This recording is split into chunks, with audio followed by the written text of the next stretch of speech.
Okay, well, good morning, everyone, and welcome to day 3 of the Viva EES hearings, or supplementary EES hearings, I should say.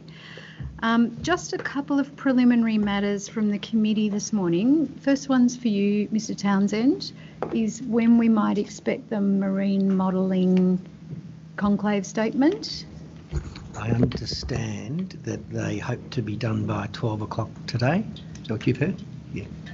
I understand that they're writing up their report, but I don't know the estimate on timing.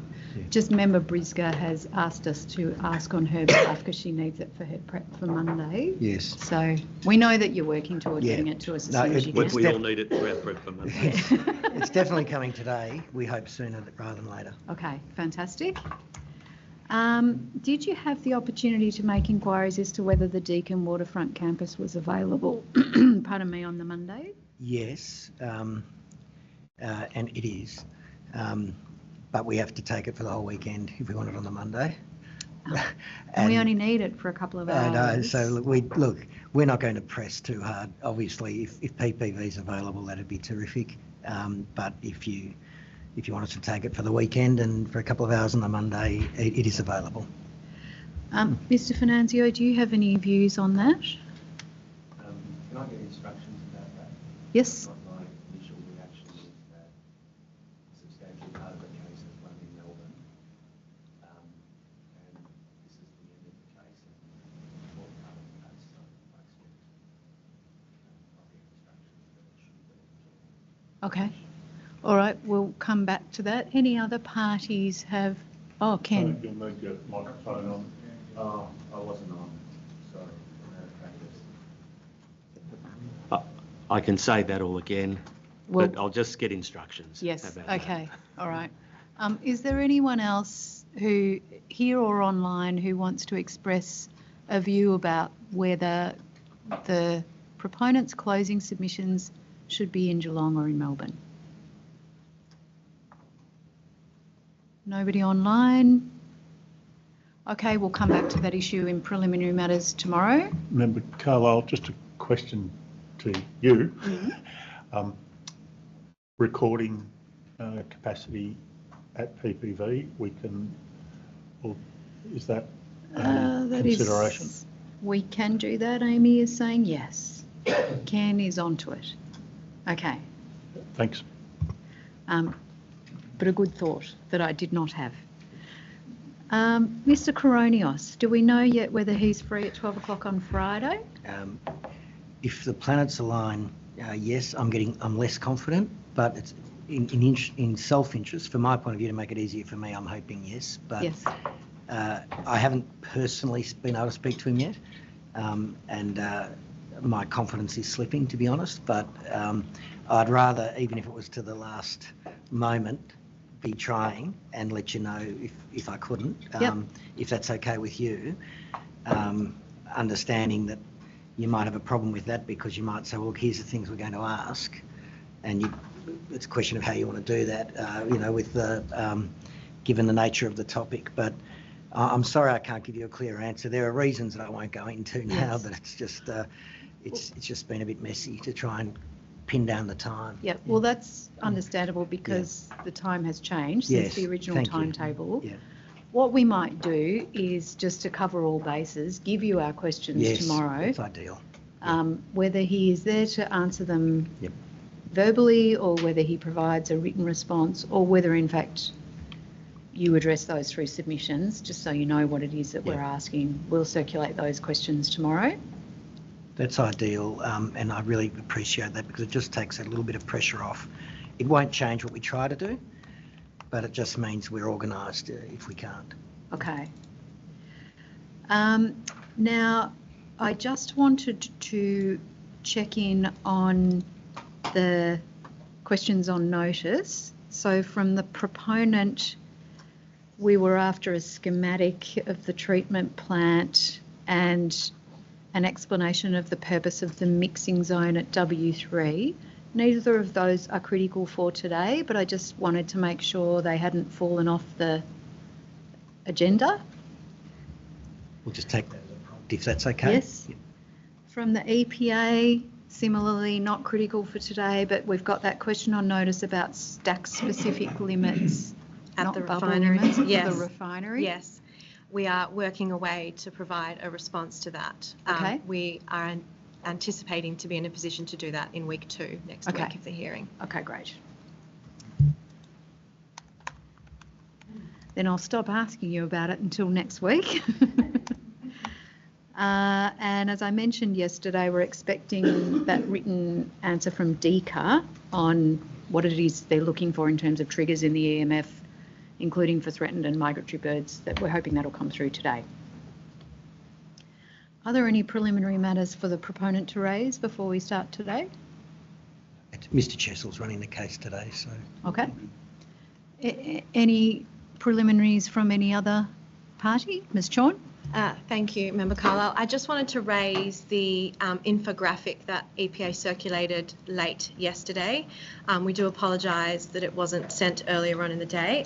We just wanted to, as we stressed in our covering email, it doesn't include any new information. It simply collates existing information into one place. And we thought it would be of assistance for cross-examination of Mr. Evans. I don't understand the proponent or any other party to have an objection, but I just wanted to raise it as a preliminary matter. Okay, is that correct, that there is no objection to the No objection. use of that in cross-examination? Okay, we've got that and have downloaded it. Thank so you. We'll have it on our own screens as well. Thank you very much.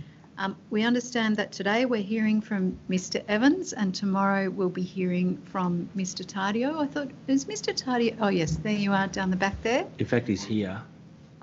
And it might be that you can hear from Mr. Evans and Mr. Tardio today, Okay, because we think that the evidence in relation to acoustics will be short, yes, as will the cross-examination. I think our estimate yesterday was an hour. It'll be significantly less than that. okay. So you might have a free day in the timetable tomorrow Well, that will be very welcome news for us all. for us all at this time of year. Okay, let's get started then with Mr. Evans. Over to you, Mr. Chessel. Thank you. Good morning.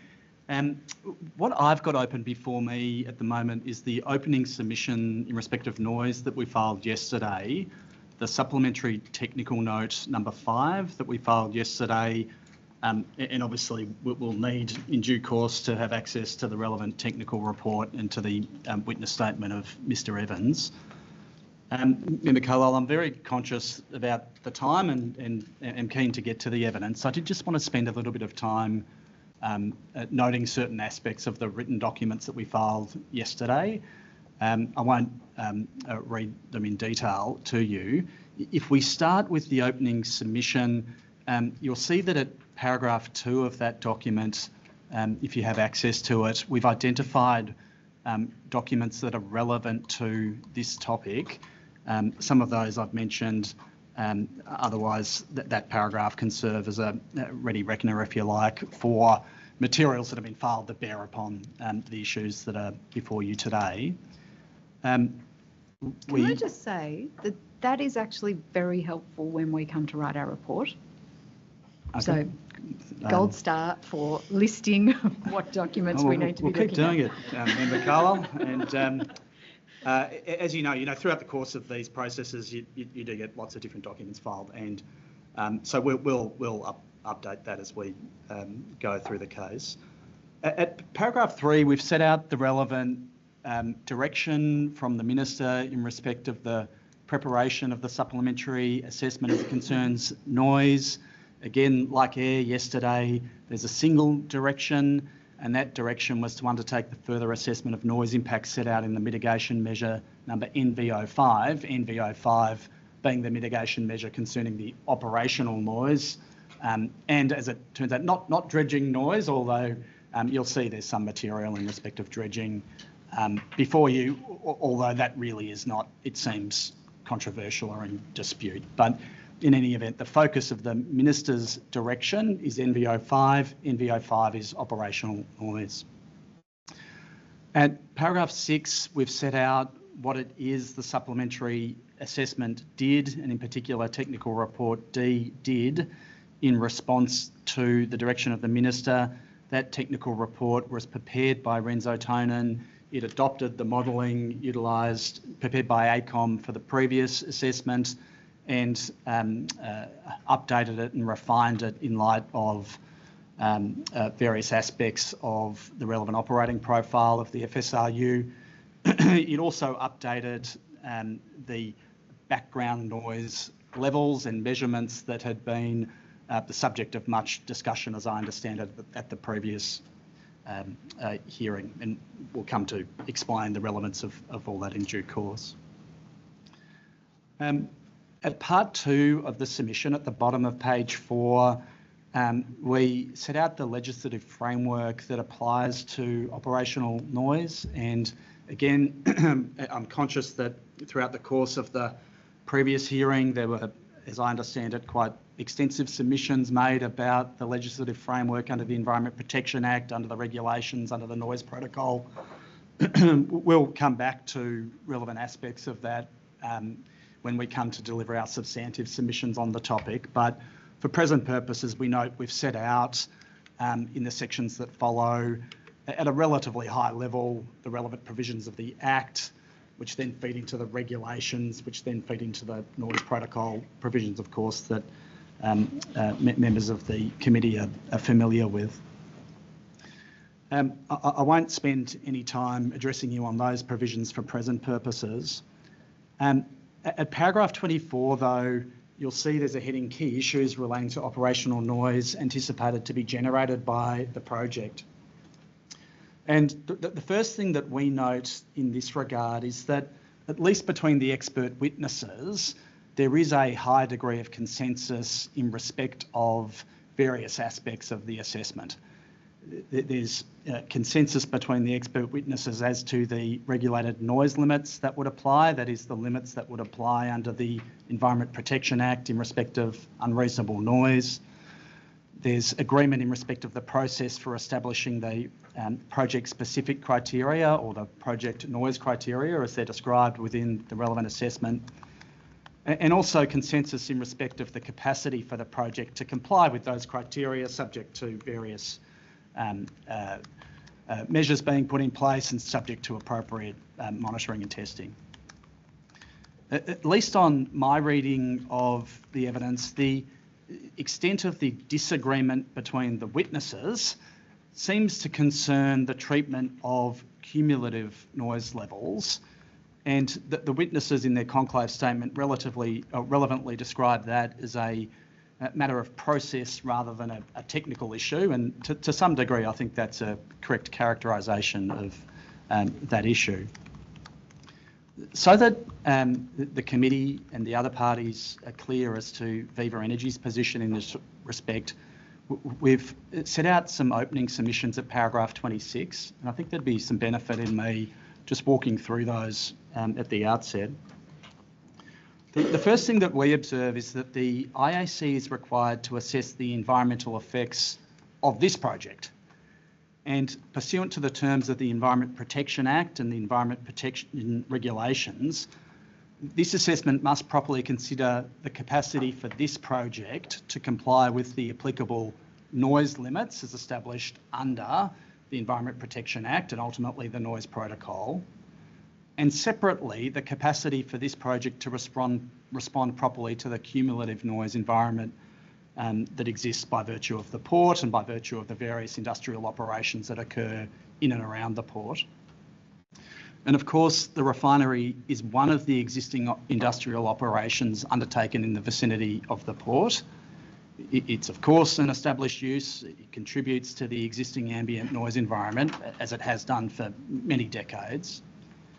It's important to observe, however, that it's not the only industrial operation in the vicinity of the project, and it's not the only industrial operation that contributes to ambient noise levels. There are other industrial operations that you will have seen in your site inspection in the vicinity of the project that, as you will have seen from the relevant materials, also contribute to ambient noise levels, and as we'll come to in certain scenarios, are anticipated to contribute to ambient noise levels above the relevant noise limit, particularly in respect of the North Shore dwellings in particular.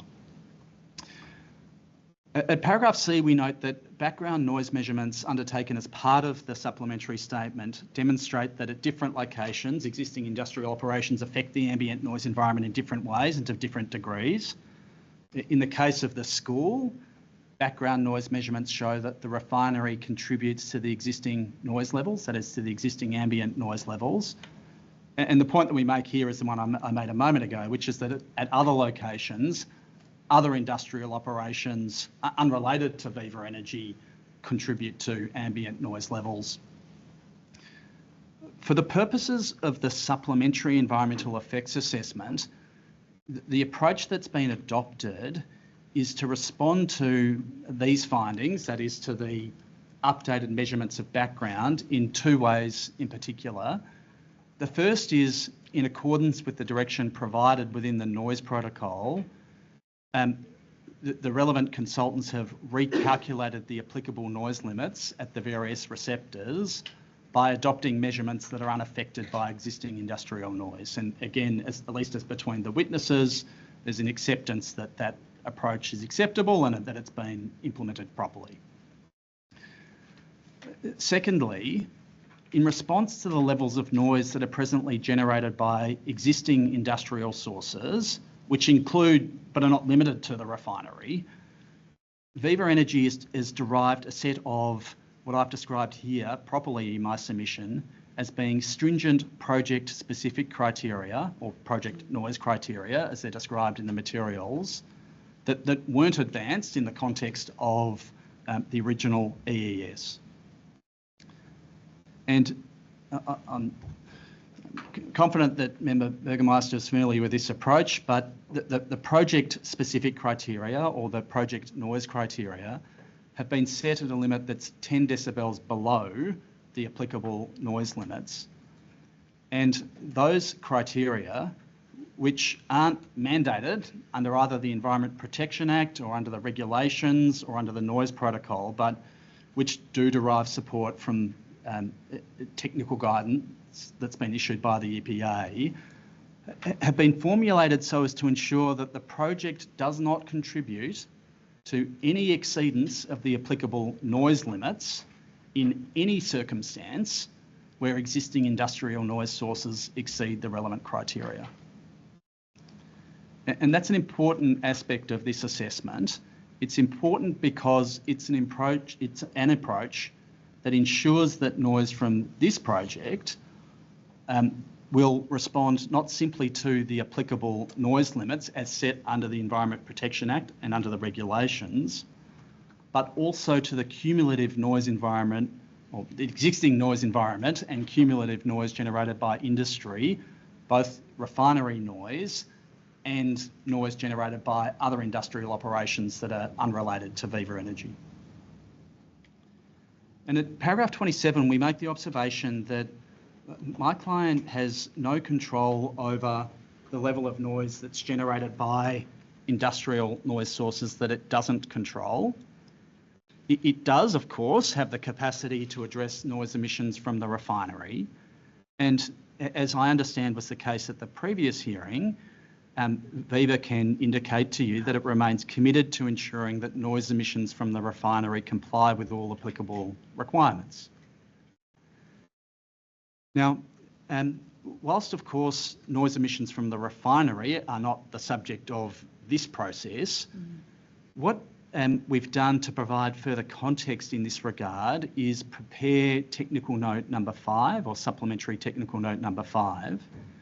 And that note provides some further information in respect of, firstly, the operations of the refinery, secondly, specific noise sources that were identified within the refinery. And I'm mindful, Member O'Neill, of the question that you put to us at the site inspection as to analysis or work that had been done in respect of the refinery, identifying within the broader facility itself those components that are component parts that can be identified as generating noise, you know, as discrete components of the broader facility. And so that's one of the things that this note does.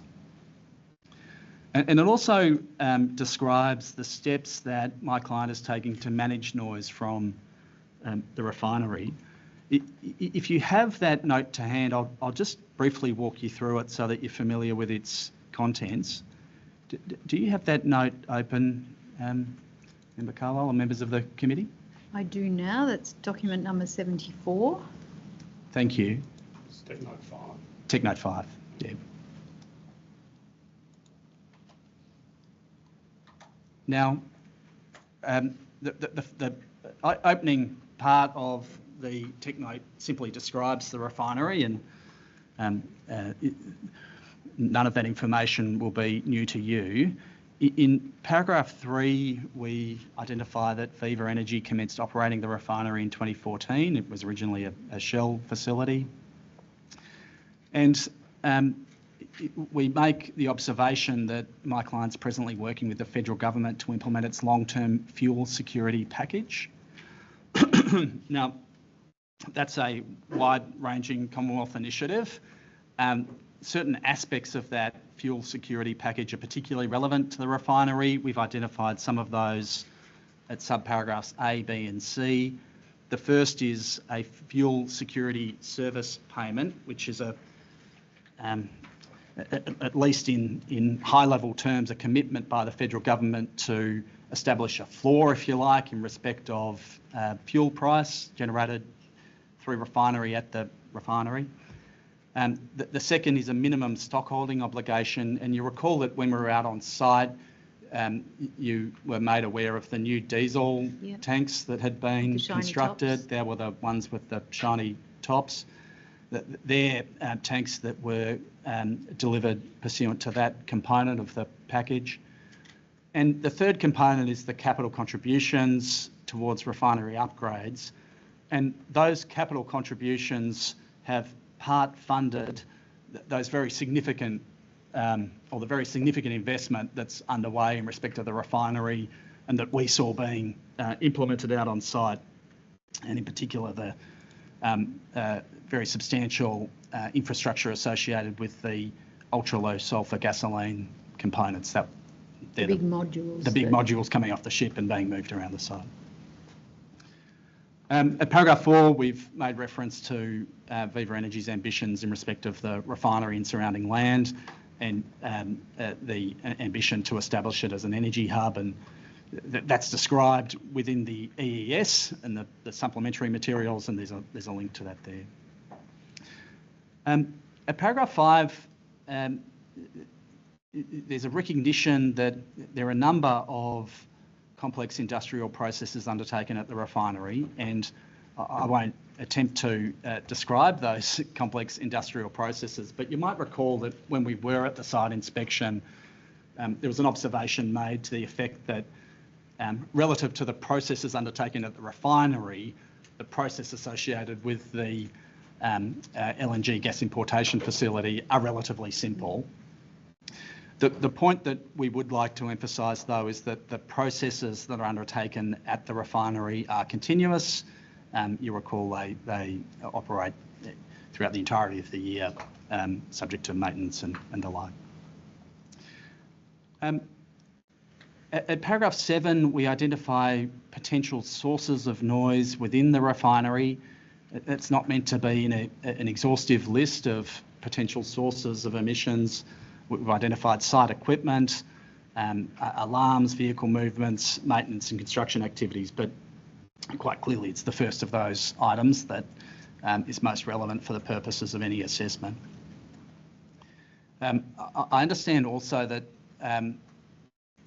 I'll come back to that.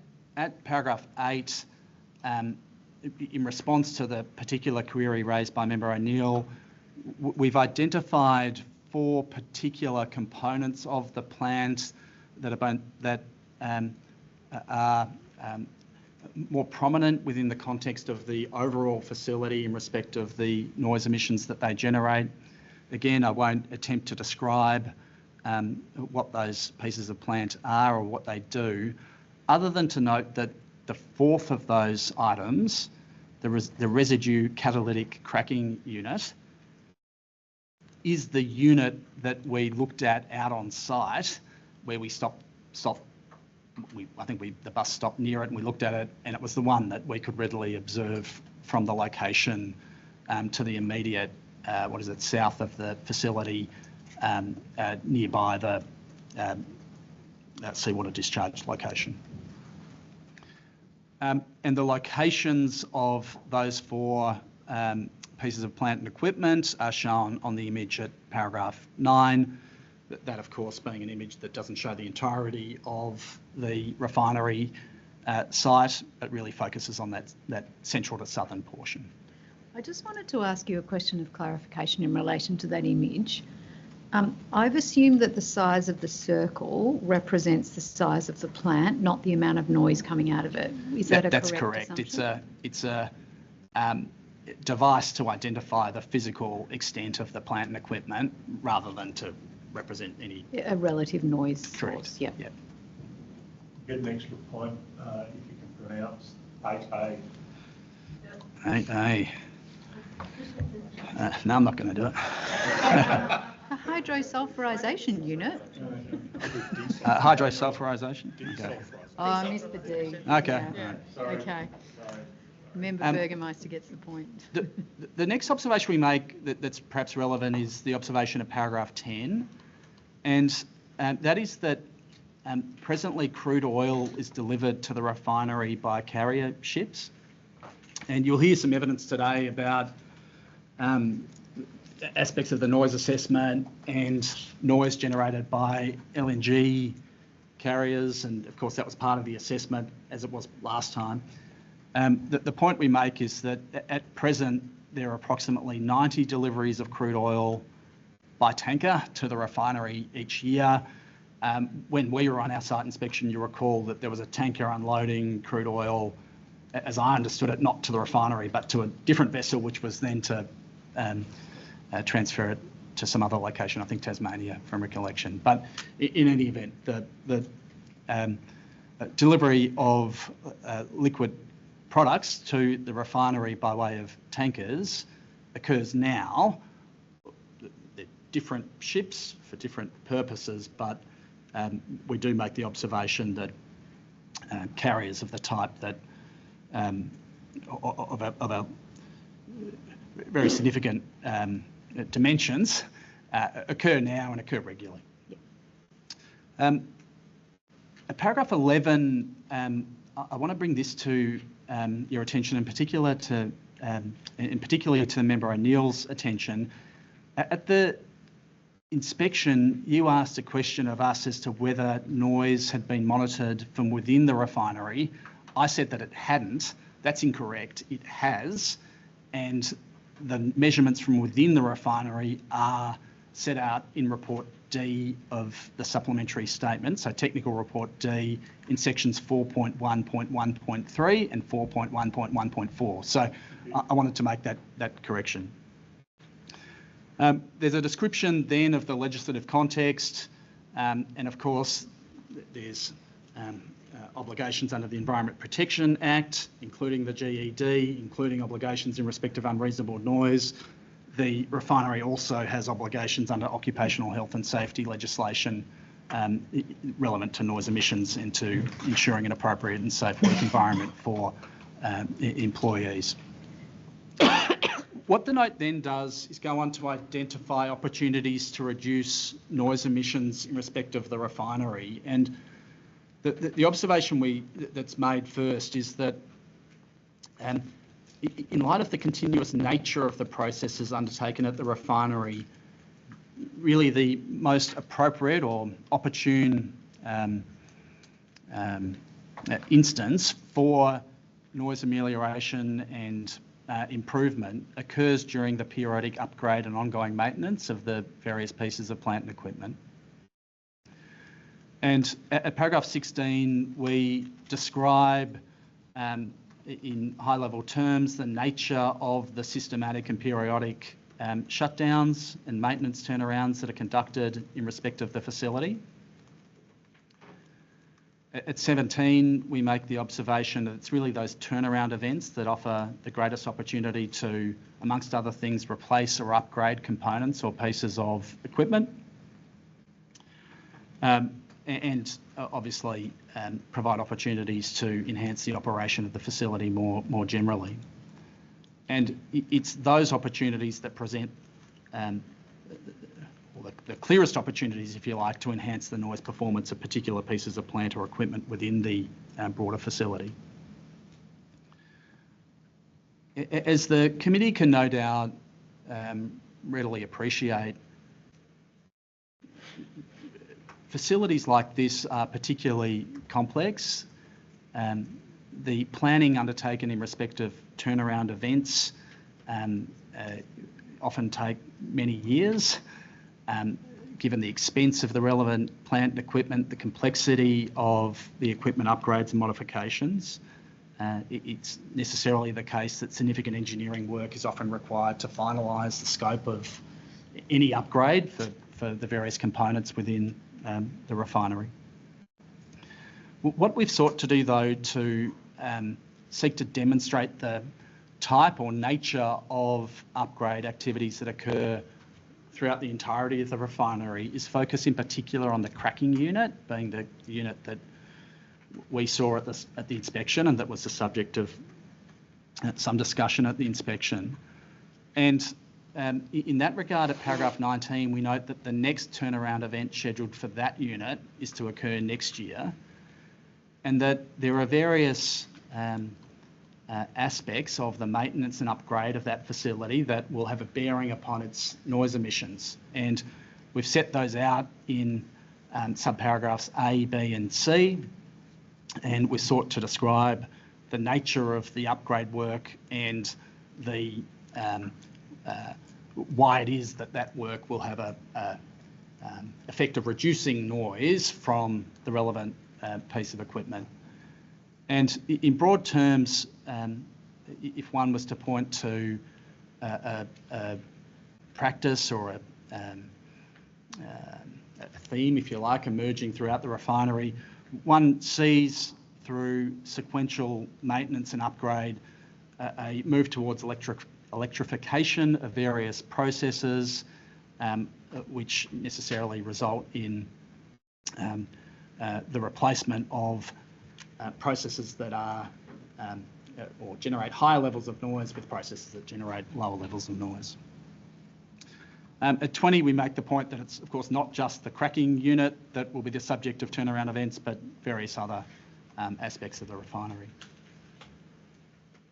Now, the only other thing we've addressed in this technical note describes the complaint process that Viva maintains in respect of the refinery. And as I'm instructed, my client isn't aware of any verified complaints being made in respect of noise generated by the refinery, other than isolated complaints about abnormal events like alarms that are signalled in certain processes. But my client, I'm instructed, is unaware of any complaints being made about general operating noise from the refinery. Now, if we return to the submission. Just before you proceed, just a question, layperson question. Has any consideration been given to the potential to reduce noise by putting a cone of silence over the crackling plant, or possibly more realistic, putting a noise wall on the perimeter of your site or in proximity to that to bounce the noise into the air? Yeah, I'll get instructions about that question. I think the observation I'd make is that, of course, it's a very large site. Yeah. The pieces of plant and equipment are very tall, and the capacity for what you might describe as sort of conventional forms of noise amelioration to give effect to those types of outcomes, I suspect, less than in other more conventional, smaller, more confined industrial operations. Thought I would ask the question anyway. Thank you. I have a related question, if I may, Mr. Yes. Chisel. In paragraph 19, you talk about these activities that are being done to some of the pieces of equipment. Do you know, to what extent is noise a consideration in these upgrades, Yes. or is it rather one of, efficiency in other ways that bring about a noise reduction as a byproduct of these changes, or is noise actively considered as one of the drivers? So to Yes, speak? noise is actively considered as one of the drivers, not the only driver. Sure, there will be a range of things. But yes, it is a element of decision making made in respect of these upgrade works, along with, of course, a variety of other considerations. But yes, consideration given as to the capacity for noise emissions from a facility or a component of the facility to be reduced is a relevant consideration, and often, remember, they go hand in hand, because processes that promote efficiency through, amongst other things, electrification, or through introduction of certain pieces of plant and equipment that result in the relevant units operating more efficiently, reduce those aspects of the process that give rise to noise. Yeah. But the simple answer to your question is yes, it's one factor that's considered. Yeah. Does Viva have a ranking of noise emissions from components of their facility that they... I'll take that on notice. I don't know the answer to that. Thank you.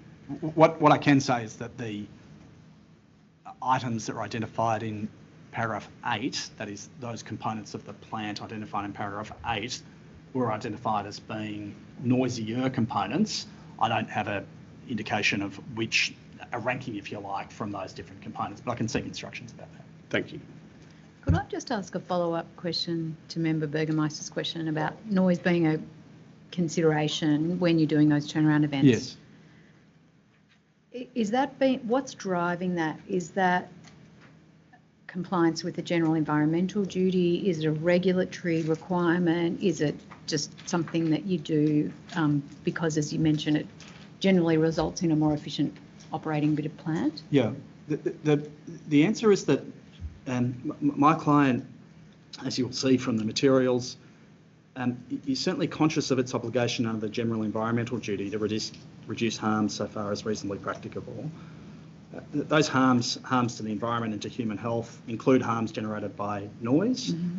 And so, yes, my client has processes that seek to implement that ongoing duty in respect of various aspects of its operations, including in respect of, as a consideration relevant to decisions made about upgrading the plant through the various scheduled shutdown or turnaround events that occur. So it's a factor that's considered in that context. Yep. Can I ask a follow-up question to your follow-up question? Sure. Sorry. So in considering their requirements or the duties under the general environment duty, is there a risk assessment, a formal risk assessment related to noise emissions and how they may potentially impact? I'll seek instructions about that. Thank you. Now, the reason why I wanted to identify those matters at the outset is if we return to the opening submission and turn to paragraph 29, we make the observation here that the refinery is a large and complex site, and what we then do is explain the contents of the technical note in the way that to a lesser degree of detail than I've just done. And we do make the observation at the end of paragraph 29 that my client is committed to ensuring that it implements the GED on an ongoing basis, and that it will continue to pursue opportunities to lower the risk of harm to human health and the environment in the way that I've just described.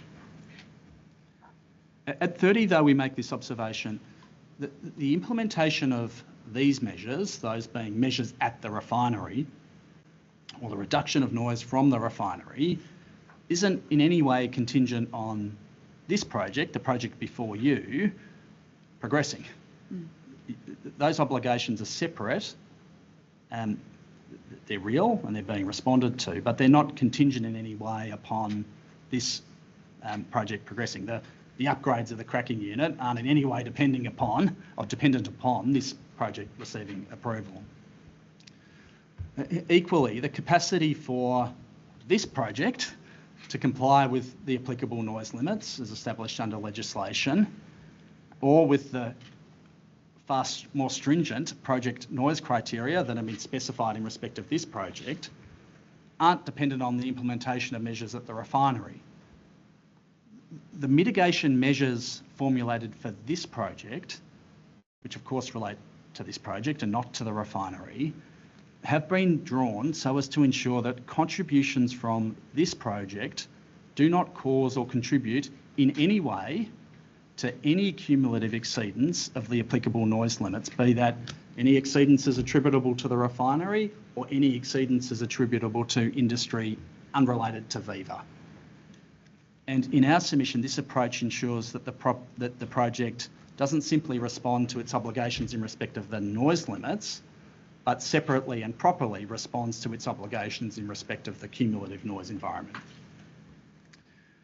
At paragraph 32, we just make the observation that there are various other aspects of the assessment that we'll respond to throughout the case and in the evidence. But could I just interrupt you? My document, are you still reading? Oh, you've gone back to the submission. I'm thinking mine stops at 22 and I'm obviously looking at the wrong document. Yes, no. For what it's worth, I really, after I've worked through in the submission now what are paragraphs 24 through to paragraph 32. Yep. I don't propose to say anything about dredging noise in opening. I don't understand that to be particularly controversial in any event. There is, I think, strictly a question about the extent to which it's before you in any event, but I don't understand it to be a matter in debate. So okay. We're happy to leave that aspect of the submission as read. Okay, Member Carlisle, if you're happy to progress, what I propose to do now is move to the evidence of Mr. Evans. Mr. Evans, are you ready to go? Are you set up? And I am, Mr. Chessel. Okay, yes. Thank you. Yeah, Mr. Evans, I might invite you to share your screen with your presentation or whatever other material you want to rely upon. Hopefully that's showing up now. Okay, yes. Excellent, thank you. Mr. Evans, would you please state your full name? My name is Thomas Ross Evans. And what role do you play at Resonate? I'm a director and acoustic consultant at Resonate Consultants. And from where do you conduct your practice? Level 4, 440 Elizabeth Street, Melbourne. Thank you. You've prepared a witness statement for the purposes of this process. Your relevant qualifications and expertise are set out at paragraphs 1.2 through 1.7, is that correct? Correct. Would you please briefly describe those? Yes, certainly. So I have a Bachelor of Mechatronic Engineering from the University of Adelaide, and I've been working as an acoustic consultant for, I have to actually count the years now, about 18 or 19 years, and with the bulk of my experience related to environmental noise assessments of industry, wind turbine noise, as well as transportation noise. Okay, thank you. Are there any modifications or corrections that you need to make to your written report? No. Are the matters of fact contained therein true and correct to the best of your knowledge? I confirm, yes. And are the matters of opinion that you express therein opinions that you genuinely hold? They are opinions I genuinely hold. Okay. Now, you also participated in the conclave with Mr. Tardio, is that correct? Correct. You've prepared a joint expert statement for the purposes of, or following that conclave, is that right? Yes. Correct. And the matters therein an accurate record of the matters that were discussed at the conclave? They are. Okay, thank you. Mr. Evans, I'd invite you to perhaps move to your presentation, and there may be some questions as we move through. Thank you. Good morning, everyone. Today, here to talk, I guess, about the noise effects of the project. My opinions are provided in my expert witness statement, which is table document 28. And look, to summarise, the key conclusions of that are that the supplementary noise impact assessment that accompanied the supplementary environmental effects statement is satisfactory. Where cumulative noise risk has been identified, the project would be required to control to a level that would not increase the risk of any non-compliance of cumulative noise. And I'm satisfied that with the implementation of appropriate mitigation and management measures, the project can operate in accordance with relevant requirements for noise. My presentation this morning is looking to address a summary of the key acoustic considerations, I guess, as to how I came to those conclusions. Outcomes of the acoustic expert conclave with Mr. Tardio, key submission concerns, and then a discussion of the 3 mitigation measures that would form part of the environmental management framework that relate to these matters. Before I launch too far into it, I think probably to start with the noise impact assessment that accompanied the supplementary environmental effects statement. It wasn't a complete reassessment of everything that was considered as part of the initial EES, and so it sought to address the Minister's direction in relation to operational noise. And I guess the 4 key elements of it that I drew out were establishing appropriate noise limits, including consideration of background noise without the influence of industrial noise, establishing the existing level of industrial noise that noise-sensitive areas around the project are already exposed to. From a combination of those 2, establishing appropriate project noise criteria, so project-specific criteria in regards to how much noise the project could emit, and then finally assessing whether the project can comply with the noise limits and the project noise criteria. I guess 2 areas not considered by the supplementary EES and therefore not considered in my evidence today: construction noise other than dredging noise, I'll touch on dredging noise briefly, and vibration, so just to limit the scope for today. So starting with establishing background noise, it's a general principle when using background noise to establish noise limits that those background noise levels should not be influenced by existing industrial noise. The reason for that, to avoid the phenomenon of noise creep, where at one industry could increase the background noise and therefore the noise limits for new industry coming in. So it's important that the background noise is representative of what would exist without the influence of intrusive industrial noise. One of the key noise sensitive areas for the project is of course Geelong Grammar School, shown there in relation to the refinery. The existing level of noise from the refinery at Geelong Grammar School essentially prevents the accurate measurement of background noise at the school itself. It's relatively, it varies in level and magnitude, but it's a relatively constant source that affects the accuracy of any measurements at the school. The supplementary noise impact assessment took the approach of adopting background noise levels as measured as Avalon College, which is shown on the image there. Also on the coastline, around further to the east and further removed from the refinery. The supplementary noise impact assessment adopted BG4 that you can see on the map there as representative of Geelong Grammar School, and stated that they were not able to detect noise from the refinery as influencing the background noise levels measured at Avalon College. I attended both sites. Excluding the refinery, the noise environment to me seemed very similar between the 2. I'm satisfied that Avalon College is an appropriate representative location in terms of background noise for Geelong Grammar School. I will note I had deliberately picked the quietest time of night to go to Avalon College, and I did pick a time where I could faintly hear some noise from the refinery there. However, it wasn't affecting the measured background noise level at Avalon College that I took, that was at the lower end of the backgrounds that you'd measure during a night period. It was in the low frequency range and was not affecting the A-weighted level that I was measuring. Aside from Geelong Grammar School, the other key, I guess, controlling noise sensitive area for the project is the North Shore residences, represented by BG6 on the map there. North Shore is also affected by existing industrial noise, although a key distinction there is it's not from the Viva refinery, and it's from other noise sources within the general port area, not Viva facilities. Once again, same problem. It's not possible to measure the background noise at that location in the absence of industrial noise. The supplementary noise impact assessment took the approach of using a location further down south at Rippleside, BG7 shown on that image there. And I've once again been to both sites, and I'm satisfied that the Rippleside site is an accurate representation of the environmental noise that would occur at North Shore in the absence of that industrial noise. And so in both of those key cases, I'm comfortable that the supplementary noise impact assessment has taken the appropriate approach for establishing a background equivalent location. The supplementary noise impact assessment then took the representative noise background levels from the equivalent locations, used it in combination with land zoning to establish the noise limits. I've taken an excerpt there from the noise impact assessment. You can see for Geelong Grammar School at night time, the noise limit is 45 decibels. At North Shore, at the bottom of that table, at night it's a little bit lower, it's 40 decibels, due primarily to the differences in zoning between the two areas. And essentially, I guess that was a key part in the key step in the supplementary noise impact assessment to establish noise limits based on appropriate background noise levels.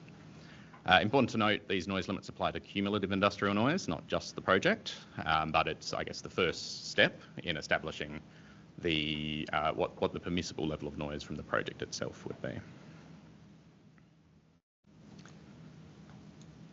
The next step in the supplementary noise impact assessment was establishing the level of existing industrial noise, and as it has been confirmed in the supplementary environmental effects statement, existing industrial noise from can exceed the noise limits at times at some of the noise sensitive areas, the key ones being Geelong Grammar School, the Corio area, which is a bit further removed, but it can also at times be exposed to noise above the noise limits, and the North Shore area. The table there is an excerpt of existing industrial noise from the supplementary noise impact assessment against the noise limits. You can see I've highlighted in red, because it's a little bit unclear potentially, exactly which ones where the exceedances occur. Geelong Grammar School, North Shore, and at the 365 Princes Highway. They occur at night under noise enhancing conditions, so conditions that are favourable for the propagation of noise from source to receiver. Can I ask you a question there, Mr. Evans, if I may? In relation to that table, there are some notes, particularly on the noise enhanced level shown in brackets in the second column, notes 2, 5, 7 and 8 typically. My reading suggests that, and you don't have the notes there, but some of those values are not measured. Correct. They are, the measured level would have been under neutral conditions, or an estimate from the person undertaking the measurements that it was neutral conditions. That's the number not in brackets? Not in brackets. Yep. With the number under noise enhancing conditions estimated based on, I guess, the noise modelling that had been done in the EES. So the 47 for Geelong Grammar School, as I understand, was based on a measured level of 43 with an adjusted factor of +4 dB. +4. And that +4 has come from? I believe it's from the difference between the project noise modelling in the EES. So essentially between category 4 and category 6, so between neutral and noise propagation, noise enhancing conditions, there's a predicted 4 decibel difference, and they've applied that in this instance. That delta has been taken and used here. Correct. Thank you.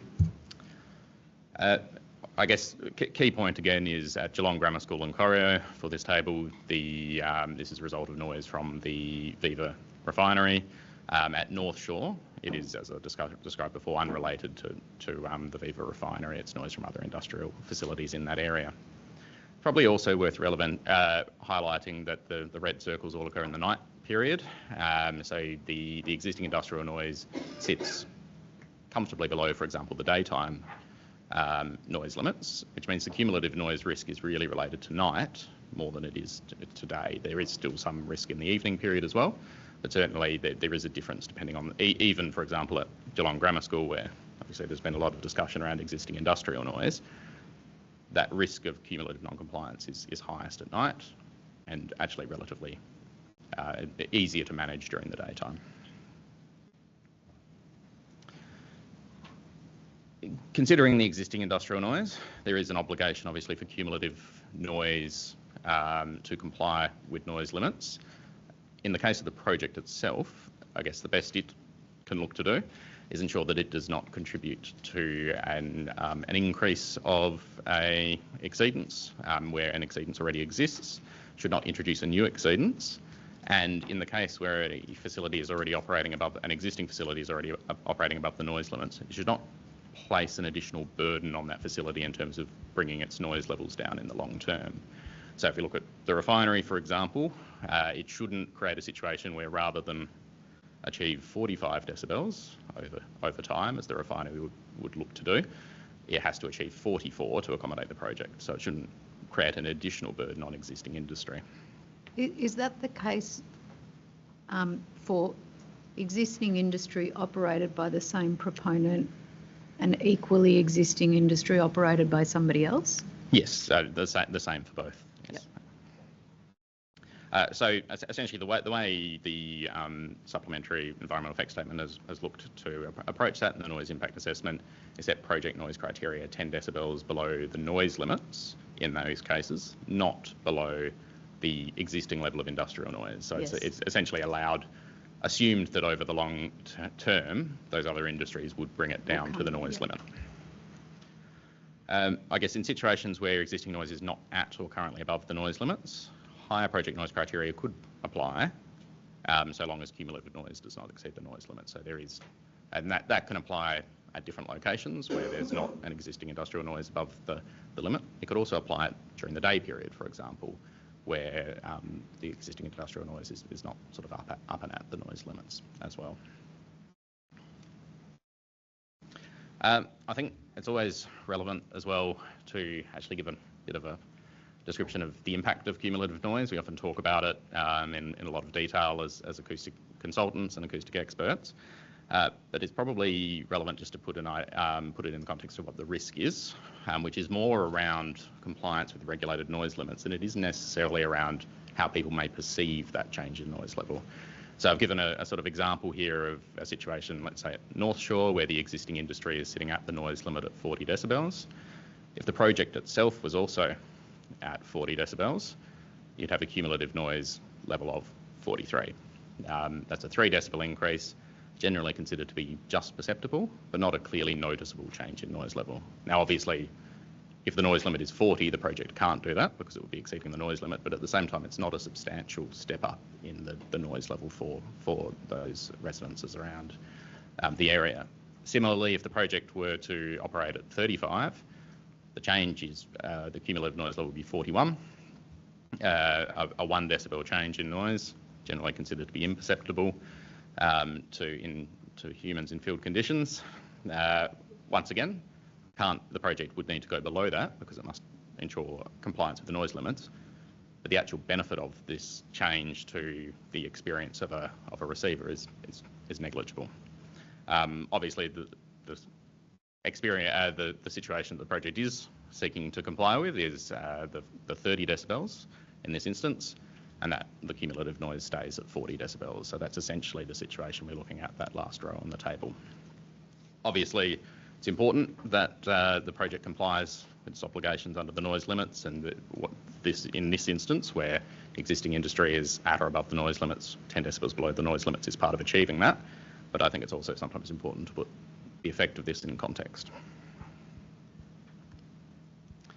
Moving on to noise from the project, I'll touch relatively briefly on dredging noise. So unlike other construction activities, noise from dredging should be assessed against industrial noise limits.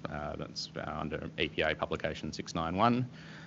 Because the noise limits have been recalculated as part of this process, dredging noise falls under the supplementary environment effects statement.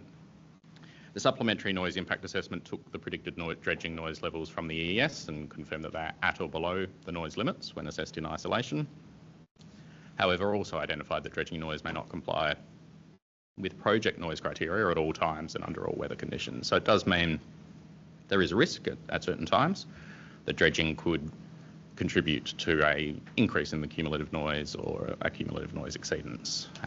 Due to the temporary nature of dredging activities, a period of a couple of months, it would seem that the most appropriate control for that is when that risk is identified, given it's limited to particular times of day and weather conditions, to simply not dredge at those times. And that seems to be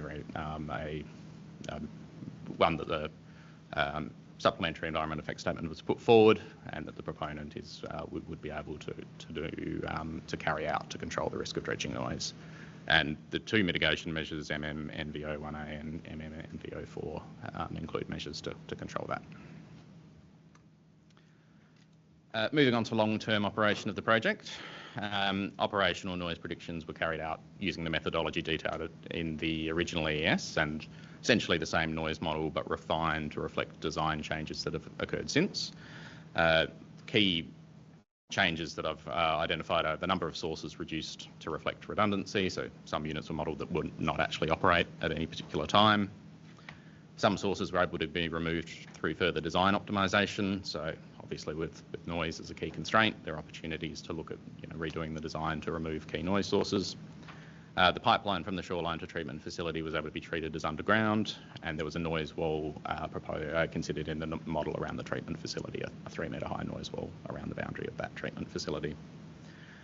In terms of the predictions themselves, they've been based on the Konkawi propagation algorithm, the same as was used as part of the original EES. It's widely used in Australia for the prediction of environmental noise over large distances and offers the ability of varying the meteorological conditions through 6 categories that Konkawi has.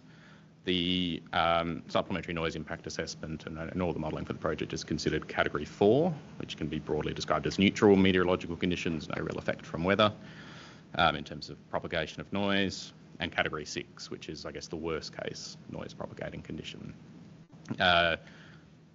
Broadly described as representing a temperature inversion and a light downwind conditions from source to receiver, so two factors that contribute to the propagation of noise over distance. In terms of the operational noise, the predicted project operational noise levels comply with the noise limits. Once again, if assessed in isolation, it would be able to comply with the applicable noise limits. However, the initial predicted project noise levels exceed the project noise criteria under some conditions, and obviously the highest risk conditions would be nighttime under noise enhancing weather conditions for both the North Shore area and Geelong Grammar School. Both the supplementary environment effect statement and my statement concluded that additional mitigation measures were available to reduce noise levels to the project noise criteria in these cases. I'll touch on them in the next slide. But would also just highlight that the exact type and nature of the measures required will need to be refined during detailed design, as you would expect, as further information comes in on the exact noise emissions from pieces of plant and equipment that are procured for the project. That there is a further process that needs to go through to confirm exactly what would be implemented, and obviously confirmed through noise monitoring as the project commences and continues to operate. Just to touch briefly on this, I guess these sort of describe in broad categories some of the examples of mitigation measures that are available and were identified in the supplementary environmental effect statement. They can be broadly put into source control, so control at the source, generally the most desirable form of noise mitigation if you can achieve it. So options that were identified in the supplementary environment effect statement were improved silencers on tugboats and the FSRU, and a control valve noise reduction measures to reduce noise from those sources. The next step is generally transmission path control. So the two examples, the two clear examples from the supplementary noise impact assessment were enclosure around noise generating components of the marine loading arm, or the noise barrier around the treatment facility. And the operational controls, I guess, would be your last step. So the operational controls are where you look to cease certain activities under particular weather conditions or under particular times of day. The two ones that provide the most benefit in terms of noise reduction, based on the modelling conducted to date, would be ceasing nitrogen offloading under specific conditions if it was necessary, or ceasing on-deck activities on the LNG carrier under specific conditions if they were to arise. Just before you move off that slide, in terms of controlling the noise at source, yesterday we heard evidence from Mr. Rawlings about air emissions, and one of the key considerations in that was selecting the best available technology to ensure that air emissions are controlled at source. Is there a similar consideration applied to the selection of plant and equipment for the modelling of the noise sources from the FSRU and associated plant? So I guess that there's a tension that exists between trying to model with reasonable assumptions that might indicate how loud something could be, not versus what you might do when you actually go to the next stage of starting to procure equipment. The modelling has, I would say, adopted reasonable assumptions on the source levels of noise, but not necessarily the most optimistic in terms of how loud those sources might be. Viva, through their procurement procedures, would potentially be able to get items that are the manufacturer has potentially incorporated some further at-source noise controls. I would expect that to be a secondary step. It's obviously part of the general environmental duty to look at reducing noise so far as reasonably practical. There's also some strong incentives, I would have thought, given the project noise criteria for Viva, to look at reducing noise from the sources they are in control of as much as possible. However, for the modelling itself for the environmental effects statement, I would describe the assumptions around the source noise levels as reasonable, but not not potentially reflecting the best available. I mean, often modelling tries to capture a worst case scenario, so that there's a tension there between a worst case scenario and best available technology. Correct. But as I understand it, you're saying reasonable assumptions were made about noise at source. Yes, correct. Yes. Yes. Okay. Moving through to how the project would essentially implement noise monitoring and management. A part of the conclave report with Mr. Tardio was around noise monitoring, so I thought it was relevant to perhaps talk a little bit about how that could potentially be achieved. It's important to note that as the project is going to be essentially required to be much quieter than existing industry, so for example at Geelong Grammar School or in North Shore it should be at least 10 decibels below the level of industrial noise, even were those that industry to come into compliance. You're not going to be able to conduct noise monitoring at those noise sensitive areas themselves and discern the level from the project. As such, it's going to be necessary for ongoing monitoring to use what's called an alternative assessment location, and that's envisaged within the noise protocol. Clauses 57 to 59 of the noise protocol set out the procedures for an alternative assessment location. And cumulative noise is one of the key areas where you use an alternative assessment location, because generally you're trying to monitor the noise emissions from a particular facility, in this case the project, but it's difficult to do when you've got the contribution of noise from other projects. So essentially you'll have by monitoring, you'll have monitoring closer to the source. Essentially that is what an alternative assessment location will likely mean in this scenario. The advantage of that is that you're more confident the noise is coming from the source you're trying to measure, the project, and therefore you will more confidently act on the noise monitoring results you get. If you are monitoring further away, there might be a process about where you try, a more difficult process to discern what the contribution of the project is relative to other facilities in the area. It makes it far more difficult to take that monitoring information and act upon it. It's important to note an alternative assessment location is going to have an alternative assessment criterion established, which is based on establishing a criterion for that location where the criteria will result in achieving the alternative assessment criteria will give confidence that the project noise criteria will be achieved at sensitive receivers. There's a process that would need to be gone through for that, through a combination of modelling for the final design to show the difference between the alternative assessment location and the predicted levels at the sensitive receivers, as well as on-site validation measurements when the project commences. That's an important part of the alternative assessment location to give confidence that it can be used in the long term to appropriately represent the noise sensitive areas. Obviously, there are some challenges with a site such as this, with a lot of existing industrial noise around. Considering the layout of the site, I'd expect that permanent monitoring sites could be established at or near Refinery Pier, where the noise from the project is no less than that from the refinery. You'd also potentially look to set it up so that the noise from the refinery is largely coming from one direction and the noise from the project would be coming from another direction, so that you have the ability to use directional noise monitors, which I've got an example of that Hills Hoist looking thing there on the screen, which is a directional noise monitor that uses a combination of microphones to determine the level of noise coming from a particular direction. I expect this would be the sort of situation where directional ability in the noise monitoring systems would be quite useful to show exactly where the noise is arriving from and allow you to determine what's coming from the project versus what's coming from other sources. Are they accurate in all weather conditions, or do you need a relatively calm weather conditions for that thing to accurately detect what's coming from where? There's always limitations with them. Weather conditions, I'm not sure would necessarily be such a limitation, but different systems will work well at different frequencies. So you have to consider that the reason that one looks quite spread out and quite large is because it's trying to work out the direction of noise for lower frequencies compared to some where perhaps you're not so interested in the low frequency range. The other thing is they're not perfect in terms of, for example, I couldn't imagine you would necessarily be able to rely on one at Geelong Grammar School being able to detect 35 coming from the direction of the project as opposed to 47 from the refinery. So they still need to be carefully considered in their use, but they are becoming more common in situations such as this.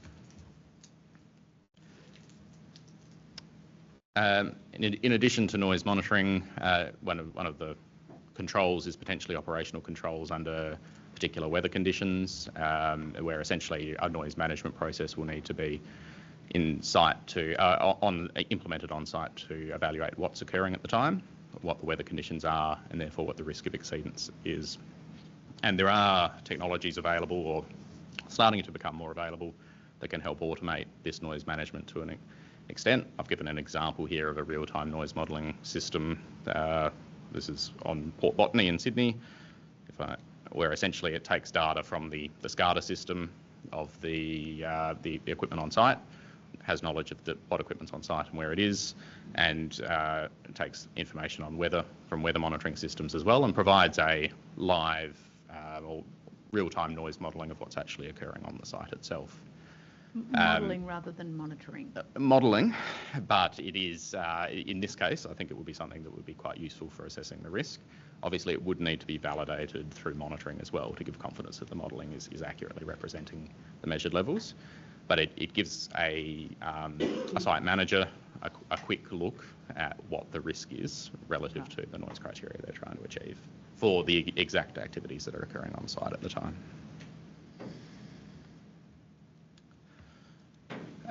Moving on now to the acoustic conclave. So that was held with Mr. Tardio as the expert of Geelong Grammar School. As Mr. Chessel sort of alluded to in the opening, Mr. Tardio and I are broadly in agreement with respect to the control of noise emissions from the project, but the substantive issue is really whether the relates to noise from the existing refinery, and whether any approval issued for the project would also look to essentially regulate cumulative noise from both, which would effectively amount more to potentially regulating noise from the refinery than potentially it would from the project, if the project is to achieve a level 10 decibels below the noise limits. Obviously, this is a matter for the committee to decide on. My opinion is that the approval should really relate to noise from the project, so long as the project is committed to ensuring that it does not increase a cumulative risk of non-compliance. So that would really be ensuring that it achieves the project noise criteria. This approach is reflected in the proposed mitigation measures with my recommended changes. It's also important to note that doesn't mean that noise from the refinery is ignored. There are other regulatory compliance processes, and as Mr. Chessel alluded to in the opening and in the technical note 5, other processes that the refinery would look to implement to control its noise emissions over the coming time. In terms of key submissions, I just really wanted to touch on the EPA submission. So this considers, I guess, the original EPA submission for the supplementary environmental effect statement, as well as the opening submissions that were provided last week. The EPA has recommended that project noise criteria be set 10 decibels below the applicable noise limits, but has not limited that to particular locations or particular times of day where that would be appropriate. As it said, it's sort of a broad approach to be 10 decibels below the applicable noise limits during day, evening and night, and at all considered noise sensitive areas. In my view, this goes beyond the noise limits that apply under the regulations, even the cumulative noise limits that apply under the regulations. It's asking for the project to do much more. It could have substantial implications for the management of noise from the project, but as I sort of indicated with the assessment of cumulative noise, probably wouldn't have much of a change in the noise environment for receivers. Obviously, that approach is appropriate where the existing industrial noise is at or above the noise limit, but it wouldn't necessarily be appropriate in all situations. And probably one key case is, in theory, that would apply to Avalon College, where there's no existing industrial noise currently affecting the environment there, and would essentially amount to requiring the project to comply with noise limits 10 decibels below the normal, that would apply the levels that would apply to normal industry without any risk of cumulative noise. With dredging, the EPA has recommended inclusion of the day period for dredging as part of NV05. Currently, it refers specifically to evening and night. I've no objection to including day in that mitigation measure. Actually, sorry, a correction, that should say NV04, not NV05. I'd just note that the risk of dredging during day is causing a cumulative noise exceedance is low due to the higher noise limits that apply and the low risk of noise enhancing conditions.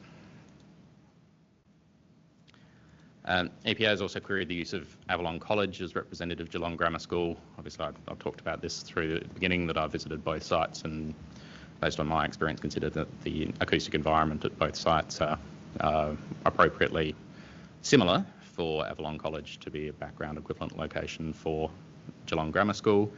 Mr Tardio has also agreed that that's the approach adopted in the Supplementary Environment Effect Statement was reasonable for that location.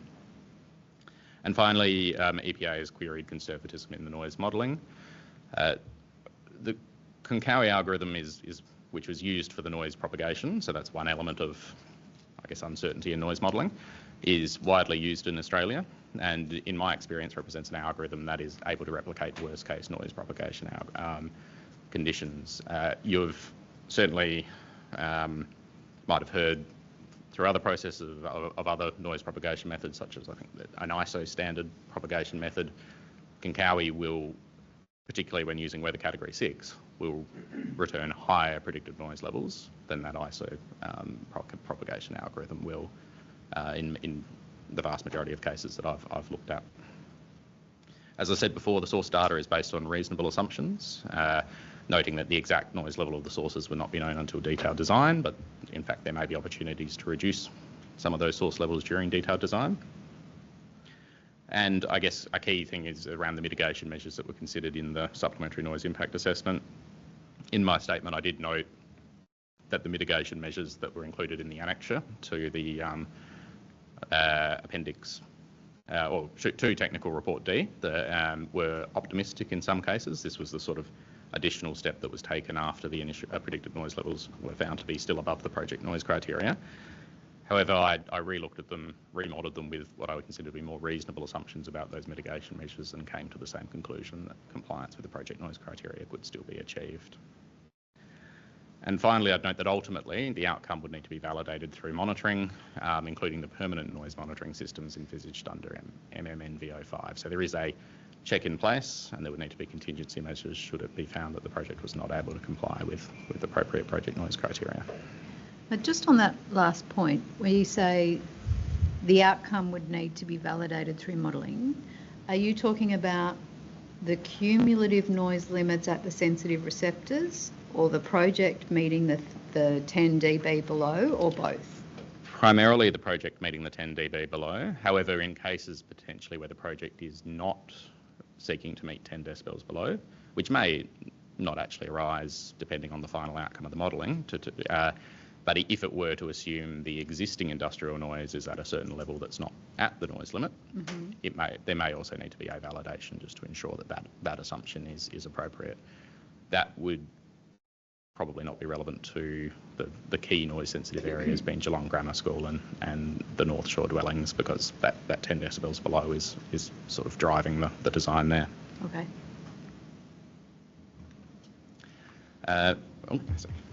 Member O'Neill? I was just going to ask a question prior to your handing over. Have you finished? Or two more slides. Sorry. No problems at all. Thank you. Just very quickly to chat through there are 3 mitigation measures that relate to noise control. The first one will add to the supplement that was operational noise control and dredging noise.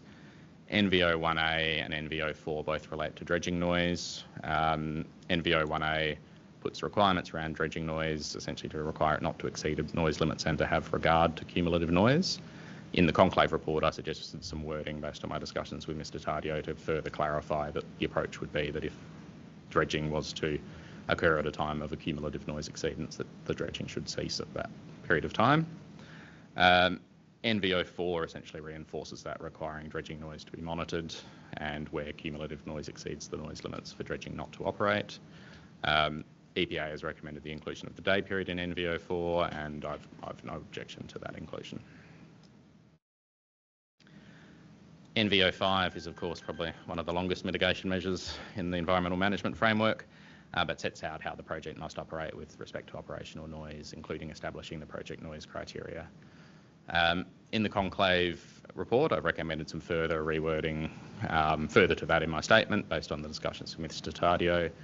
There's a couple of items to just clarify the project noise criteria, that essentially the project noise criteria are seeking not to create a situation where cumulative noise, any existing cumulative noise exceedances would increase and would not, and in cases where the existing noise is already above the noise limits, not create additional burden on the existing industry to look to bring the noise limits, its noise emissions back down.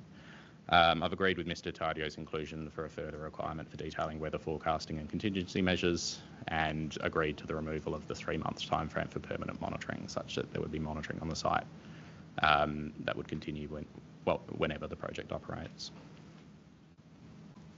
And so, look, in conclusion, in my opinion, the supplementary noise impact assessment prepared is satisfactory and has fulfilled the objectives of the supplementary environmental effects statement.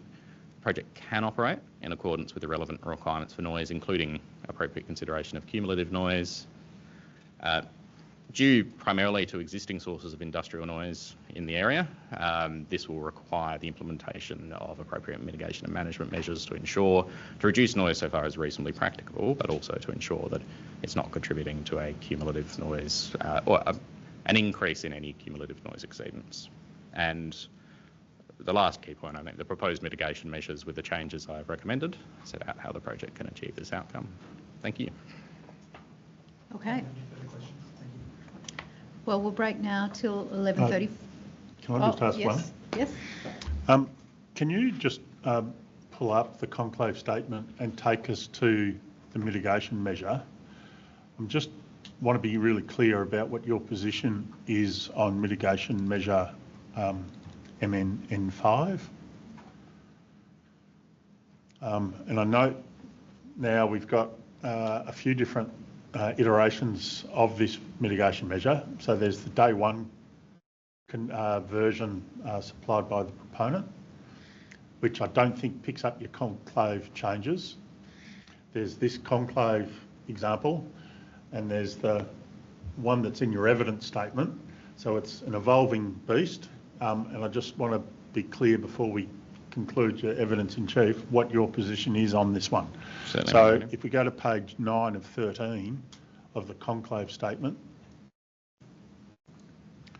and I suppose what's unclear to me in reading this is what's your position on Mr. Taddeo's observation, and then you've got some other wording, so where are we landing?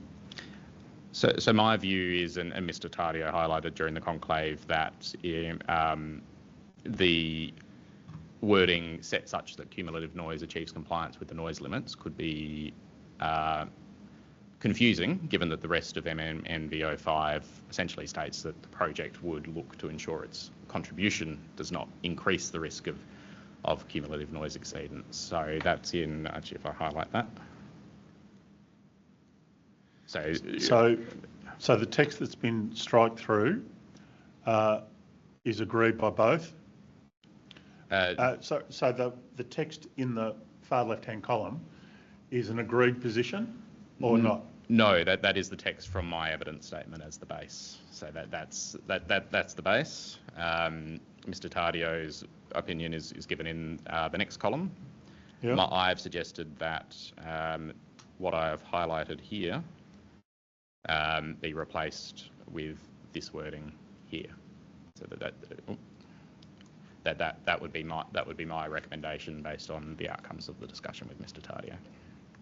So in simple terms, your purple text in column 3 is what is shown in column 1, and you stand by that column 1 text. Not quite. There is a slight difference between the two. Yes.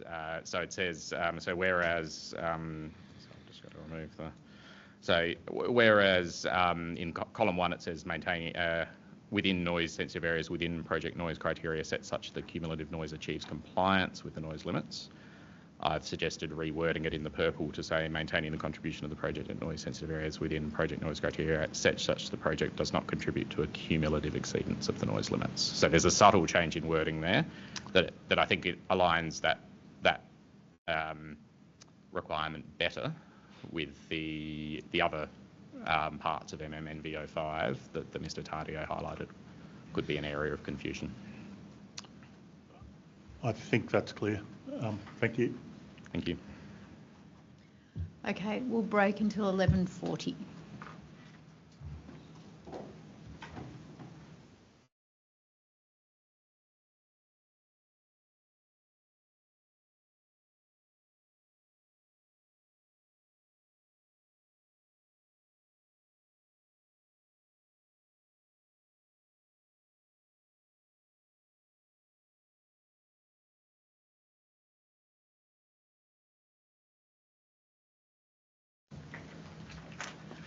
Okay, now we've got some questions from the EPA and some questions from the school. Have you had a discussion amongst yourselves as to who should go first? The EPA will go first. We were hoping you'd say that.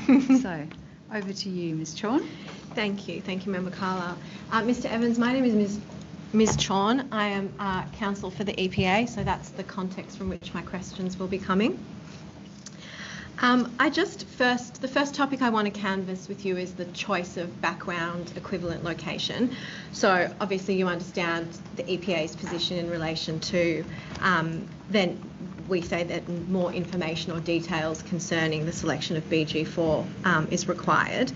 And I think you made this point in your examination in chief, and I don't imagine it to be controversial, but it's in choosing an appropriate background equivalent location, we have to choose one that's not affected by what the protocol says is intrusive industry noise, correct? Correct.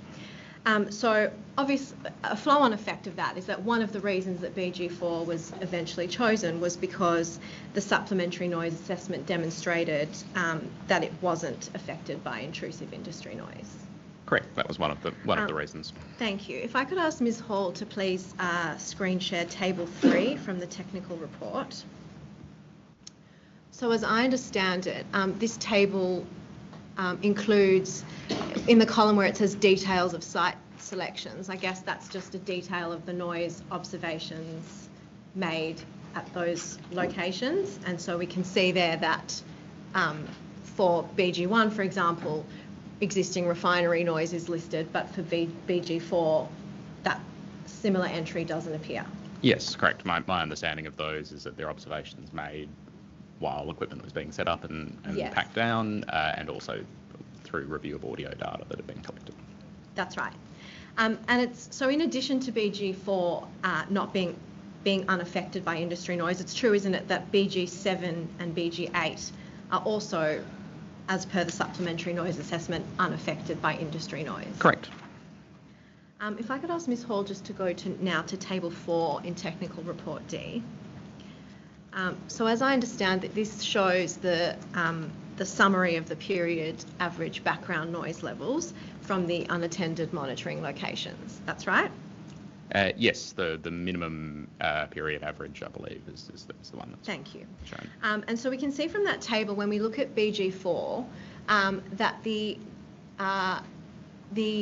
period average background noise levels for the day, the evening and the night are relatively similar. So for example, in particular, the day and the evening are the same, and then the night is only slightly lower, correct?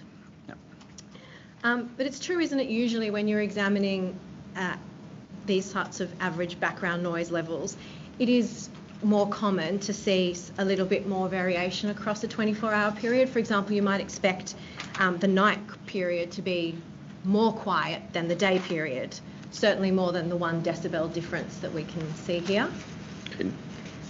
Generally, yes, but it depends on what noise source is affected. Temporal noise sources tend to be human-driven noise sources. Yes. So if it's more natural noise, it's not necessarily the case.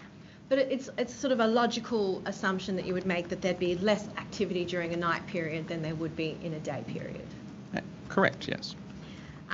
And it's not the refinery noise that's being heard consistently at BG4, is it? Because we've already established that that location is not affected by intrusive levels of industry noise. No, it's not the refinery noise. So it just seems that the noise levels there are generally higher for more of the time, consistently across that 24-hour period, correct? not necessarily sure I'd make. These are the minimum day, evening and night periods through any, through the entire monitoring period that have occurred.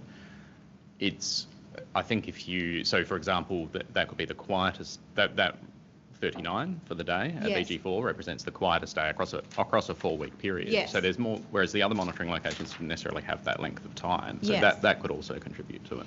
But if we compare the entries for BG4 against those for BG7 and BG8, for those locations, there is a bigger or more discernible difference between the noise at night and the noise during the day, for example. Correct, there is.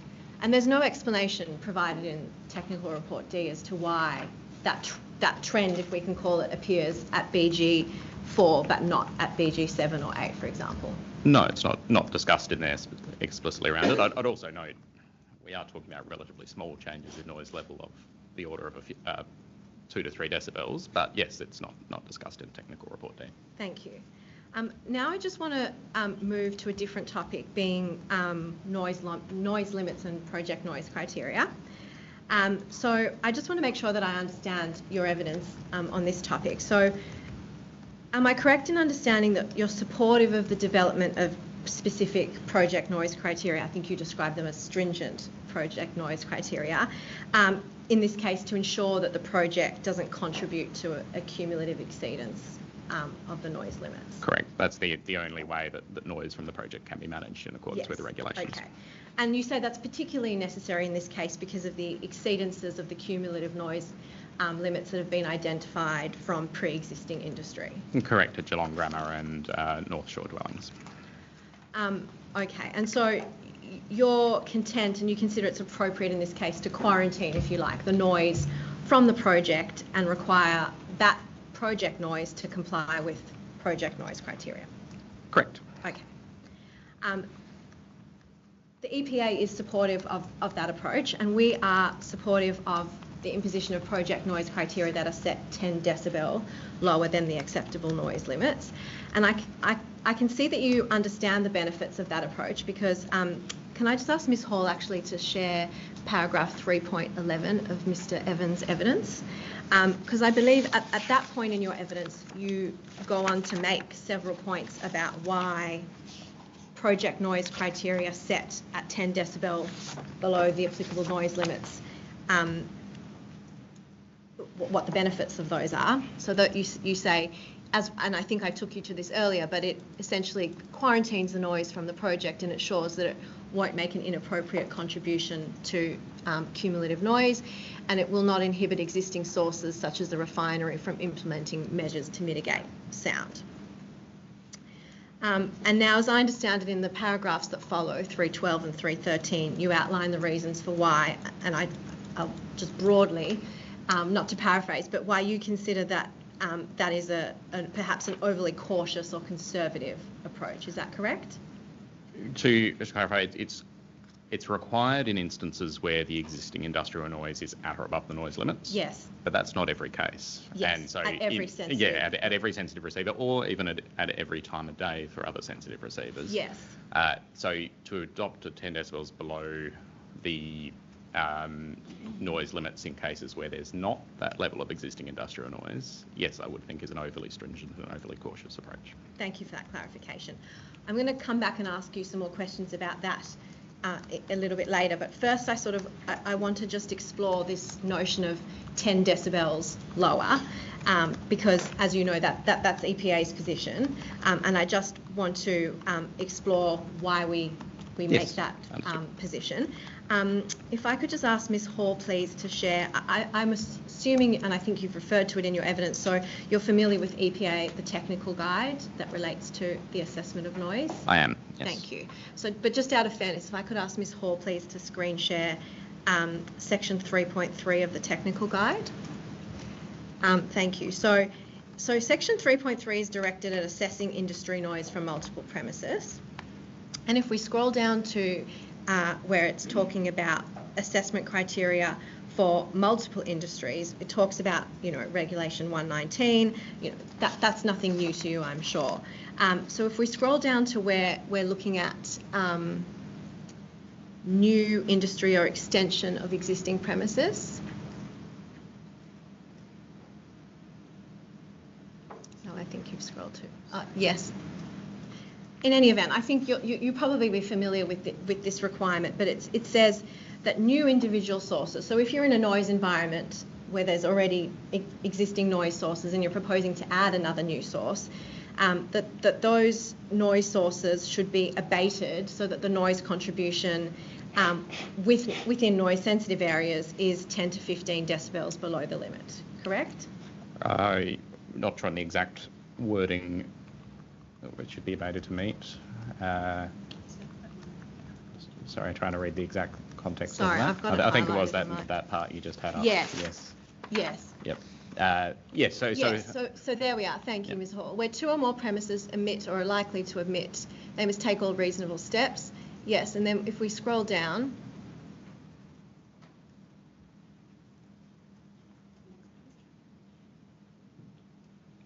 yes, so proposed new industry. For new industry, so that second paragraph, new individual noise sources located should be chosen or abated so that the noise contribution is 10 to 15 decibels lower. Yes. You would accept that? I would accept, although I think the context doesn't necessarily apply here in that it's new individual noise sources. I always have read that as adding a new source on a particular site itself rather than a significant project that's separate to the refinery. Or a new source within existing premises. Yes, correct. Yes. Yeah. I just want to unpack for a moment why the technical guide states that there's this 10 to 15 decibel less than the noise limit requirement. And so going back to first principles, it's right, isn't it, that the decibel scale is logarithmic as opposed to linear? It is, correct. So because of the logarithmic way in which decibels work, it's right, isn't it, that if you, for example, have existing noise that we'll just call at L1, and you add a further noise contribution that's 10 decibels L1, the cumulative noise level remains L1, correct, essentially unchanged. Yes. Okay, that was a big thing for me to get around my own head, so I'm glad I summarised that correctly. It was a more generic version of the table I presented earlier. Yes, so yes, correct. Thank you. Okay.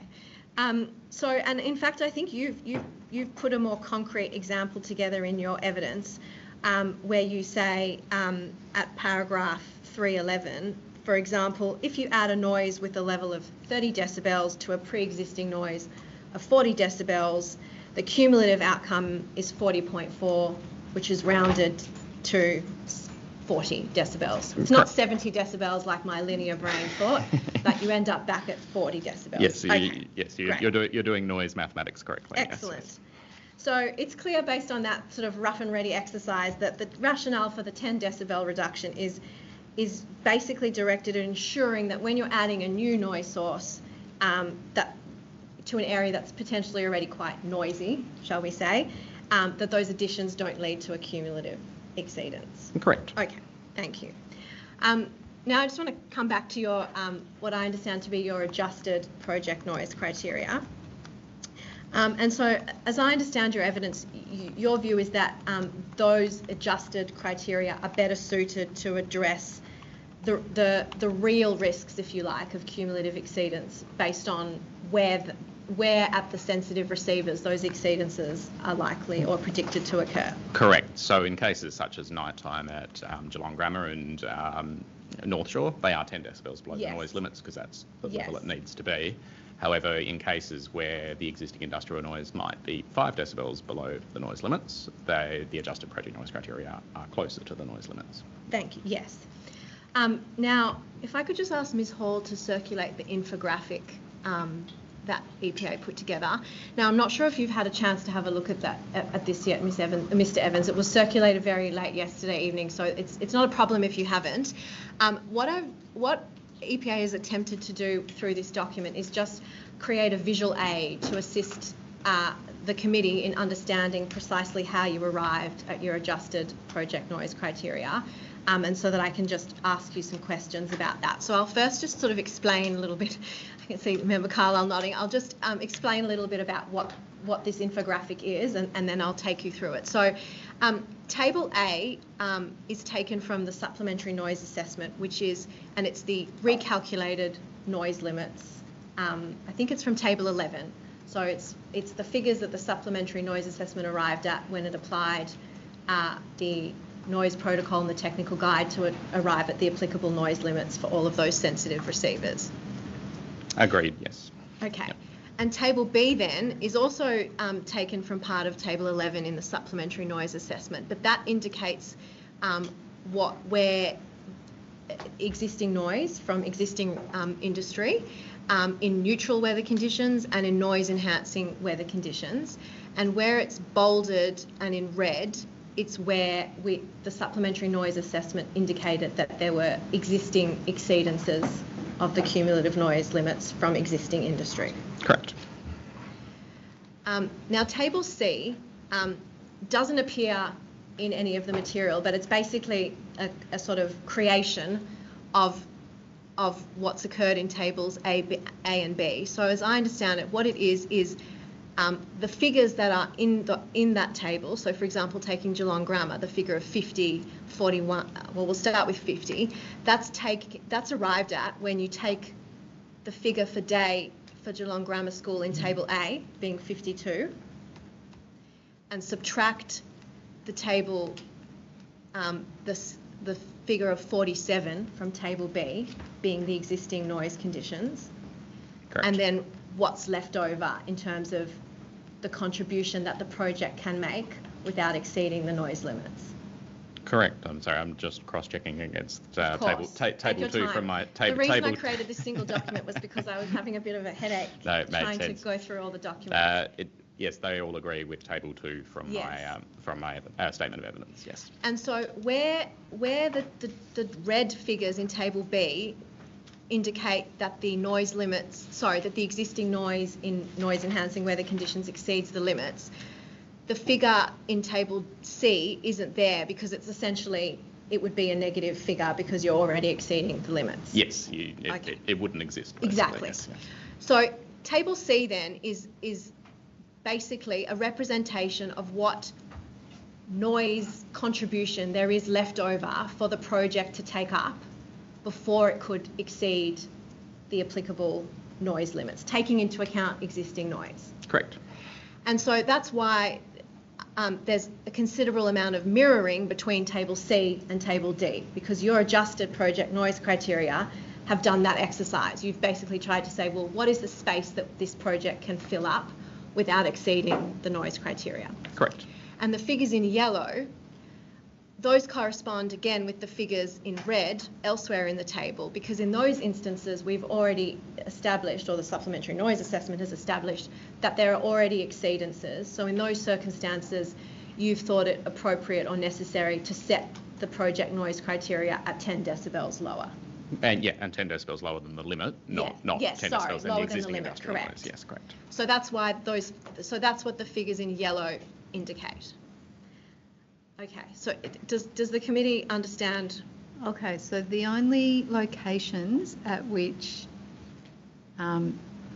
existing cumulative noise exceeds the limit are Geelong Grammar, 12 Myrtle Grove, and 365 Princess Highway. The other locations, your existing noise is below the cumulative noise limit. Correct. So yes, it's below the noise limit, and therefore. So you haven't applied that 10 dB for those situations. Yes. Discount. Correct. Probably the wrong word, but you haven't taken 10 dB Yes. off. Yes. Yep. Correct.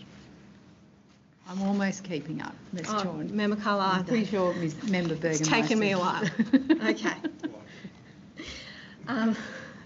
All right. So stop me anytime. Okay.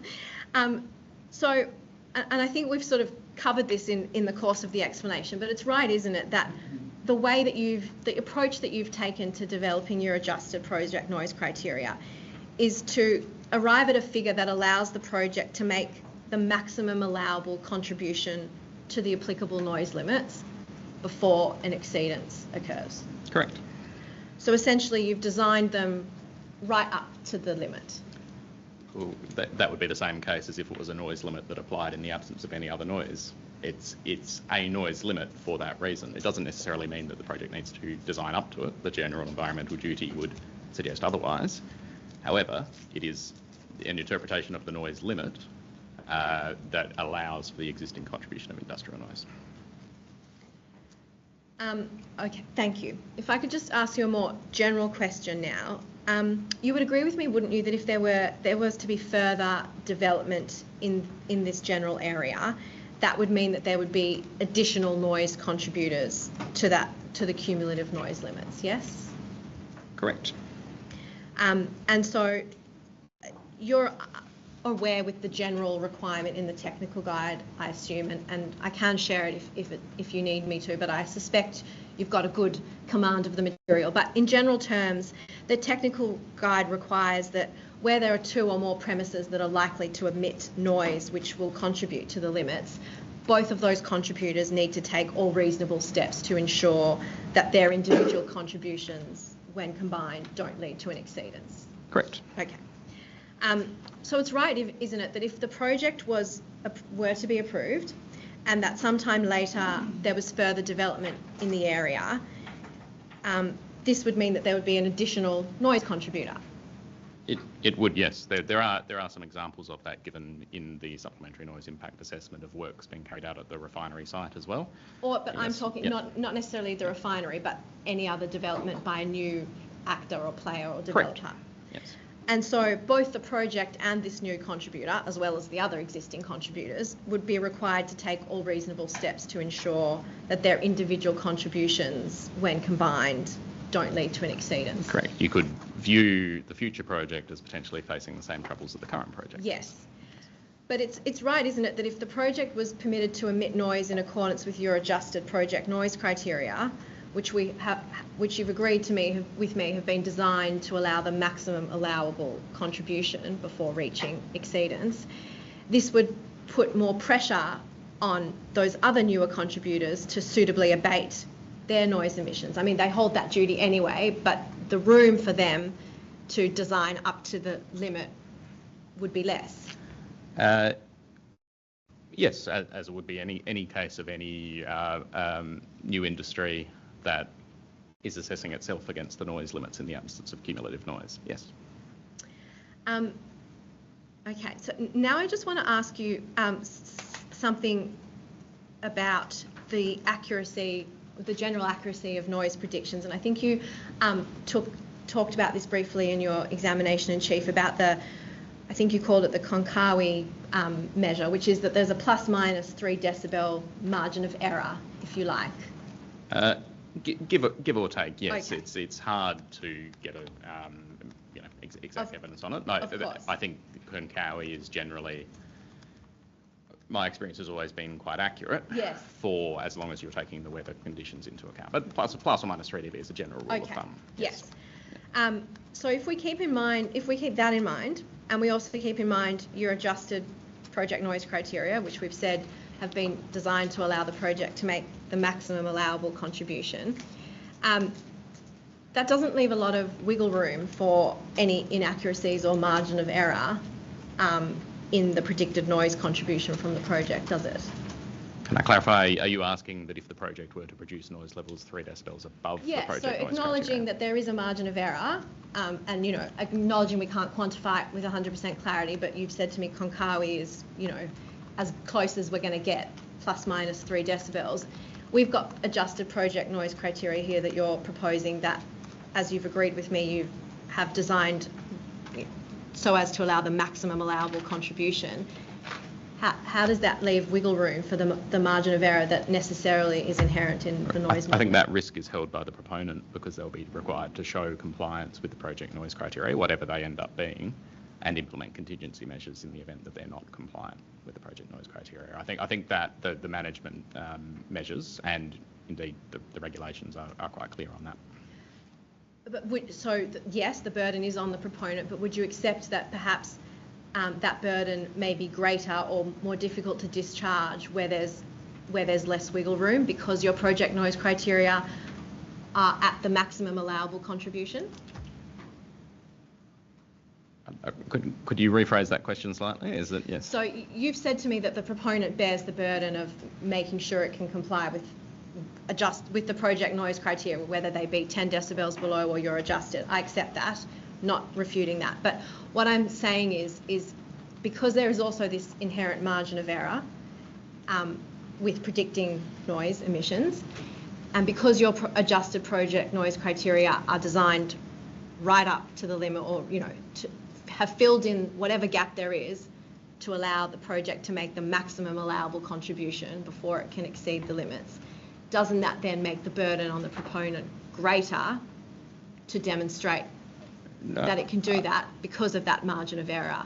Which proponent are we talking about? The proponent of the new project? Yes, Yep. yes. You've made a key assumption there that I think is incorrect, is that the proponent would look to generate noise up to my adjusted project noise criteria. In general, they're not proposing to do it. Their modelling suggests they wouldn't need to do that. So there's an assumption there that they wouldn't take into account the general environmental duty and essentially the risk that they themselves hold for compliance with the project noise criteria, and actually look to design lower than my adjusted project noise criteria, which I would think would generally be the approach they would take given the risk involved. But on the basis of if they were to redesign their whole facility to produce significantly more noise during the day, seems unlikely that would be necessary. But if that were to be the case, then yes, they would need to look at reducing it by 3 decibels should it turn out that the predictions were had underpredicted by 3 decibels. However, in general, I think that situation's unlikely, because the controlling noise scenario for them and the way they're going to have to design their facility is really around Geelong Grammar School and North Shore dwellings. And going back to that point where you said that the proponent's modelling suggests that they're going to be emitting noise lower than even your adjusted project noise criteria. It's right, isn't it, that there's nothing in your evidence that suggests that you don't consider the project with appropriate mitigation measures would be capable of meeting project noise criteria that was set at 10 decibels lower. It's just you think that's an overly cautious approach. Correct, but it's correct, but it does limit their ability for management measures. So it wouldn't be, I think, a foreseeable situation that could arise. One of the sources they've got less control over is the LNG carrier. Yes. They may have a louder LNG carrier deck come in. Yes. They assess the risk, decide that it would need to operate during the daytime. That's seen as a reasonably practical measure. Reduced the risk of harm so far as reasonably practical. But potentially, what if the carrier deck was within, was only 9 decibels below the limit at Avalon College, and that is written, it's below the noise limits. It's not prescribed to be creating unreasonable noise. Yes. You could argue they're fulfilling the general environmental duty by running it during the less sensitive time of day, but they would be breaching a condition that says that they must be 10 decibels below the noise limit. So that's the situation I could concern I would have with mandating that it be 10 decibels below the noise limits at all times of day where it's not absolutely necessary. Understood. I just want to ask you some questions now about your views on how you consider it would be appropriate to use the project noise criteria. So, as I understand your witness statement, you say they're an appropriate design tool, but you have concerns about adopting them as an enforcement or an enforceable criteria in the EMF. But then when I go and have a look at the conclave report and your and Mr. Tardio's amendments to the EMF, I must say I'm somewhat a little bit confused about where you landed. So I would just be grateful if you could clarify for the EPA and for the committee's benefit, where do you see these project noise criteria being utilised? Are they for design purposes only, or are you also advocating that they be recorded in the EMF? In whatever, I'm not talking about what form they take, whether that's your form or any other form, but do you envisage that they could be an appropriate tool to include in the EMF? And I'm sorry, I'll jump straight back to the form. Yes, that statement around them being a design tool was around the 10 decibels below at all times of day, at all locations, because that is how the supplementary environmental noise impact assessment proposed project noise criteria, and I saw those as a design tool to look at to mitigate it. There will need to be project noise criteria documented in the mitigation measures. Okay. However, the comment around What they are. The form is important. Yes, understood. For what they are. I just wanted to understand your general position as to the appropriateness or otherwise of recording them in the EMF. So as a general principle, you don't have an issue with putting project noise criteria in the EMF as an enforcement tool during the operational phase of the project. Correct. I think it's the only practical way of managing noise from the project. Thank you. Okay. Now I just want to deal briefly with dredging noise. So in your evidence... Sorry. Yes, certainly. Just missed. Can you just go back to that last point and what your position is? So project noise criteria should be documented in the mitigation measures. The whole premise of the mitigation measures is that you look to assess the project noise in isolation, and the only way to practically do that with all the other industrial noise is to set project noise criteria for the project only. The area where I've disagreed with the EPA is that what form that project noise criteria should take, and the current wording in the joint statement says that the project noise criteria should be set. Pull up the exact 10 decibels. Not in the joint statement. No. Oh, sorry, the joint statement. Yeah. So the current wording in the joint statements, says maintaining the contribution of and this is my recommended change in the joint statement, maintaining the contribution of the project at noise sensitive areas within project noise criteria set, such that the project does not contribute to a cumulative exceedance of the noise limits of Part 5.3 of the Environment Protection Regulations. The point that we went to prior to the break, clarifying. Yeah, correct, yes. So it leaves open the form that those project noise criteria would take. Correct. But the concept of compliance with project noise criteria has made its way into the EMF. It has, yes, and I agree it was necessary to be in the EMF. Thank you. That's an important point of clarification. Thank you. So now turning to dredging noise. So as I understand your evidence, you consider generally that MM and VO4 with some amendments will control noise from dredging appropriately. Correct. And you would agree wouldn't me, that it's clear that the underlying intent of that mitigation measure is essentially for dredging to cease if assessments show that cumulative noise impacts, including the contributions from dredging, will exceed the noise limits. Yes? Correct. Yes. So I'm not sure if you've had an opportunity to review EPA's opening submissions. Fair enough if you haven't. But out of fairness, I will put it to you that EPA's position is that we generally support that mitigation measure, subject to one amendment. So you've conveniently replicated NVO4 at paragraph 320 of your evidence. So if I could just ask Ms. Hall to share that paragraph.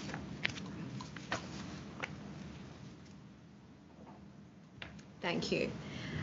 So our change relates to the second line from the bottom, where you're talking about, so it's talking about that measurements will be taken and where assessments conducted in accordance with the EPA publication show that there are indicate cumulative noise impacts. And then it goes on to say will exceed the evening or night period. EPA is recommending the inclusion of day as well, so day, evening and night period. What is your view on the appropriateness of that addition? No objection to it. I think it's a reasonable addition. I think the risk of cumulative noise exceedance during the day is low due to a number of factors. The first is higher noise limits, so the existing industrial noise tends to be below them. Yes. And also the noise propagating conditions, so that tend to occur at night.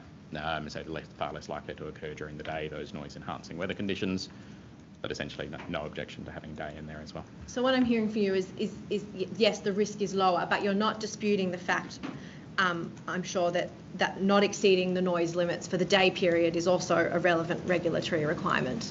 Correct, it is, yes. And it would be captured in MMNVO1A, yes. But this would explicitly require measurements yes. during the day. Yes, that seems and it's consistent with what you've agreed with me is the underlying intent of Correct. that mitigation yes. measure. Now I just want to ask you about the noise mitigation measures that appear at Annexure 1 of the technical report. So do I understand your evidence correctly that after you reviewed those measures in Annexure 1, you considered that the assessment of the effectiveness of some of those measures was perhaps a little bit too optimistic? Correct.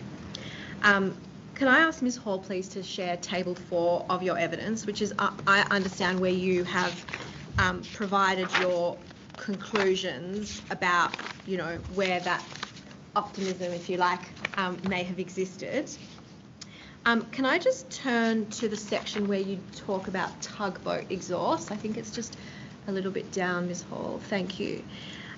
So there you've said, just that second paragraph in your commentary, that you understand that Viva would procure the tugboats and therefore have control, and so you've assumed that the tugboat exhaust could be reduced to a level of 95 decibels or 10 decibels lower than the assumed level in the annexure.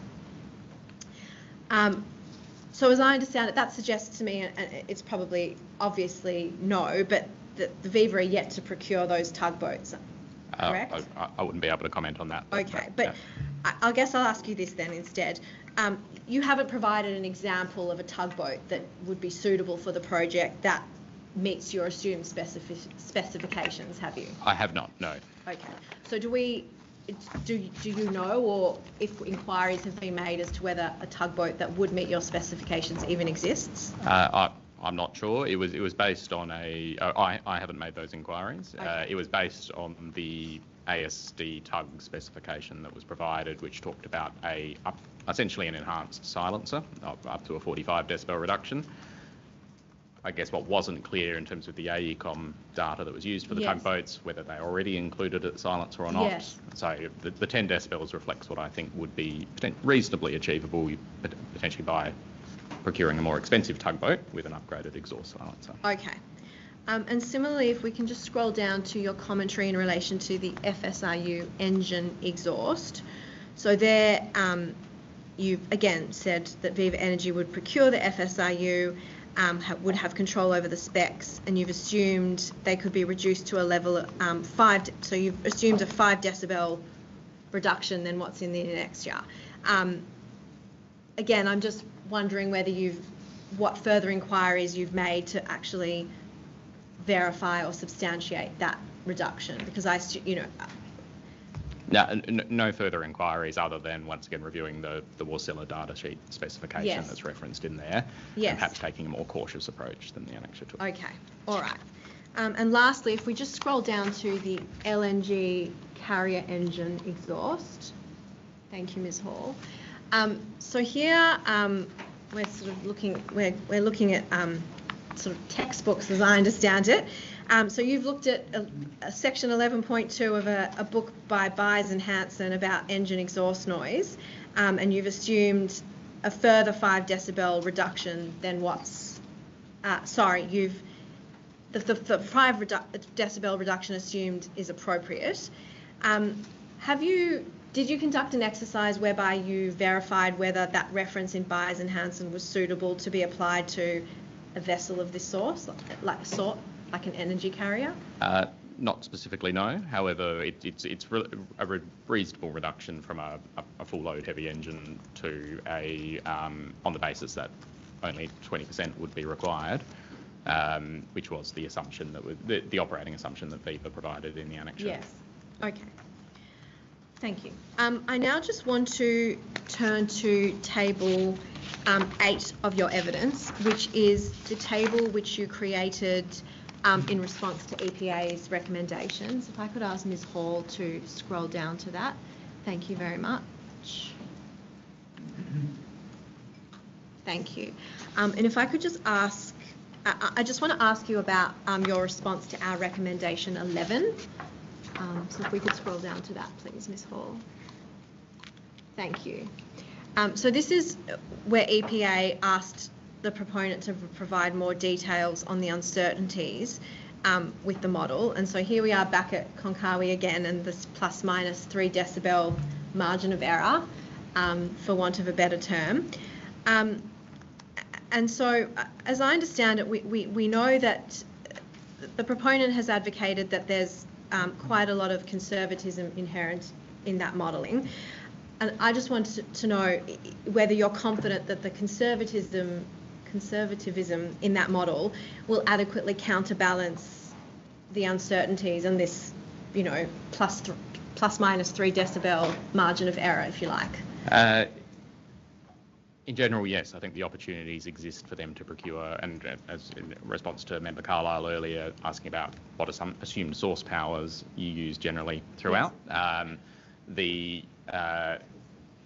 I think the supplementary noise impact assessment has taken a reasonable approach to sound power levels, but not an optimistic one, and given the majority of the noise sources are within the control of Viva through procurement, that option exists to improve the source levels. And I would think that opportunity exists to offset that plus or minus 3 decibel uncertainty. The one item that would be outside the control is the LNG carrier, yes. With the deck activity. Yes. That one I think would have to be managed through an operational control, yes. Through noise monitoring to establish yes. it. So that would be the one item that's outside. But I think through a process, particularly with a mitigation measure in that requires them to comply with the project noise criteria, there would be real incentive to look to reduce the source levels through that procurement process. With that one cut out, that carrier itself. Okay. Yep. Now, the last thing I want to ask you about, Mr. Evans, are your comments on the environmental management framework. Now, I agree with Member O'Neill. It's a moving beast in terms of which versions of what we're looking at. I just want to put to you some minor amendments that the EPA is suggesting. And just for ease of reference, I may just do that based on your table 7. And then the EPA is happy to provide a document for the committee's benefit later on that reflects those changes just for your records. But I might just put the questions to you in the context of your table 7. So if I could ask Ms. Hall to go back to Mr. Evans' table 7 in his evidence. So I just want to go to NV05, but the section of NV05 that relates to operational noise monitoring, please, Ms. Hall. So it's just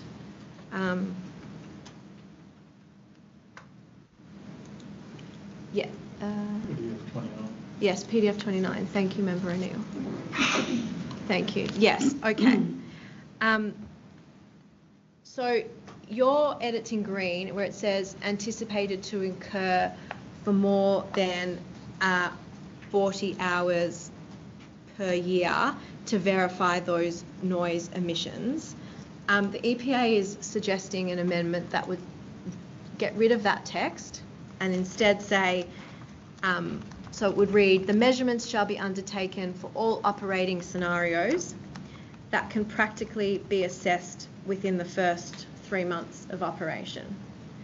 And for scenarios that are unable to be assessed within the first 3 months, specific commissioning measurements must be planned and conducted as soon as practicable. I would agree that that's a reasonable change. The second change... Sorry, just to interrupt. You mentioned you'll produce the... Yes. Okay, thanks. I apologise, this probably isn't the most, on reflection, the most clear way of doing it, but we will provide something in writing to clarify at a later date. I only got halfway through, that's all. But okay, thank you. Thank you.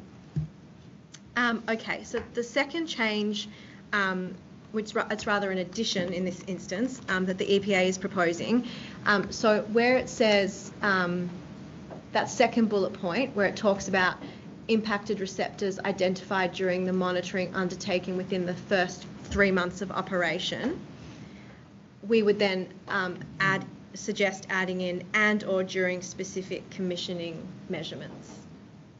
I think Mr. Tardio and I have agreed in the conclave to potentially remove the limit on the first 3 months of operation. So essentially it could continue on, which I would suggest may be a better change there. There you go. Yep. Thank you. So just to clarify, are these suggested edits included in your opening submission? No, they're not. These are additions.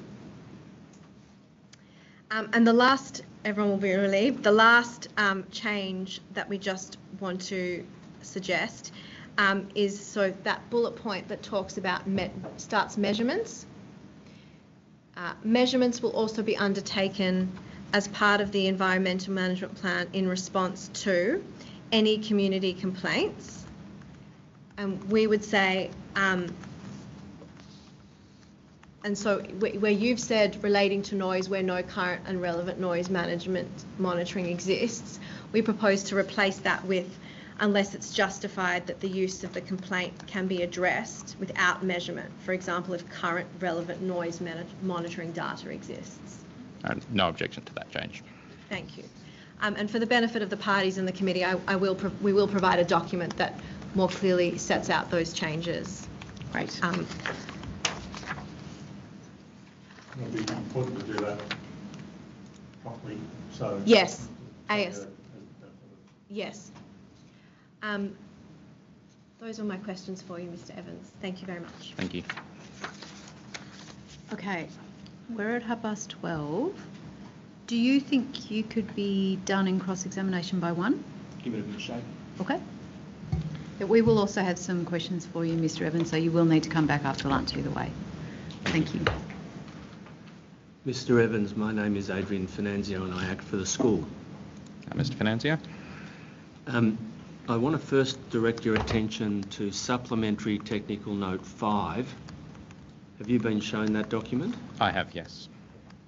Am I right in saying that you have made no contribution to the preparation of that document? Correct. You've made no analysis informing that document, informing that document in any way? Not to my knowledge, no. No. So if you've given advice about certain things, that advice has been used by others without your knowledge? Correct. Okay. I just want to pick up on a matter that was that you've been asked some questions about by Ms. Chorn. You were asked some questions about tugboats and dredgers and carriers and so on. It's right, isn't it, that you've been provided with a series of operating assumptions about, let's just call it the vehicles that make up the project in its operational phase? Correct. It's based on advice that comes from Viva as the proponent as to how it would operate. And you have sought to understand the noise propagating characteristics of the, call it vehicles, craft, that you've been asked to assume, correct? Correct. Yes. It's right, isn't it, that if that suite of craft were to change, that might have an effect on the modelling? Can I ask to clarify in terms of the noise emissions from that craft? Correct. Yes, it could have an upward or downward effect depending on if they were louder or quieter. So it's important, isn't it, that when we're talking about the noise generating characteristics of the operational phase of this use, we're talking about that based on the suite of equipment you've been asked to assume Viva will use? Correct. Right.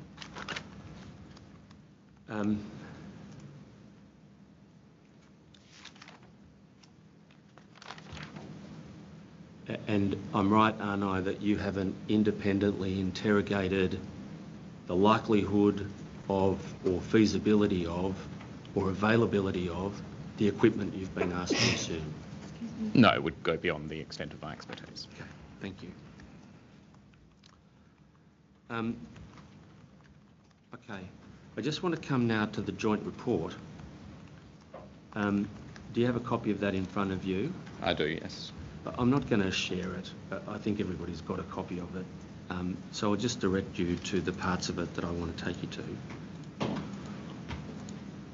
It's fair, isn't it, that there's a substantial degree of agreement between you and Mr. Tardio in relation to what I'll call technical matters?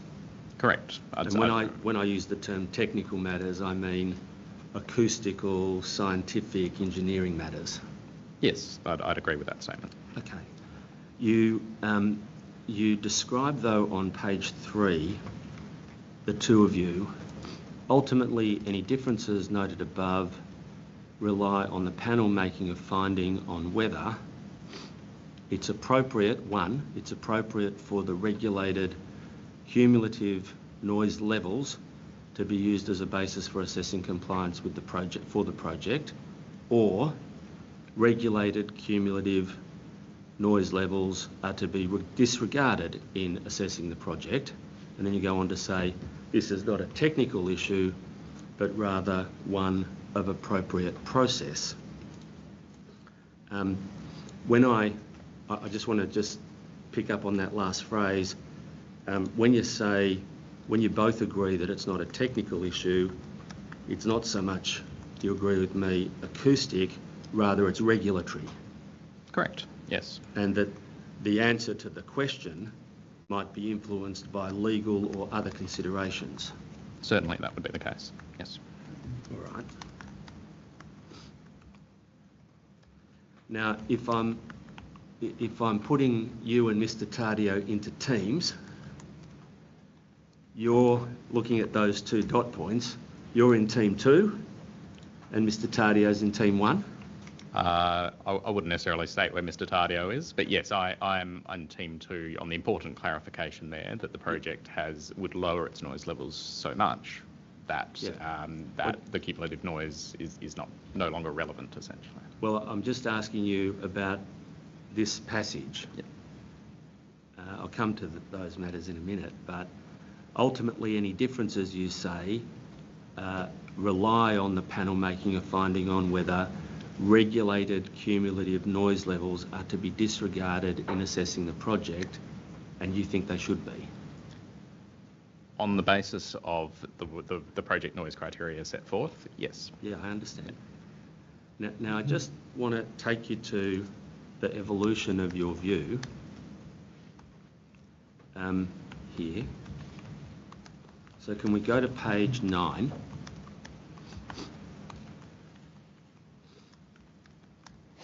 Sorry, page 9 of the evidence. Page 9. No, page 9 of the conclave. Yeah, report. This is where the table sets out the various iterations that have occurred. Okay. Yes. And I just want to start in the first column, your evidence. Am I right that the first, see where you've got struck out a passage that's in green, the strike through? The struck through passage was as originally exhibited. Yes, correct. And do you agree with me that as originally exhibited, that phrase would have invited consideration of the refinery noise in assessing compliance with cumulative noise levels? It could have been interpreted that way, yes. Indeed, Yes. That's why you decided to make a change. Yes. And it's true, isn't it, that in the conclave you suggested a refinement, which is, pardon me, the next passage, which is the unmarked up passage underneath the struck out passage, is a refinement that you suggested in your written report? Correct. And do you agree with me that in the conclave, the way that the discussion proceeded was that even written that way, even with your refinement, it was possible to treat the refinery noise as relevant to the question of compliance with the cumulative noise levels? I would not necessarily say that would be in the way I would have interpreted it, but Mr. Tardio had interpreted it a different way, and so yes, we agreed. Well, I suggested it needed further clarification. Yes. So you made a further change, which is the change that's contained in the third column in purple. Correct. Making specifically clear that you carve out the refinery noise in the assessment of compliance with cumulative levels. Correct. And indeed, it's right, isn't it, that if I take you to page 12,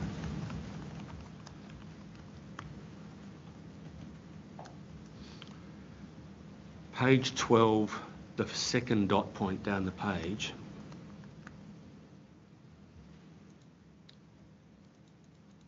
you have it?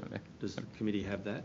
Measurements will also be undertaken as part of No, the... wherever page 13. It's got 12 13. of 13 top of the page. Page 13, Yep. top of the page, second dot point down, commencing wherever the noise emissions. Yes, got you. Do you have that, Mr Evans? I do, yes.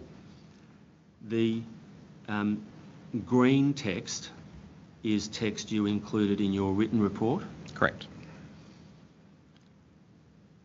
It's true, isn't it, that without that text, that clause would be read as incorporating consideration of the refinery noise in the assessment of the cumulative noise impacts.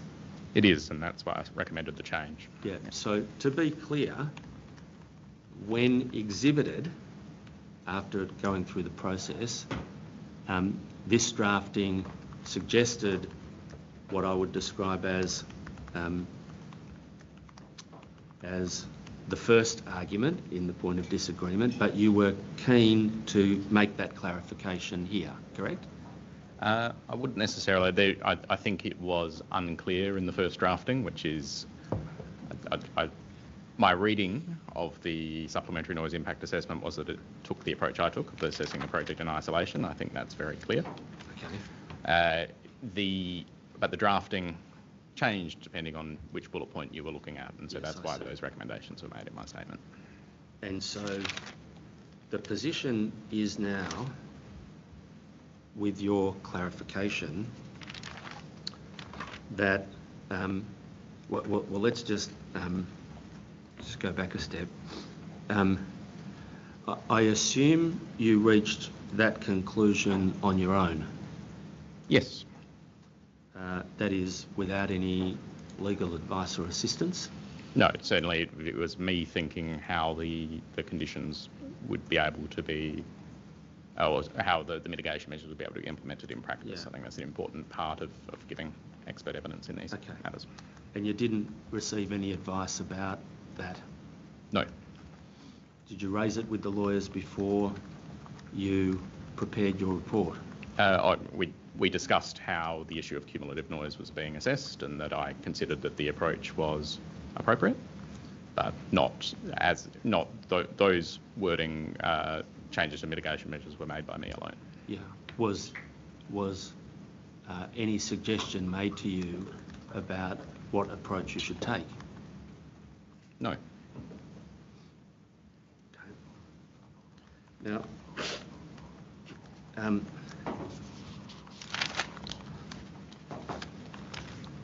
all right, thank you. They're the matters. How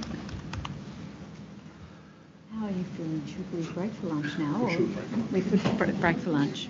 We're going to break for lunch until 1:40.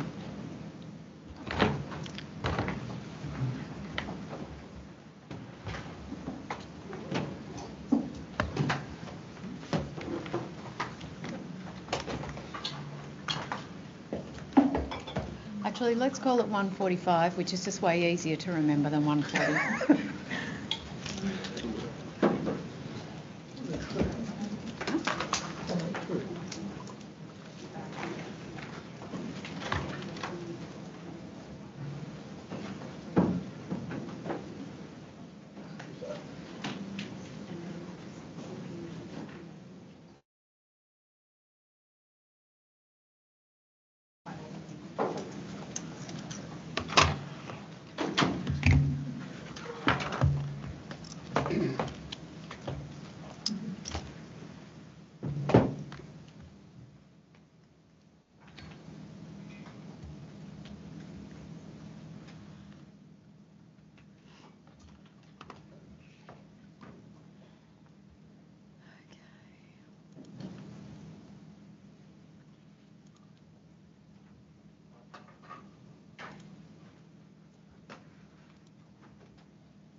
Okay.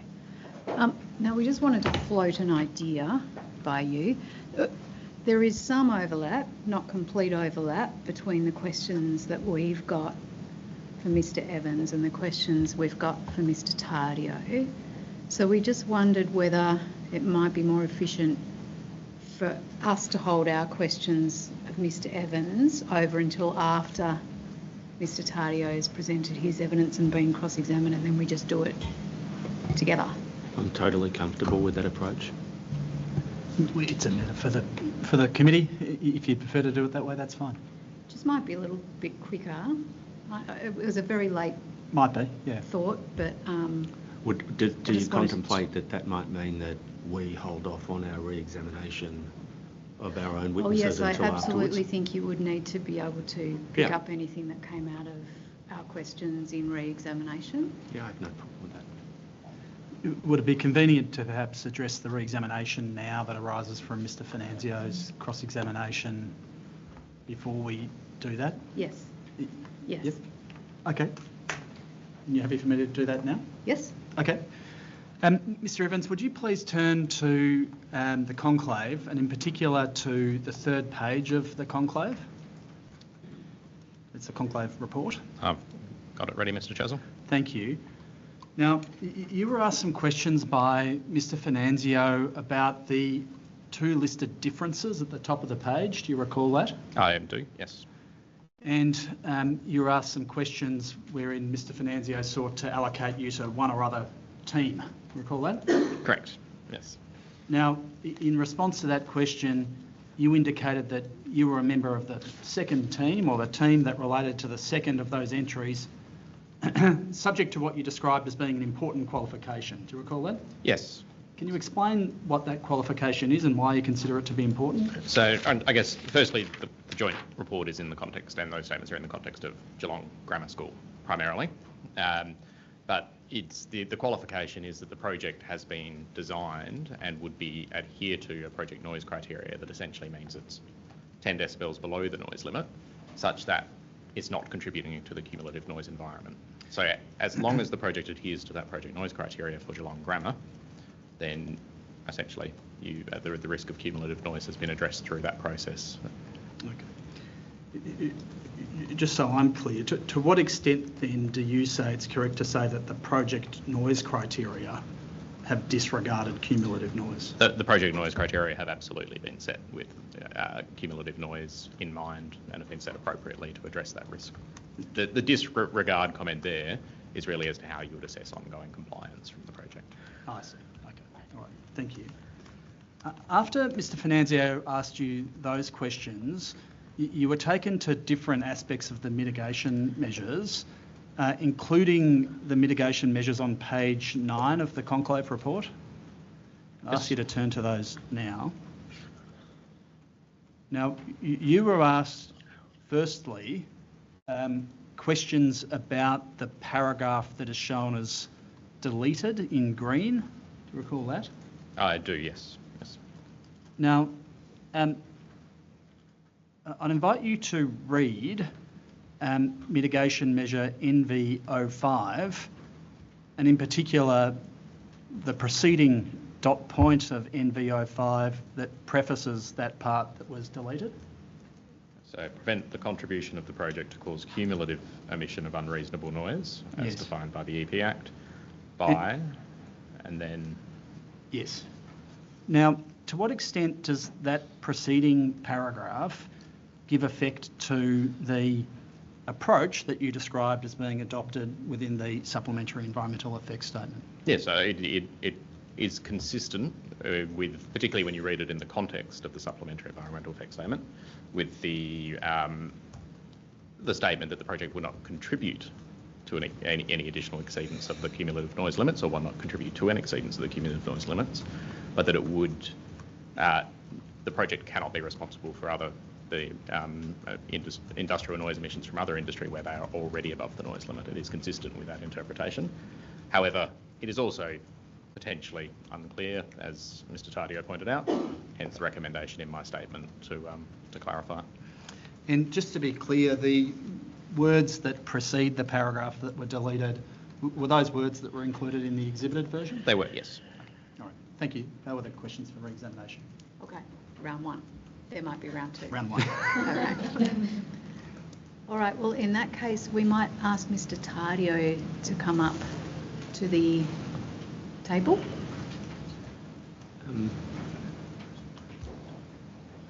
Yes, just the one thing that we probably should check in with is Mr. Tardio, are you intending to present a summary, a PowerPoint or something? No. No. He's just going to give his evidence orally. Okay. We asked whether or not he wanted to do that, and he expressed no preference to do it, so. Okay. No presentation, but I might share screen if that's okay at some point. Oh, yeah. No worries. I have, yeah. Member Carl, there might be a microphone on or something. I'm getting the noise out of the that speaker. Are you? I think I've got the link, that's fine, thank you. We'll get, Ken, would you mind, we're getting a bit of noise out of this speaker. Is that because too many of us have got microphones on?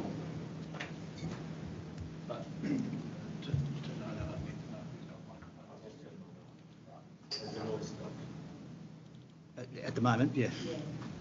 Now. It's still stopped. I'll let you know if it's a problem. But...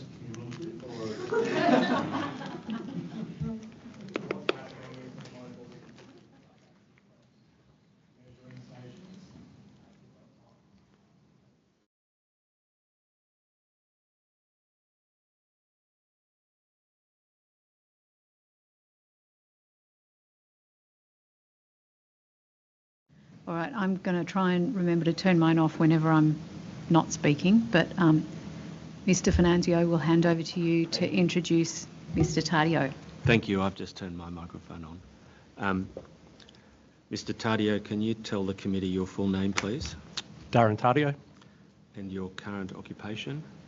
Director of Enfield Acoustics. And from where do you conduct business? Registered business address is 60 Criterion Court in Clunes. Are you the author of the report filed in this case dated 28 November 2024? I am, yes. And does that report set out your experience and qualifications as an acoustics expert? It does. Does it also include your assessment of the project from a noise perspective? It does, yes. Are there any amendments that you want to make to that report? No. Did you also participate in a conclave of experts with Mr. Evans? I did. And did you sign that conclave report? I don't think it actually bears a date. It was last week. Sometime last week. Yes. Following your meeting on the 3rd of December 2024. Yes, correct. Is it the case that the report and that your statement of evidence taken together with the report amounts to your evidence in this case? It does. Right. Well, Mr. Tardio, what I propose to do is to give you the opportunity to briefly summarise your position. Sure. Identifying whatever matters you think are salient for the committee to take into account. Sure. Well, I haven't prepared a presentation, but maybe a bit unorthodox, but I thought I might actually use Mr. Evans' presentation, just because he sort of cleared up a few additional points beyond what was discussed in the conclave. I might just start with the conclave report, in fact. So there were really two key items of discussion that came out of that. The first one was, which we've already heard some submissions on today, how cumulative impacts are to be addressed by the committee. And that's really posed more as a question, obviously as technical experts. Well, certainly from my position, I can't make a finding on that. And I can't really give a technical answer to it. And in fact, I think Mr. Chessel put it right before. What we say in the conclave report is really it's a matter for, I think, what we termed as appropriate process, quote unquote. So again, it's really a question, probably from my part in that conclave process, more so than Mr. Evans. I'm posing it as a question simply because a finding on that would assist me to give advice to the committee in terms of how monitoring in particular should proceed, which really comes to the second item of discussion in that conclave report, and that is because we have broad agreement on, if I just take a step back, the previous issues that were brought up in the, what I'll just call the old hearing or the previous EES, there's broad agreement that now the supplementary EES has progressed to a point that it's, from my perspective at least, has fixed a lot of those issues that were brought up last time. And really that's around part A being the background noise levels, which the background noise levels not necessarily being the most important part of that. It's sort of a means to an end more than anything. And the means to an end on that issue is what should the project noise limits be, or what we're calling the project noise criteria. What should those levels be? And essentially through the supplementary EES, it comes to a conclusion which is consistent with what I'd already recommended to the panel or the committee on the last hearing, and that was that we should take a level that was sufficiently below the cumulative noise limit to allow what I'll just call a buffer for cumulative noise impacts. So I take no issue with that criteria, certainly as a design criteria. So this 10 decibels below the cumulative noise limit or the regulated noise limit. Whether or not, you know, there's a bit of plus and minus to that in certain situations that Mr. Evans has already described, but certainly for the impacts on Geelong Grammar. The most important important periods would be the evening and the night period, and I think a level of 10 decibels or thereabouts below the regulated noise limit is a correct project noise criteria. The second point that was sort of resolved, I guess, through that process and the supplementary EES is really just the acknowledgement now. I mean, it sort of came through the last hearing, you might recall, but certainly now with the latest information, it is acknowledged that the refinery is generating excessive noise. Now, again, I don't really take issue with the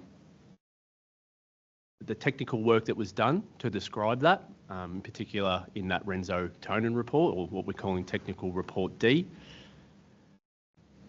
If there was a difference of opinion there, it would simply be that I say that the level of magnitude or the magnitude of that exceedance is higher than what's reported in that document from Renzo Tonin. But ultimately what I say in my written statement now is perhaps that magnitude of exceedance isn't actually critical to the outcomes here, or certainly not critical to what I'm recommending to the committee.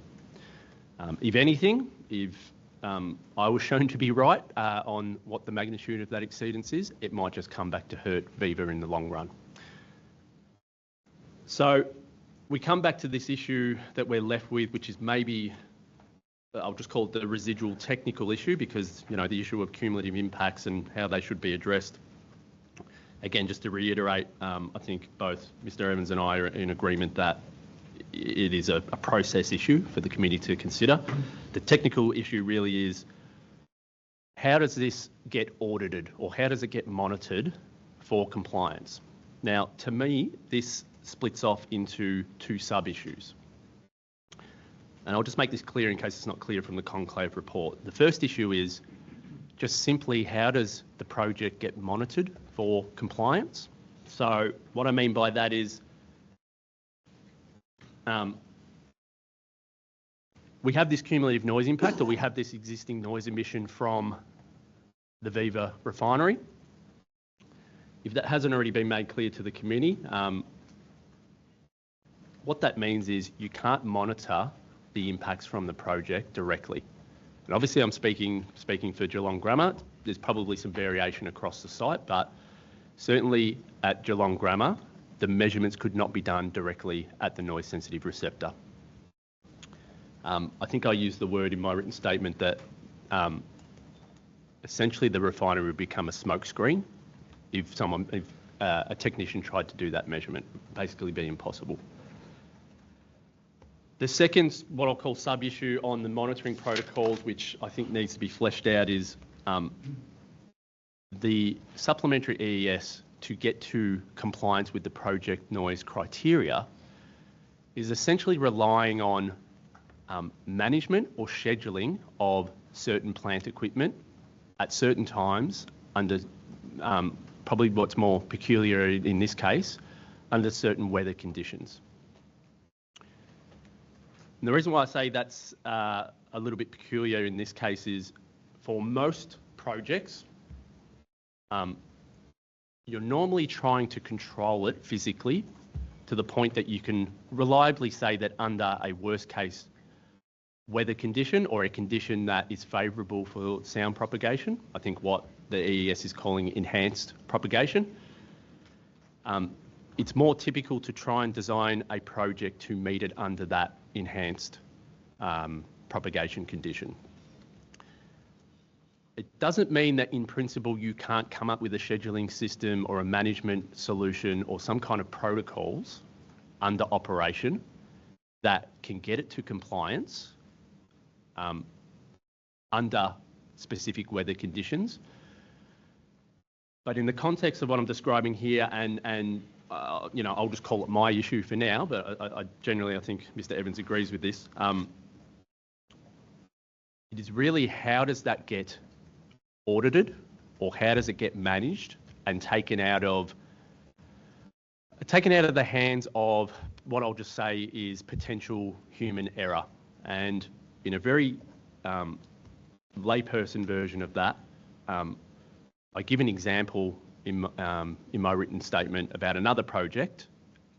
There are some projects that I'm aware of that have had to deal with noise this way by scheduling certain pieces of equipment under certain weather conditions. The example I give is the Acland coal mine in Queensland.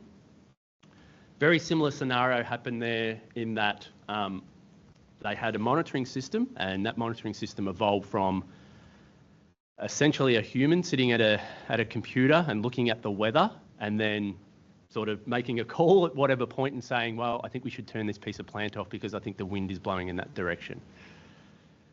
Now, that was the early days of that project, and they had a lot of issues with complaints because it wasn't being managed correctly. And I'm not suggesting that that was mismanagement on purpose. It was just simply that's what occurs when you rely on a human to make that judgment call. On that particular case, it evolved to a system of basic monitoring and alerts. So the technology is available. It's been available for a long time that through telemetry data and noise monitoring data, you can basically send alerts remotely to, I'll just say, an authorised person or the correct stakeholders that alerts a person who's managing that to turn something off or change a management protocol at the right time. So that's the first step of taking out the human error. We now have a mix of basic monitoring system alerting that human to make the right call.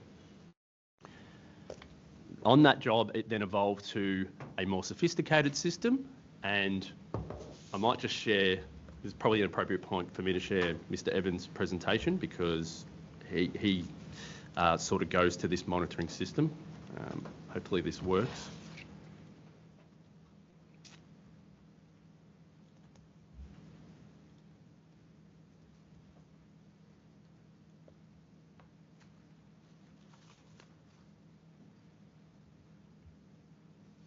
So this wasn't discussed in detail at the conclave, but certainly through his presentation by this point, I think he seems to be agreeing that some type of sophisticated monitoring system is going to be required in this particular case because it isn't straightforward. As I said earlier, you can't just put a dumb sound level meter out there and monitor the impacts directly.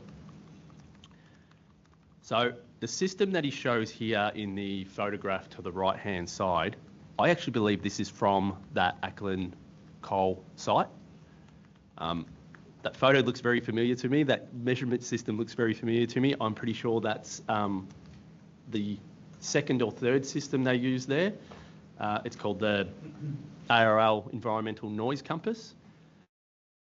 I believe that that particular site has now evolved again and used something similar to this, which is, you know, we don't need to get too technical here, but it's a bunch of microphones to help with identifying the direction or location of a noise source.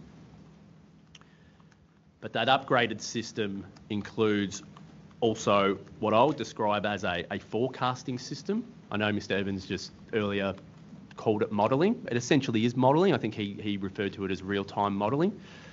So that is the next step in sophistication of this kind of monitoring system.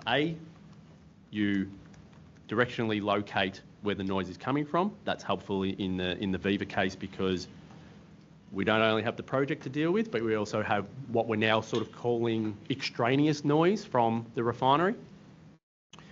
But then to also take out that human error of somebody making a call at the right time on what should and shouldn't be occurring on the project site is this forecasting system, which I do describe and give some screenshots of that in my written statement. I won't go to it now, but essentially it is, as Mr. Evans put it, a system that looks at upcoming weather information and then looks at a noise trend, essentially. So what has happened over the last period, and all this stuff has to be programmed and validated, basically looks at a noise trend over a period and then forecasts what the noise impacts are likely to be at some point in the future, in the near future in that case. And the reason why that's important is that helps take out this human error, because rather than be reactive and wait for an issue to occur and then say, okay, well, we need to turn X, Y, Z off, the forecasting allows that operator to be proactive. So that's an important distinction, I think, in the monitoring system. As Mr. Evans says here at the bottom, I've highlighted a few sections, I won't go to all of them. He says it's increasingly common to use this kind of system in a complex cumulative noise scenario. We agree 100% with that. So I would say the core issue for me on how this monitoring system gets rolled out, beyond this decision about cumulative noise impacts versus project noise impacts, is what I really describe as being challenges on this site and how you would implement this system, even just to monitor the project noise levels. So I know that the committee has carried out a site inspection, so you'd be pretty familiar with the area of Foreshore Road, I think. Along that area, along Foreshore Road, and maybe a little bit closer to the refinery, getting closer to the site of this project, you can't really escape the refinery noise. Whether that's the day, evening or night period. That has been my experience out there. You cannot escape the refinery noise in that area. So that presents an initial challenge on where would you set up such a monitoring system that could exclude the refinery noise just to isolate the project noise levels. In a very simple world, and this happens quite often, that acoustic engineers can't measure directly at noise sensitive areas. They have to choose what's called a substitute location or a derived location. In most, I'll just call them normal cases where you don't have a lot of this extraneous noise or existing cumulative impacts, the very simple process is to stand at a distance far enough away from the thing that you're trying to measure, what we would classically call a point source. And then you can usually extrapolate from that to where the sensitive receptor is. That's kind of what the EPA is saying to do in their guideline. Not explicitly, but that's the general process. The reason why this gets challenging at this particular site is what I've described about you can't really, at least in the area of Geelong Grammar, I'm really just speaking to that area, you can't really get away from the refinery noise. Now maybe this system that's up on the screen or something similar or equivalent to this with directionality or a microphone array, that might help solve that issue to a degree. Hasn't been validated yet, but I'll say in theory, perhaps that issue can be resolved. The second issue though is where do you set it up that is in a position that can be at a reasonable distance from the project site. The reason why that becomes important is if you have a relatively large project site with noise emissions or noise sources that are spread out, if you go too close to that site, it becomes very, very hard to validate the total noise that might be occurring back at a sensitive receptor, which is why you usually want to stand back at a sufficient distance that, again, we sort of classically call, would make it a point source. So for the lay people in the room, that really just means you're at a distance far enough away that all of the broader noise from the entire site appears to be coming from a single point. To give you an example of this and why it would be challenging on this site, not only do we have the refinery to contend with, but secondly, we're in water, essentially. So it's not as though you can set up one of these monitoring systems in the water, or maybe you could. You still need to find a place on land that is accessible and can isolate that noise from the project. I guess my fear would be that the example that I think of is such a system is set up relatively close to the project area, let's just say close to the FSRU, but then an LNG carrier comes in and that position that has been selected is not really able to accurately measure the total noise from the combined FSRU and the LNG carrier, something to that effect. Again, I'm not suggesting that it would be impossible to set up a system and validate it and get this to work. I'm really just highlighting to the committee that I think this is going to be more challenging than maybe what's been presented here. So maybe just to summarise all of that, again, I think there's broad agreement between the experts on the way that the noise criteria has been set for the project. Broad agreement on, I guess, just the knowledge that the refinery is an issue. We are really left with two relatively narrow issues, I'll say. And they really feed off each other, unfortunately, and probably what I described in my written statement is they really compound. The first one is, how do we deal with cumulative noise impacts? And I agree, in fact, I say it in my written statement and I've said it in the conclave, that is probably something that also could be dealt with through a separate enforcement process. And I know the committee's not here to enforce existing noise impacts. I could probably provide some opinions and observations on that, but again, I'm treading very carefully because I think it's largely rests with legal submissions on how that should be interpreted. And therefore that feeds into what is the appropriate monitoring system. And just to summarise that again, I think I broadly agree with Mr. Evans that a monitoring system is required. We're both stating that now.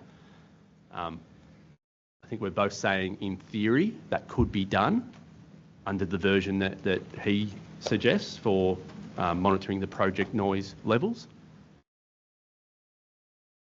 I'm probably just a little bit outside of that and saying yes, can be done in theory, but I think it will be very, very challenging. That's the evidence. Thank you. Okay. Now, cross-examination, we had an indication from you, Ms. Chorn, that you had some questions for Mr. Taddeo. Yes, I expect to be significantly under my estimate, however. Okay. 10 to 20 minutes. Okay. And Mr. Chessel, you had an estimate of around an hour. Yeah, I'd say about half an hour. Okay. All right. Are you happy for EPA to will go first? Yes, good. Thank you. Good afternoon, Mr. Taddeo. Good afternoon. I'm Ms. Chorn. I appear on behalf of the EPA, so that's where my questions will be coming from. Sure. Just three matters I think that I want to deal with you. The first is in relation to the choice of background equivalent location for Geelong Grammar School that was outlined in the supplementary noise assessment. Yes. So am I understanding your evidence correctly that you note that you're satisfied with what the supplementary noise assessment has done, but you also accept or concede that you didn't visit Avalon College yourself to undertake your own independent verification of that analysis. Is that correct? That is correct, and I'll just maybe qualify that a little bit more in case it's not clear in my written statement. What I'm really saying is I don't take issue with the process that's been undertaken by Renzo Tonin in that case. They were the expert working for Viva at that point. I think their methodology of assessment now accords with best practice and really what the EPA publications ask for. I think their justification for using that location at least appears sound. But as the point that you've just raised, I obviously haven't validated that myself because I have not gone to Avalon College to check whether the refinery is intrusive there, but B, also confirm their numbers. Yes. Okay. Thank you. Now I just want to ask you about the topic of project noise criteria. So, and because there's some movement between the views expressed in your report and now what's expressed in the conclave report, I just want to be abundantly clear that it is now also, that it now appears to be your view that project noise criteria in some capacity, the precise figures for those, may be a matter for further future determination, but that you consider it appropriate in a general sense to record the principle of project noise criteria in the EMF. Is that right? Do you mean the specific numbers within the EMF or just? The concept that the project noise must comply with project noise criteria once those are determined. I don't think just to be clear, I don't think my opinion on that has actually changed from my statement to the conclave. I think I've always agreed with that, including in my written statement, yes. Okay, so it's an appropriate to include that to include reference to the project noise criteria, whatever they eventually end up being, in the EMF. Absolutely, yes. Thank you for that clarification. Now I just want to go back to something you were dealing with in your examination in chief, and this is what your point about the challenges you perceive, if I can use your words, in terms of monitoring compliance of the project noise with project noise criteria in a situation where you perceive there to be the possibility for the refinery to act as a smokescreen, I think is the other words you've used in your evidence. Yeah, and just to be clear, I'm not saying again that smoke screen exists on purpose. I just think that's naturally what would occur. It's there. It's in the you can't get away from it. North environment. Yes, no, and I wasn't trying to put that. No, I just wanted to clarify in case it came across that way. Thank you for clarification. Yes, I just want to be clear, and I think you averted to this in your presentation to the committee, but you acknowledge, don't you, that the EPA technical guide sets out a process that could be followed to separate out noise from the project, from the refinery. I think, as I understand your evidence, that it's a process. It's going to be challenging in the circumstances of this case, but you're not seeking to derogate from the general proposition that the technical guide sets forward a process by which an EPA officer could carry out an assessment of whether or not the project noise complied with the project noise criteria. No, so not in principle, no. Okay. Yeah. You're just saying that you perceive there to be some potential challenges in following that process. Yeah, and maybe to follow on from that, I guess my concern is more that if those challenges cannot be overcome, we end up with a situation of noise being intensified or aggravated, just hypothetically, if it doesn't meet the project noise targets or limits, whatever you want to call them. But then it becomes a very difficult process for a stakeholder other than the proponent to identify that issue later. So again, I'll use an example. Let's say that the project doesn't meet those requirements. Yes. And there are complaints that occur out of that. Yes. Because there's an allegation of excessive noise from the project, not the refinery. It becomes a very, very difficult process then to prove that. Yes. So it puts a greater burden on the proponent, on Viva. I think in that case it puts it's quite the opposite actually. What I'm suggesting is it puts a greater burden on the receptors because it becomes very difficult for those receptors, and I'll frame this on behalf of Geelong Grammar, to then prove that there is a noise issue from the project. Yes. So the burden becomes, the burden, what I'm really saying is, and I'll use this term loosely again, because of this smokescreen issue, the burden is actually put back onto the receptors rather than the proponent. Yes, to separate out. Yeah. To separate out the noise. Yes. I just now want to take you to some changes to the EMF that have been proposed by EPA, which were put to Mr. Evans, and so out of fairness, we would like to put to you as well, Mr. Tardio. Sure. In the break, EPA put together a document that attempted to consolidate the conclave comments with our changes so that it's a little bit easier for everyone to understand where we're going. So I'm just going to ask Ms. Hall to screen share that, please.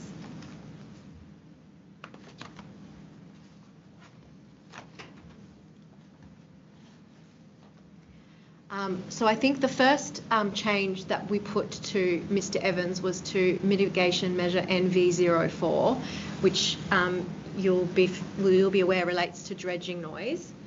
You can see our EPA's proposed change is the yellow. So it's a simple change, if you'd like, just to include, previously it said that the dredging would cease if assessments indicated that there was likely cumulative noise impacts during that would exceed the evening or night periods, and we wish to include day periods as well. What is your view on the appropriateness of that change? Again, in principle, I think it is an appropriate change. I think, practically speaking, the reason why Mr. Evans and I didn't have to take issue with that originally, I think, as he also explained, it's just because during the day period it's probably a low risk. Yes. Yeah. Yes. But I agree that in principle it should be in there. Because you would agree it's still a requirement. Still a requirement. Yes, exactly. Yeah. Thank you. Now, if we scroll further down to NV05 and the part of N05 that deals with, keep scrolling, Ms. Hall. I think it was operational noise monitoring. So again, EPA's suggested changes appear in the yellow. So we simply suggest that the sentence that starts the measurements should read, the measurements shall be undertaken for all operating scenarios that can practically be assessed within the first 3 months of operation. And then for scenarios that are justified to not being able to be assessed within the first 3 months of operation, specific commissioning measurements must be planned and conducted as soon as practicable. Do you consider that to be an appropriate amendment? Again, in principle, I'll just work with what the EPA has changed. I didn't agree that the specific reference about anticipated to occur for more than 40 hours per year should be the benchmark. So what I'm really saying is I agree in principle that should be taken out and replaced with what the EPA has suggested to be broader. Yes. But the caveat to what I'm suggesting now is, because I'm arguing that an ongoing compliance monitoring system should be there the whole time, from day one till the end of the project, whenever that is. And again, I think Mr. Evans agrees with that now, and that's clear from his presentation. Yes. The references about 3 months and commissioning and some of these other things, they become less critical to me, because if there is this requirement for an ongoing monitoring system, that falls away. Yeah. Understood. Thank you. Then the next change, Ms. Hall, I believe, is just a few bits down. I mean, I think we're going to be we may be back to where we were with the earlier change, but that just simply says and/or during specific commissioning measurements. Yeah, same comment. Yes. Yeah. Yes. And then the last one is in relation to the measurements that are undertaken as part of the EMP in response to community complaints, and we've just suggested saying unless it's justified that the cause can be addressed without measurement. Yeah, I agree with that, but also, again, if this ongoing compliance monitoring system is there, that sort of takes care of relevant monitoring. Yes. Yes. Thank you. Those are my questions. Thank you, Mr. Tardio. You're welcome. Okay, Mr. Chessel. Thank you. Mr. Tardio, I want to start with this question of process, and to that end, can you please have page 3 of the conclave report before you? Yes. The issue that you describe as being one of process is the differences that you highlight in those 2 points at the top of the screen there. Is that right? Or At the top of which screen? top of the page 3 of the conclave report? Page 3, yep. Where it starts with ultimately any differences? Yeah. Yes. Yeah, okay. Now, I want to see whether you agree that this issue of process can be summarised in the following way. Is it the case that the issue of process that you identify can be summarised as one of the 2 following alternatives? On the one hand, the environmental approval for this project being contingent on cumulative noise emissions, that is emissions from the project as well as other industrial sources, be it the refinery or other industry, complying with the designated noise limits under the noise protocol. That's option 1. As opposed to option 2, the environmental approval for this project specifying project noise criteria that would operate to ensure that noise from this project does not contribute to the effective noise level at any receptor in circumstances where cumulative noise is at or above the relevant limits. Is that a correct description of the 2 alternatives? I think it's a fair summary of the 2 alternatives. I wouldn't say it's correct, and with one minor difference from my position. On your option 1, where you're referring to cumulative impacts, yes, I would only consider, if that was the process, if I can put it that way, the noise impacts from the Viva entity. Okay, all right, we'll come to that. That's clear. So, sorry, Mr. Tardio, did you say you would only consider the noise impacts from the Viva? Yeah, and I'll just explain why that is. And again, I want to be I want to tread carefully here because I'm really coming at this from a position of what is my experience rather than what is the correct legal interpretation. The reason why I make that distinction is my experience is that if you have an operator that wants to expand their operation, and I'm not saying this is an expansion, I'm really just posing that as a question again. If you have an operator that wants to expand their operation, normally the existing impacts from that operator are taken into consideration on whether that expansion should be approved. So I draw that distinction because if we're now talking about the project and, say, a different area that I'm not concerned with, North Shore, where there are other industry, clearly that is outside the control of the proponent in this case. Yep, okay. okay. Now, subject to that qualification, you agree with me that they're the 2 approaches? Yep. Is that right? Agreed.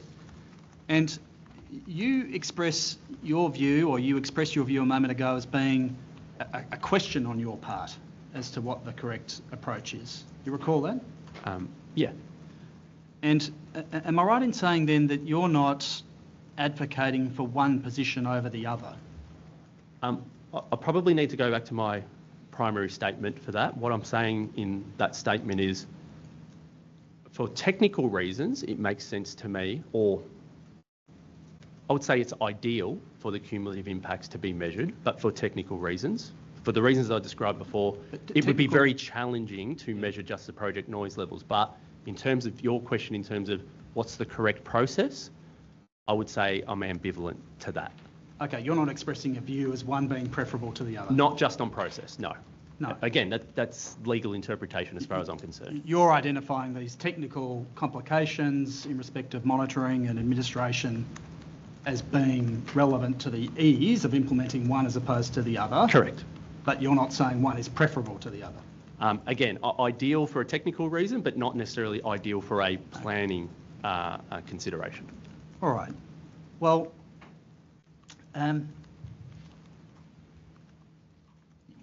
you understand, don't you, that the process that we're engaged in now is a process that is designed to assess the environmental effects of the proposed gas terminal project. Understood.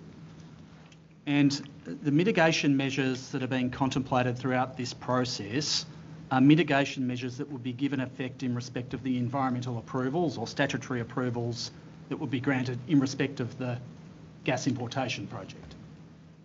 They are now, but they weren't as exhibited, no.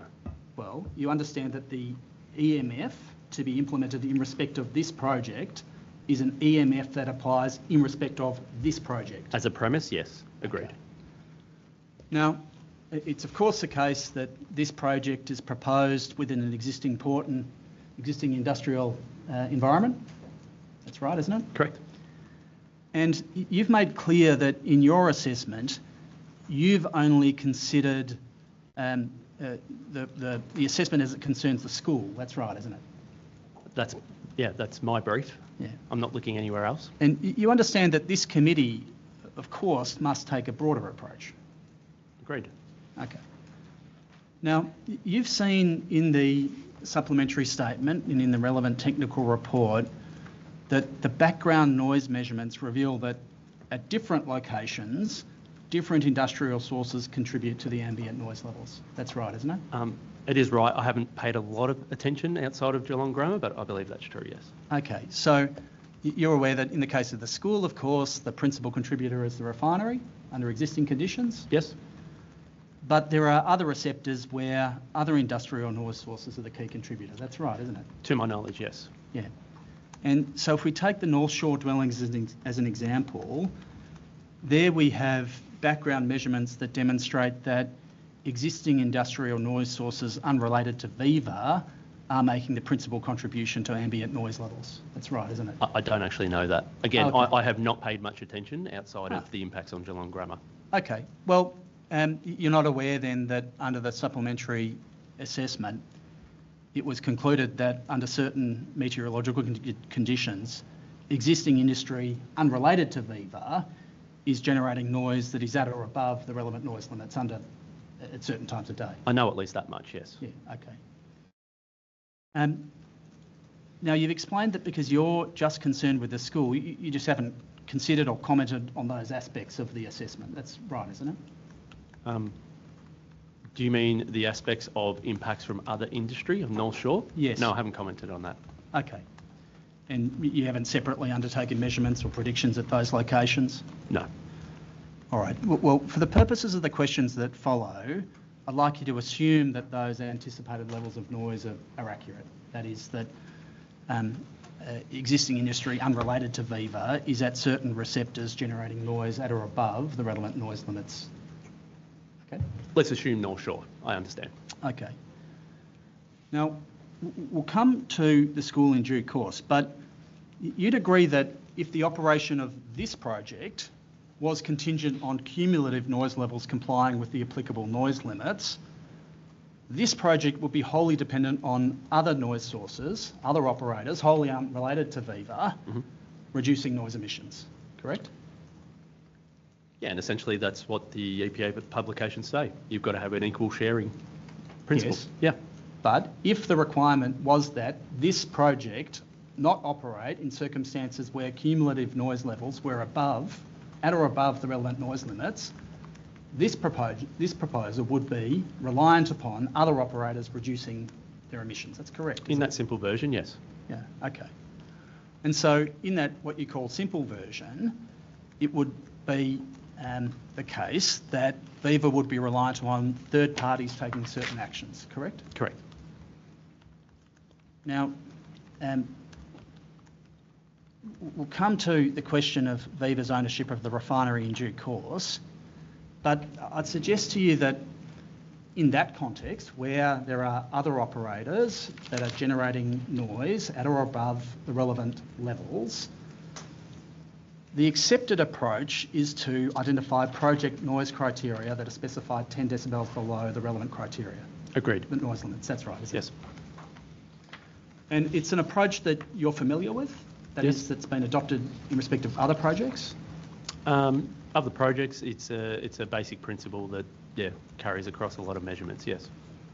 And they're set at a level that's 10 decibels below the relevant limit because it ensures that, if achieved, contribution from the project or the relevant project would not be discernible in circumstances where cumulative noise, existing noise, is at or above the relevant limit. Yes, correct? it just simply means that the project is not the issue, yes. And so in this circumstance, given that there are other industrial operators unrelated to Viva, you'd agree that the adoption of project noise criteria is an appropriate approach as it concerns that aspect of cumulative noise at least, correct? Absolutely, yes. Okay. If it's acceptable then that project noise criteria be adopted, at least in those circumstances, it would be necessary, wouldn't it, for noise from the project to be monitored in the way that you've described as being necessary in respect of the refinery, if the first of the two options were adopted? Yes. And it would be necessary for measures to be put in place of the type that you've described as being complicated, correct? Correct. And so even if your approach, or at least I shouldn't frame it that way, if the first approach was adopted in respect of the refinery, you understand it would still be necessary for project noise criteria to be specified in respect of the project and for those very same measures to be put in place, correct? Absolutely, which is why throughout all my evidence I've agreed to it. Yeah, I think it's a good idea. Yeah, okay. Now, you say you agree with it. You agree with it as being an approach that's appropriate, correct? The project noise criteria? Yes. Yeah, it is appropriate. Yeah. And the need for the implementation of the types of monitoring and measurement regimes that you've described. Correct. Yep. Okay. Now, your focus has been exclusively in respect of the school. Is that correct? Correct. All right. And at the school, it's the case, isn't it, that the only existing industrial noise source that contributes to background noise levels is the refinery? Is that right? Yes. All right. And as the first option would operate, as I understand it, there would be a requirement for the project. Well, I'll take a step back. If the project noise criteria were adopted as proposed, not just in respect of other industry, but also in respect of the refinery, there would be an obligation on the part of the proponent to ensure that noise from the project did not contribute to the effective noise level at the school under any circumstance in which existing noise levels or cumulative noise levels were at or above the relevant noise limit. That's right, isn't it? That is, and I'll just say that's in agreement with how the EMF was exhibited. Yeah. But yes, the answer is yes. That's right. That is in accordance, you said? Yeah, in accordance with how it was exhibited, yes. Yes, the project noise criteria approach. No, the project noise, if you're referring to option one and... No, sorry. As the requirement to implement project noise criteria, let's assume that that is the requirement that applies not just to other industry, as you say it must, but also to noise from the refinery. The successful implementation of that requirement would ensure that noise from the project would not contribute to the effective noise level at the school in any circumstance in which cumulative noise levels were at or above the relevant limit. That's right, isn't it? That is right, yes.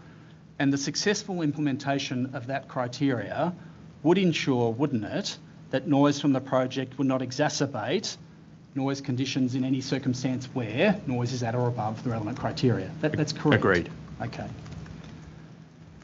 Now, we can come to the express terms of the mitigation measure in due course, but I just want to understand again whether, as a matter of principle, you're opposed to that approach being adopted in respect of cumulative noise, including noise from the refinery. I don't think that's right. I think what I said before is I'm ambivalent, You're ambivalent to that. about that. Yeah, I don't think I've expressed in any way that that is the only way to do it, which is why I in my evidence in chief, I was pretty clear to say that it's more posed as a question that's beyond my expertise. Okay. And so your concerns then, to the extent you have concerns, are about the practicality of implementation? Yeah, practicality of monitoring implementation. Yes, but you fair. agree that that exact type of monitoring will necessarily need occur, at least in respect of those other receptors that are affected by other industrial noise sources? Again, in principle, what I'm really saying is there's a nuance to this. Can it be done practically? Yes. But in principle, 100% I agree with that it's the right approach. And it's going to have to be the approach, isn't it, as it concerns those other receptors? Yes, it will be. And you've raised concerns about practicality, but you agree that the type of equipment that is necessary in order to identify directional contributions of noise exist, and that it's possible to implement a regime of this type. Your question is, well, you're not satisfied, or you haven't seen evidence to suggest that it can be done here. Is that right? Yeah, and I'll just qualify that. I think it's best to look at the conclave report, page 5 of 13. The very top item is where Mr. Evans and I discuss this very issue. And in fact, we both say the same thing, agreed in theory. Yeah. And I'm not changing my position on that, and I don't think Mr. Evans is either. We agree in theory. I can't sort of jump in a time machine and get to the practical part because that bit has not been done yet. It's the case, isn't it, that acoustic engineers don't actually design and implement these types of monitoring and measuring systems? That's not within your expertise, is it? I would disagree with that. Oh, no, I have implemented these types of systems before, yes. And so really what you're saying is you agree it's possible in theory, but you haven't done the work yet to ascertain whether it's practical? Not on this specific site, no. No, and someone would need to go away and do that. Absolutely, and I would agree with that. To the satisfaction of the EPA. Yeah, and just to make that point clear, that's why I went to Mr. Evans' presentation from today, because he actually provides some fairly, at least at face value, a fairly good synopsis of what would need to occur in terms of validating such a system. Yeah. Yeah. Okay. So I take no issue with that. All right. If we come back to the conclave, and we come to page 2, I had some questions for you in respect of the first 2 dot points that are attributed to you there. Do you see them? Yep. The first is that you say it should be made transparent to the panel that there is no intention from the proponent via this process to bring the refinery into compliance or mitigate its noise effects. Do you see that? I do.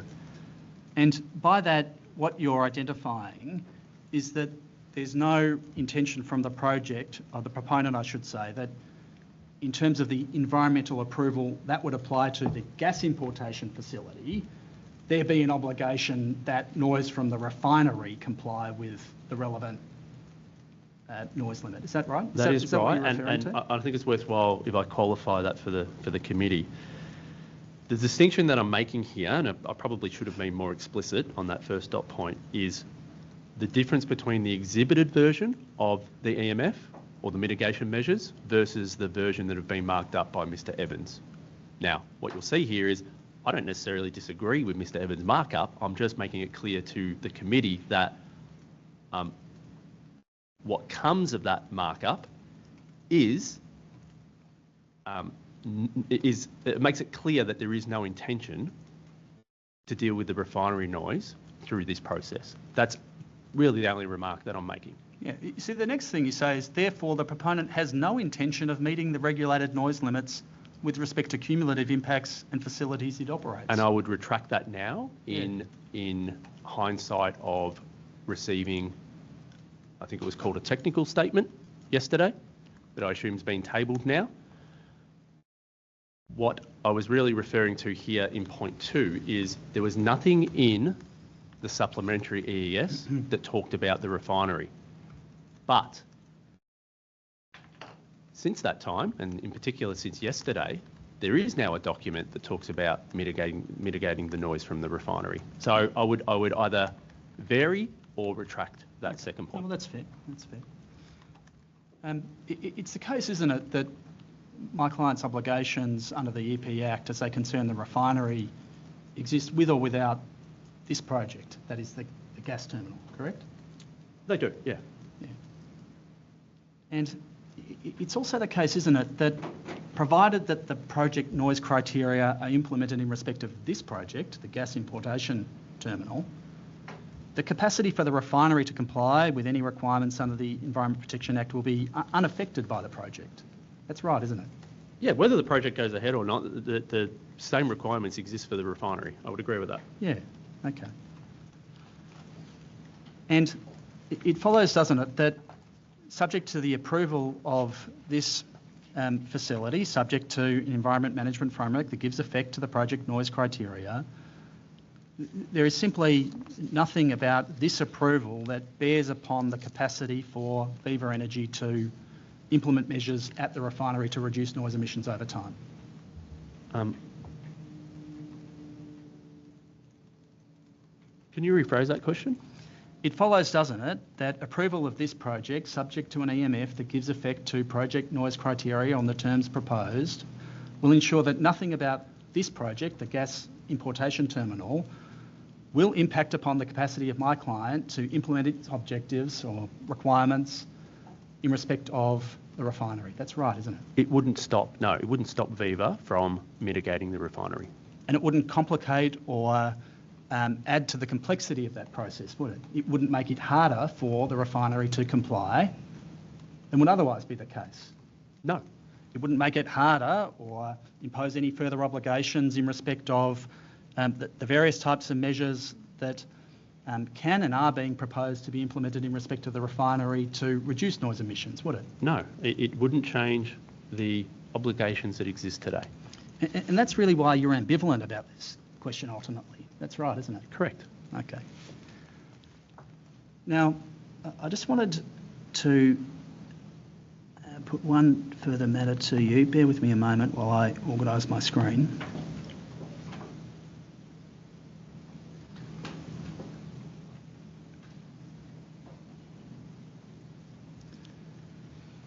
If you turn to page 9 of 13 of the Conclave report, do you see there mitigation measure NV05? Yes. And do you see there that's the obligation or that part of NV05 that concerns the establishment and implementation of operational noise controls? Yes. And it says this, an operational noise management framework will be prepared that will inform through all stages of the project, including design, equipment selection, construction and installation and operation, how actions will be taken to achieve a number of things. Do you see that? I do. And you see that the second of those is to prevent the contribution of the project to cause cumulative emissions or to cause cumulative emission of unreasonable noises defined by the Environment Protection Act. Do you see that? I do. And you'd agree with me that that component of EPR NV05 is consistent with the approach that was adopted within the supplementary environmental effects statement and the technical report, including the reliance upon project noise criteria as a means of addressing cumulative noise. Do you agree with that? That component, yes. Yeah. And the point that you make is that the section that had been deleted or that is deleted in this section makes reference to cumulative noise impacts more generally. Is that right? There and a couple of other cases throughout the EMF. And so I would say that's not the main one, but certainly it could be inferred that way. And so you agree, I take it, with Mr. Evans, that if the project noise criteria is to be implemented, indeed as it must be, as you recognise, at least in respect of other industry, it's important that all aspects of the EMF properly are reconciled or properly reflect that approach. Which they have now been through the conclave process, which is why this was remarked up, including my suggestions, to make it consistent, yes. Okay, all right, thank you. They're my questions. Do you want to pick anything up in representation at this point? No. What we might do is have our afternoon break now, and then we'll come back and give you any questions.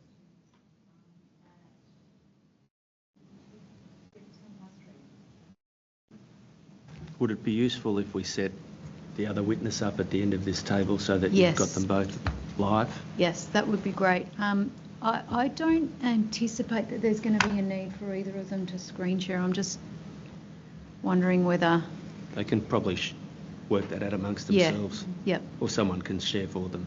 Yep. But yeah, if Mr. Evans, you want to set up at this end of the table, we'll see you at 3:10. Thank you.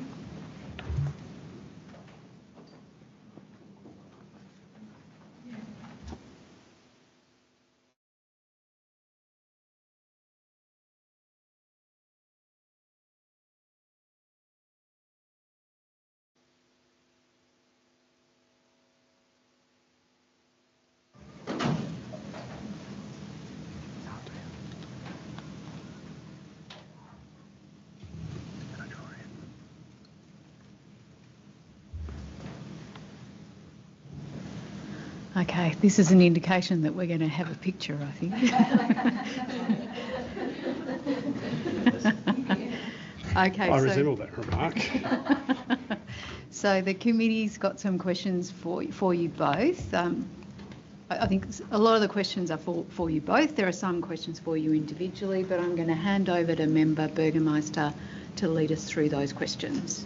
Can I just suggest, Member Carlisle, that the most appropriate format might be for Mr. Evans to answer the question first and then... That's what we were thinking. Yep. Perfect.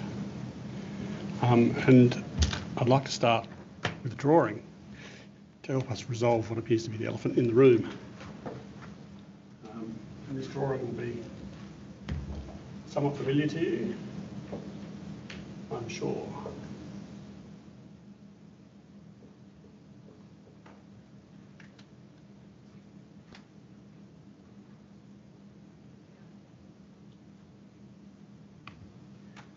And it relates to this concept of cumulative noise limits and project noise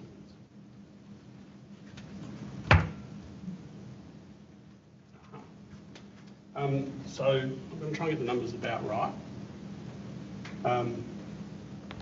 The new noise limit that's been determined as part of the SES at Geelong Grammar is 35. Sorry, cumulative noise limit is 45. Correct. Despite the fact this is night time. At night, yes. And we know that there is some industrial noise under adverse conditions that is around 47, 48, is that right? Correct, yes. I would disagree with that number, but about correct. About correct. There's a number that is above the 45. Certainly, yes. Cumulative noise limit. So, Mr. Evans, you've set a project noise limit for noise from the FSRU of 35 here at this location. Correct. Being 10 dB under that level in order to not contribute to that. I'm calling that the project noise limit. Project noise criteria, yes. Project noise criteria. And I'm just trying to understand how in NBO 5 this is trying to be interpreted and what it's going to be used for. Because at the end of the day, to my mind, when the EPA is regulating this facility, they're actually looking at this number, the 45, the cumulative level. Under the Industrial Noise Policy or the Noise Protocol, the EP Act, that's how you would measure compliance following anything happening on either of these sites. Not necessarily. It depends how you treat. If you consider them as one operator and therefore... I'm not considering it as a single operator. I'm just saying if you want to see whether industrial noise complies with the noise level at the Geelong Grammar School site, you compare to a level correct. of 45. Yes. And it doesn't matter who generates that noise. All the industrial sources have a responsibility to achieve that. Correct. So we're suggesting that the noise from the FSRU should comply with 35 at that point, but we're saying we can't measure that directly. I think, Mr. Tardio, you've said that's practically impossible to measure because it's already well below the existing levels of industrial noise at that location. Yes. So there's a couple of options. One is to use a derived point somewhere nearer to the FSRU. This point is difficult because you need to be on a boat, perhaps. Perhaps. Difficult for permanent monitoring, perhaps not for short term. This point is difficult because it has a large contribution from the existing refinery. Correct. So finding that location is going to be difficult. Correct. That's the challenge we identified. Okay. So NV05, Mr. Chester helpfully pointed out, it says the second dot point, prevent the contribution of the project to cause cumulative emission of unreasonable noise by maintaining the contribution of the project to the cumulative effect of noise levels within the noise sensitive areas. Here. Now, Mr. Evans, I think by adjusting that dot point and making those changes and crossing that out, you're trying to make it clear, I think, that it is the 35 that needs to be controlled from this project. If the project can meet 35, then it is reasonable to go ahead. Correct. And your concern, why don't you think that the words prevent the contribution of the project to cause cumulative emission is sufficient to restrict that second dot point as it was originally to just that? It's the lack of clarity there in that it could be read to say that cumulative compliance is required, which is outside of the control of the project.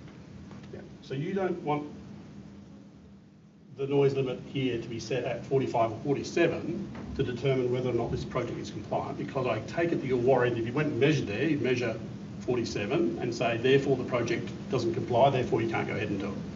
That's the risk. Therefore the project under that condition, if you had a condition on the project that said the cumulative noise must comply with the noise limit, yeah. Or that could be potentially interpreted that way, as Mr. Tardio did when he read the original EMF. Right. Was that is the risk that would exist. The project would have no control over the ability to achieve that. And so, Mr. Tardio, you agree that if we went and measured today and measured 47 here, that it's not reasonable to move ahead with the development of this project? Again, ambivalent on that. I'm just suggesting that if that was the way that it had to be measured, it would imply that the project cannot go ahead. Or the project, it would imply that there is something wrong with the project, but you wouldn't be able to split the two out in practical terms after the fact. So you agree that it's more practical to have a project-specific limit of 35, and if the project is able to demonstrate that, it is reasonable for it to go ahead? Again, if the panel's or the committee's finding is that cumulative impacts should not be assessed, I would agree with that 100%. Right.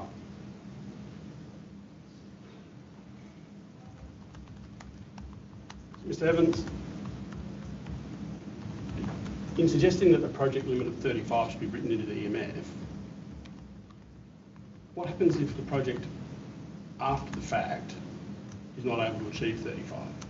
What about if the project contribution at this location was actually 37? What action would have to happen? Would it have to implement whatever contingency measure is in place to reduce it to 35? Ultimately, that's would need to depend on what the controlling source is of that. Maybe if it's one that can be controlled operationally, shifting it to evening operation would be or avoiding nighttime operation. If it's one where physical noise control can be installed, that physical noise control would need to be installed. And how would you measure that 37? You would need to use an alternative assessment location. So an alternative assessment location being established somewhere closer. Correct, and it would probably be an alternative assessment location not established in the direction of Geelong Grammar School due to the challenging fact that you've got refinery and water. This site will also be challenging because of the... Potentially, but certainly I think there's more opportunity along the pier to potentially find a location. Okay. However, you would need to validate the alternative assessment location through, attended measurements, potentially on a vessel, on the water. Yeah.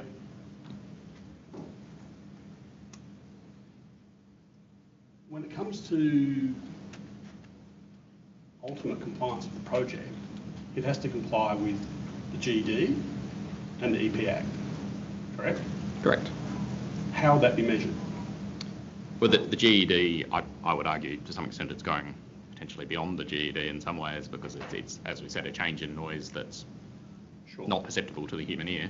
Yeah. However, what the risk would be contributing to unreasonable noise, which would be is when it occurs when there is a breach of the prescribed noise limits. So and the prescribed. Trouble hearing Mr. Evans. Yes, so am I. Yeah, speak up.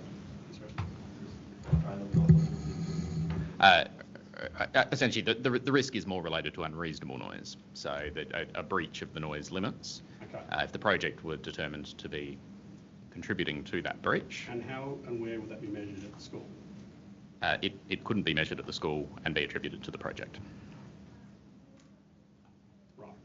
So ultimate compliance with the EP Act would be a measurement here to determine whether or not it complied with the limit you've determined, which is 45. Is that right?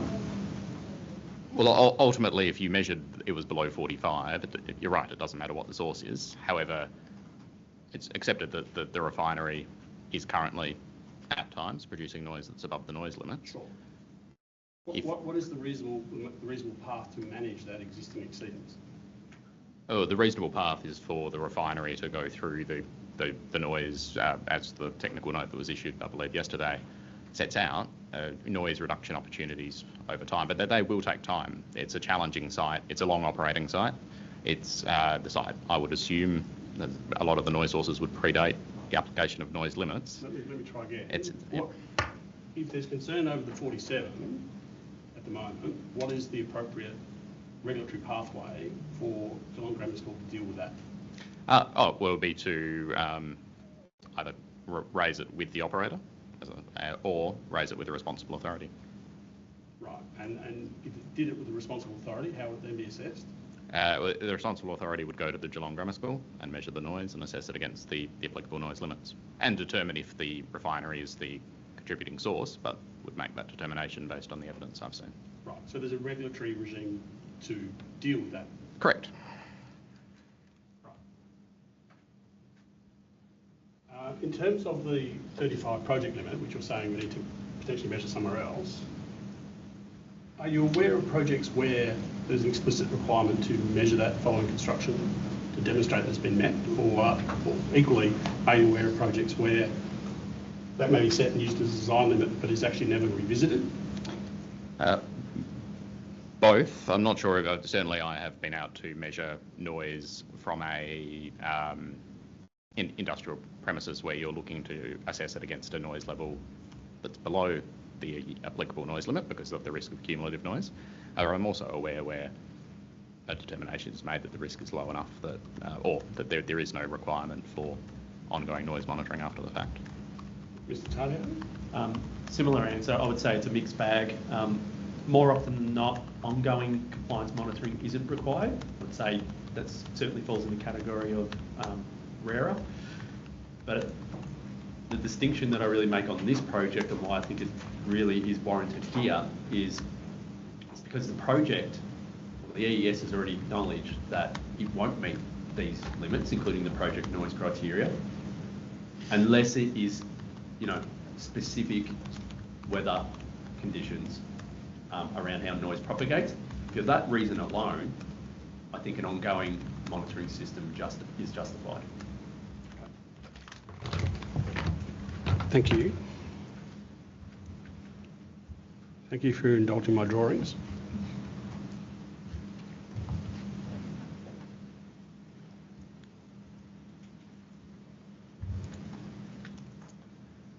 Mr. Evans, we spoke earlier about the tech report, and when you showed your presentation, you showed the measured noise levels with noise enhancing conditions, which had applied a penalty to them and a crease because of those noise enhancing conditions, and that around 4 to 5 dB had been allowed.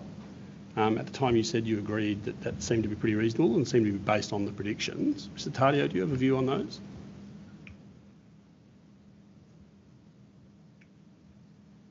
I don't think I would disagree. Seems about right. Seems about right. Happy that 4 or 5 might be a reasonable increase due to enhanced propagation conditions.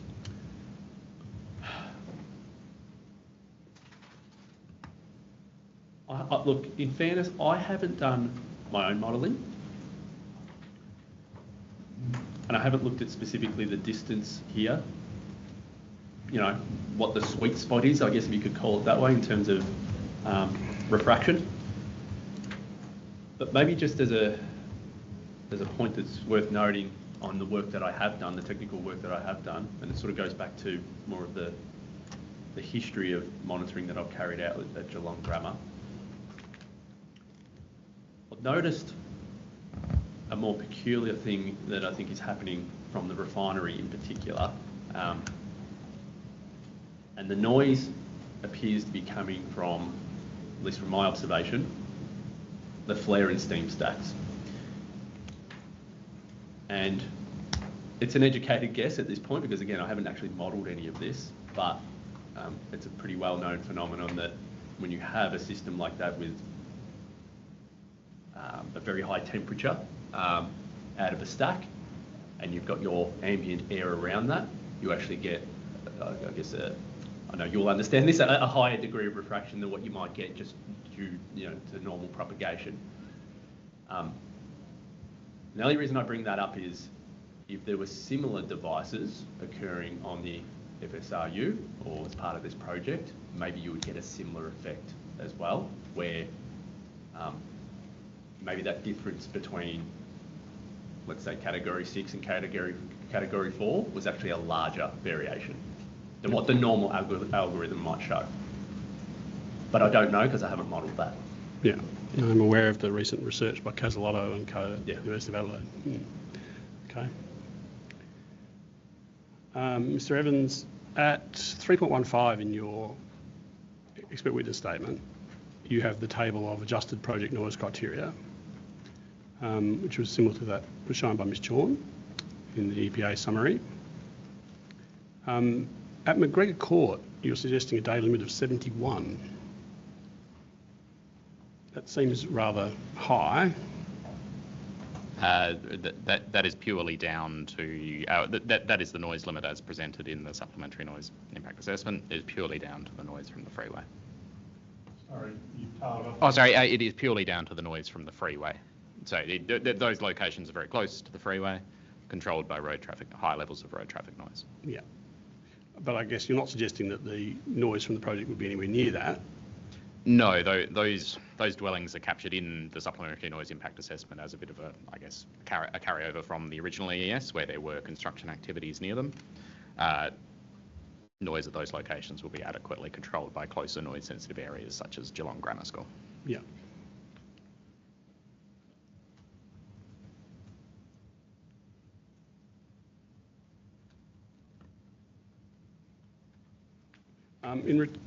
In respect to the noise modelling inputs and scenarios, I must admit I found it quite confusing because the Renzo Tonin report has appended to it an AECOM report which has appended to it an annexure which includes some additional controls.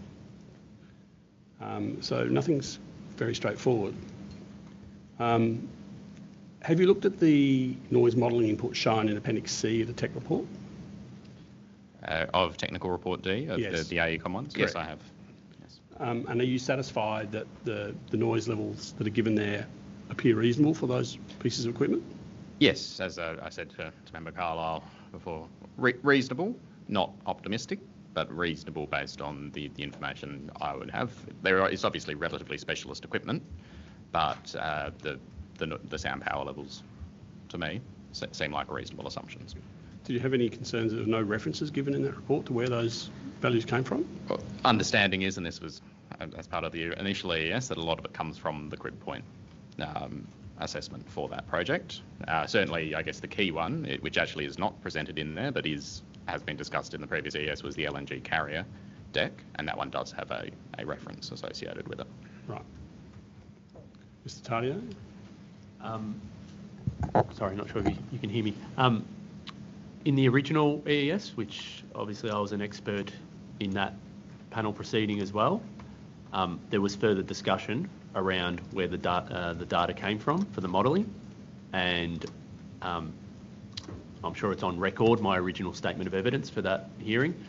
I provided the background report where that data came from, which was for crib point. Now, just to clarify that, it wasn't presented at the time by Viva that that's where the data came from. it just so happened that I'd worked on Crib Point as well, that I could locate that report and put 2 and 2 together.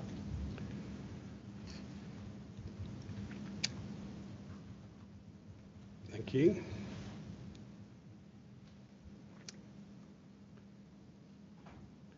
In looking at the scenarios that have been modelled, in yesterday's air quality evidence, the air quality modellers have looked at peak emission loads from the FSRU based on 100% operation of 4 engines and 2 boilers. And that's how they were assessing the peak emissions in terms of air quality from the FSRU. I note in section 233 of the annexure to annexure C of the tech report D that it states that modelling has been based on 2 FSRU engine exhausts and 1 boiler. So can you explain why there's that discrepancy in the usage? I cannot, other than I'm not sufficiently expert in that area to determine what the appropriate operating scenario is. I would, as with any normal noise assessment, you would operate on the basis of information provided to you by the engineers assessing what a likely operating scenario would be. But you agree that appears to be a discrepancy between what may be modelled for the air quality and what's been used for the noise emissions? Correct, it is a discrepancy. Yes. Mr. Talia? Same answer. There's an obvious discrepancy there. You'll see in my primary statement, I'd probably say that I have some doubts about the noise data and including the additional mitigation, because it isn't clear to me that it can meet those optimistic values. But it probably just goes back to the heart of my concern, that unless you can monitor and validate these things correctly, we actually don't know. And there will be no way of telling just by a simple measurement as you presented on the whiteboard whether something complies or not. So that's the complication.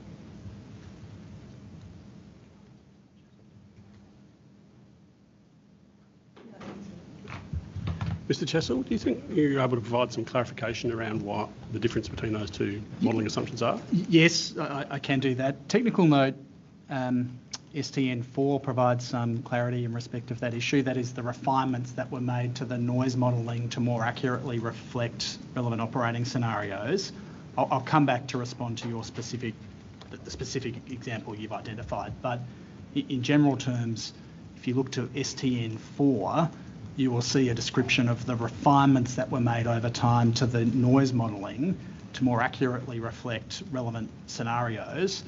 Those same refinements weren't needed to be made in the other context, given the nature of the outputs of the model and the very comfortable compliance. I think you're saying with the air quality, because it was so far below the limits, you could assume worst case 4 engines running all the time. Yeah, so I'll come back and confirm that, Member Burgomaster, but that is what I understand that the answer will be, but I'll supplement that in the context of the particular example you've identified. Right. You'll appreciate there's a difference because, we're being told in the air quality evidence that, there'll be 6 days where there'll be 4 engines running and 2 boilers. And what it shows is that were there to be 4 engines and 2 boilers running, right, it's still 365 days a year for 5 years, you would still, at the 99.9 percentile worst hour, still comply with the standard by half. Yeah. And that's not the case with noise. A more tailored, accurate assessment needed to be undertaken. Okay. And, I'll come back and address you further on that. So it does appear that actually because of, allowing for redundant equipment and those sort of things, it probably is only 3 running at any time and 1 boiler. I'll get instructions and respond. Thank you. Again, looking at the modelling, you've looked at the attenuation assumptions given in section 2.3.4 of the AECOM annexure. I think that's just not the annexure and not the annexure to the annexure. And you provided some commentary at 4.4. This is for you, Mr. Evans. And I think it's fair to say that you think some of the attenuations assumed in the AECOM modelling were optimistic. We should clarify there that was the annexure to the annexure. The mitigation assumptions in there I viewed as optimistic. My understanding of how that was done was the sound plan source contributions were provided, and those were reduced by Viva to prepare that annexure. So it was a relatively simplistic process in terms of how the effect of those mitigations on the original AECOM predictions were determined, and that's why I looked into that in more detail in my statement. And so you wound them back a little bit in the revised modelling? Yes. Mr. Tardio? Look, as I say in my statement, I haven't carried out any noise modelling. I'm really just looking at it at a very high level. And at that high level, I would say, again, I think some of it looked optimistic, or at the very least, some of it wasn't clearly explained that I could, to a sufficient level that I would have no doubts about it. Right. Could I just jump in with a question there? Is that ultimately a proponent risk? They will need to meet these levels, and if they can't meet these levels, they're going to have to make adjustments to the operating conditions or the kit that they're using. I'm just trying to get a sense of, is that going to be an impact on the community, or is it an impact on the proponent? I'm happy to take that one first. I think in principle, assuming the monitoring system is well validated and actually does what it needs to do, I think essentially that risk ends up back on Viva. But the flip side of that is, if we can't get a reliable monitoring system to work, we'll just never know. That's my issue. I might just respond slightly different there.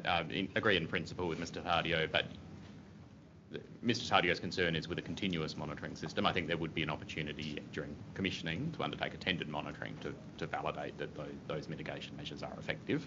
So you would be able to get some instant, relatively quick feedback as to whether the modelling is accurate. But Mr. Tardio's concern goes to ongoing operation over a long period of time, which could be more challenging, but would require an effective monitoring system to be implemented in the long term. Okay. Thank you. I just need a little bit of help with some tables in the annexure to the annexure. So at page 150 of 154.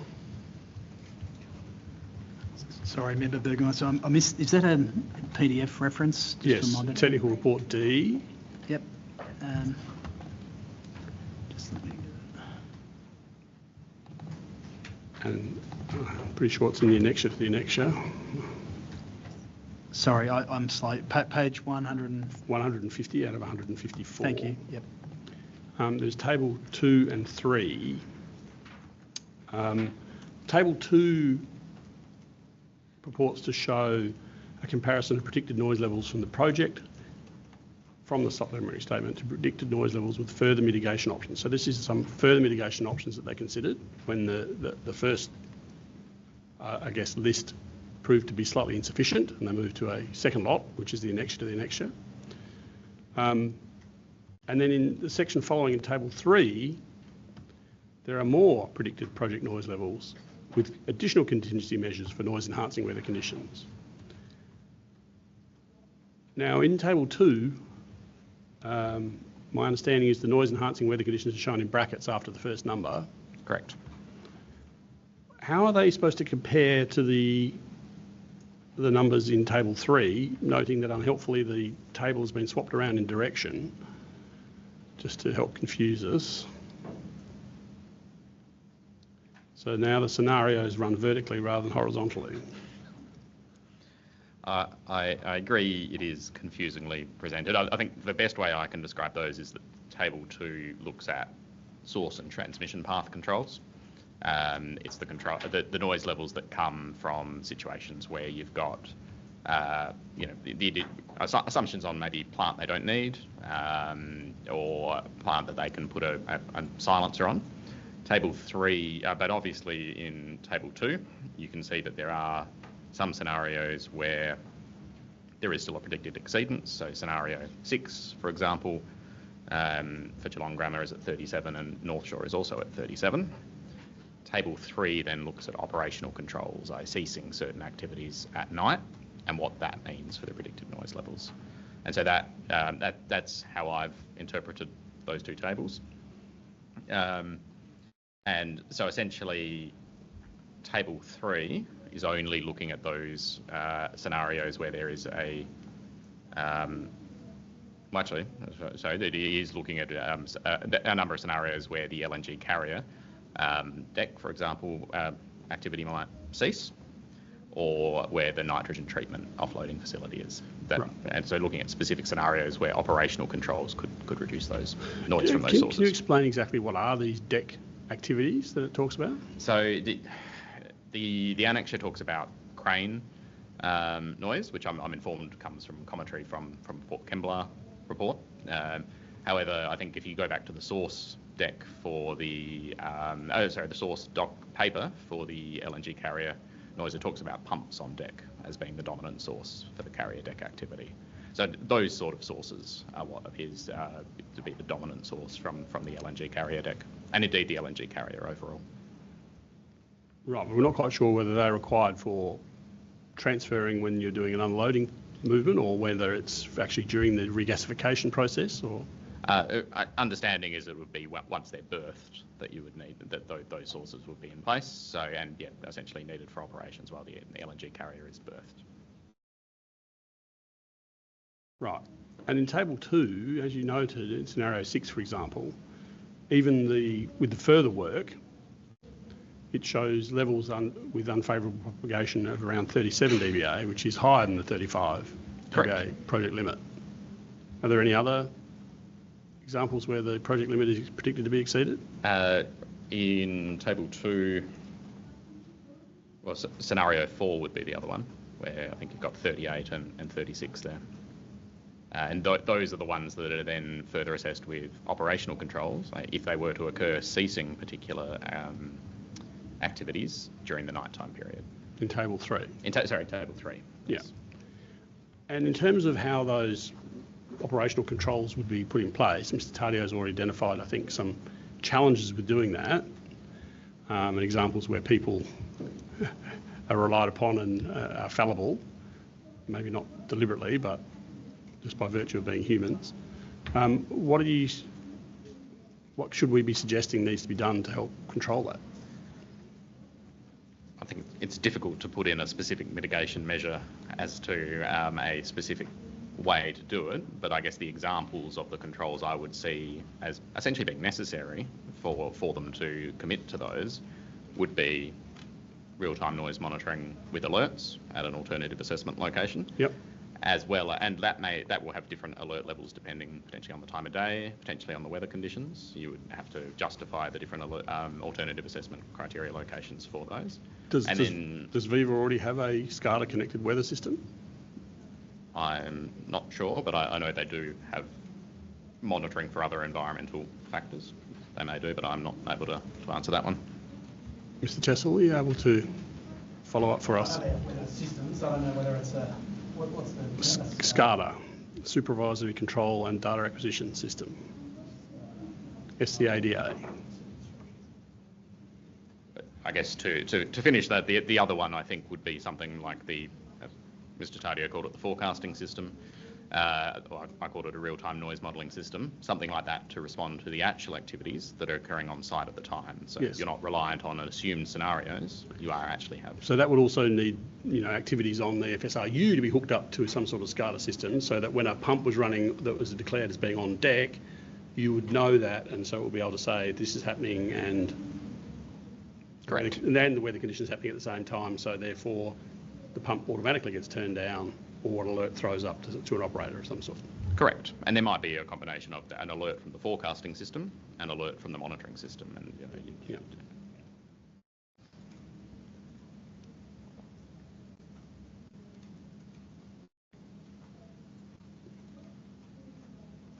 And Mr. Evans, you were supplied with the AECOM noise model, and so you've run the predictions again in SoundPlan?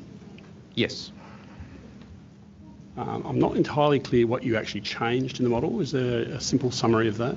I did not change anything as such in the model. I used it to extract, well, I guess firstly review that the assumptions in the model were appropriate. There were a couple of things I was able to identify, such as the wall around the treatment facility had been included in the AECOM model, but was then double counted in the annexure to the annexure. So I was able to review that sort of process, and then I went through essentially a similar process to what Viva did in preparing the annexure and looking at the source contributions at each of the noise sensitive areas, and making, I guess, my judgment call on what a reasonable assumption as to what mitigation could be achieved for each of those sources. Okay, in terms of the nitrogen offloading... Sorry to interrupt, but I'm not sure if you're getting it down your end of the room, but there's a party going on the other side of the wall here. So I'm going to have to ask both of you to speak quite close to the microphone, if you wouldn't mind. Can do. They're getting excited, aren't they? So am I.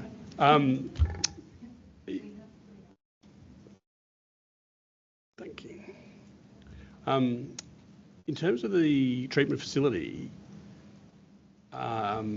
it also appears that it's a reasonably major contribution to noise emissions from this part of the project. Yet when we were on site, we saw some of the existing gantries for loading, for example, of the product, and really it seems to be like a truck driving under a gantry and plugging some pipes in and off it goes. I mean, is it right that the nitrogen treatment plant is a larger contributor? The nitrogen treatment plant is located sort of a fair way away from the primary sources. Yes, so I know where it is. For Geelong Grammar School, it may just be a proximity factor there. It certainly is less relevant for North Shore.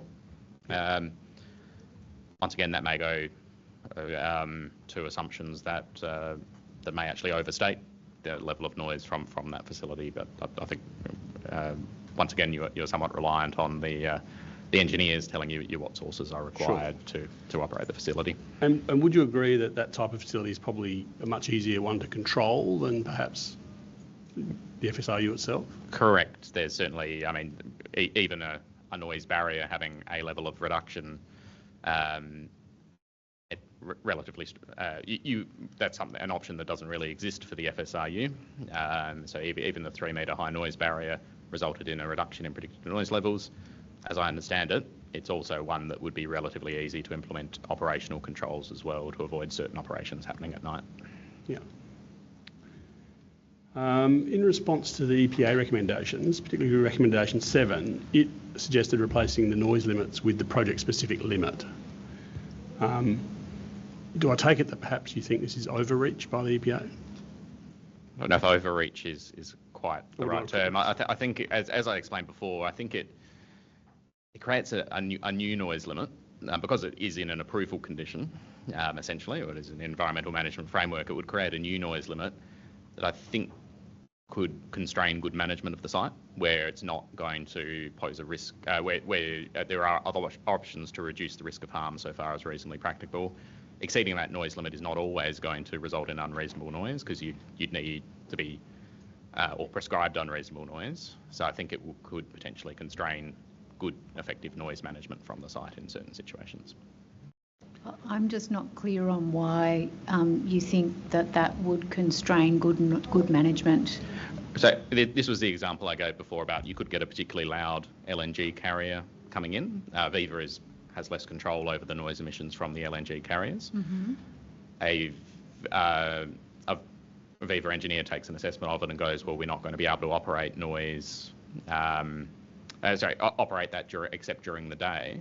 However, what the EPA is asking for is even at a location like Avalon College, where there is no existing industrial noise, for the noise limit to be set 10 decibels below the normal noise limit that would apply. That could constrain that LNG carrier operating even during the daytime.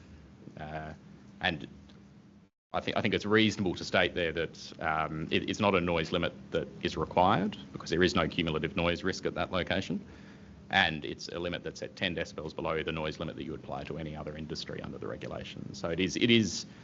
I understand the intent from the EPA. However, I think it's not something that I would recommend be written into a condition to say that noise emissions from a project should be designed to 10 decibels below the noise limit at all locations and at all times of day. So it's not, when you say it might constrain good management of the site, you're talking about management of the operations, not management of the noise emissions? Correct, yes. Okay, sorry, I'd misunderstood. Thank you for clarifying. I just really need to get clarity about what we're calling limits here, even the project-specific limit. We'll go back to my drawing. In terms of the limit here of 35 and the consequences of that not being achieved and of that being in the EMF as a limit, what is the consequence of that limit in the EMF and if it is not complied with? Because isn't the ultimate arbiter of the project and the site the limits under the Environment Protection Act for cumulative noise? Well, they would apply regardless of any environmental management framework. So why do you even need to, apart from a design limit, have any further limit on what the project itself does? I think partly it's to give confidence to stakeholders in cases where there is a high level of existing industrial noise or a higher noise level than the noise limit, that the project is not going beyond, it's not going to prevent future reductions in noise at the refinery, for example, from being able to achieve the noise limits in the long term. As Mr. Tardio has also said, the achievement of that noise criteria, it's not perhaps as, if it were a case where the project noise levels are predicted to be below the project noise criteria under all scenarios, all weather conditions, yes, I think it potentially would be a reasonable argument not to have the project noise criteria written into a approval condition. But in a situation where you are reliant on some management on the site, yeah, I think that is a reasonable approach. Okay.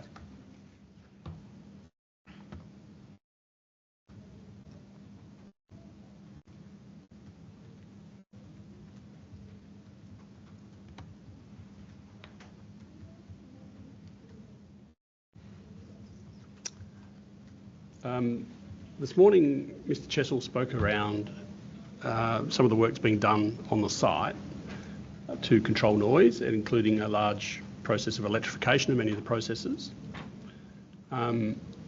Yesterday, we spoke with the air quality expert around the FSRU running these diesel engines the whole time.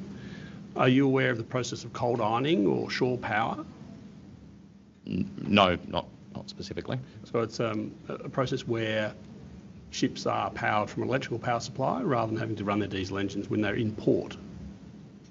And cold ironing is an archaic sort of term, but shore power is the modern one.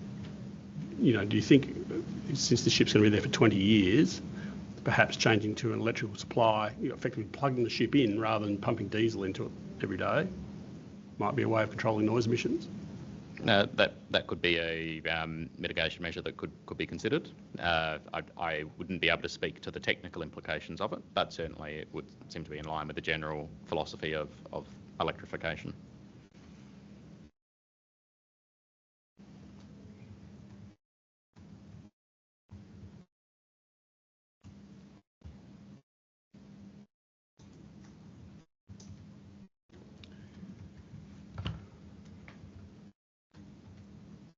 Question for you, Mr. Tardio. In thinking about cumulative noise levels from a single facility, you mentioned that where a facility is upgrading something, it would be, or you have experienced where the project has been required to demonstrate compliance with the noise protocol prior to approval happening. Can you provide any more information about that? Yeah, I guess I was just referring to, at least in my experience, common practice, and not necessarily to large infrastructure projects, but just basic planning principles that I've been involved with on certain cases. And, I could use a very simple case of you've got a factory or maybe a pub, for instance, just a very, very simple application that applies to expand their operation, maybe a new beer garden or something to that effect. In my experience, normally the authority, say council in those simple cases, if they found that that existing use was already exceeding a noise limit or creating a noise harm, in my experience, it would be rare to simply then just approve the expansion, is the point that I'm making. Yep. I'm not saying that they couldn't approve the expansion. Indeed, if that expansion was proposed in a way that would also fix an existing problem, in my experience, that is the way that it would normally be applied for. Yeah. But I can't say that for every case. No, sure. Yeah. What about in that case then, though, if the pub was actively investigating ways to reduce noise, given that they were trying to do that, and also the new proposal was demonstrated to be so far below the criteria that it wouldn't contribute, do you think that would be a mitigating circumstance? It could be.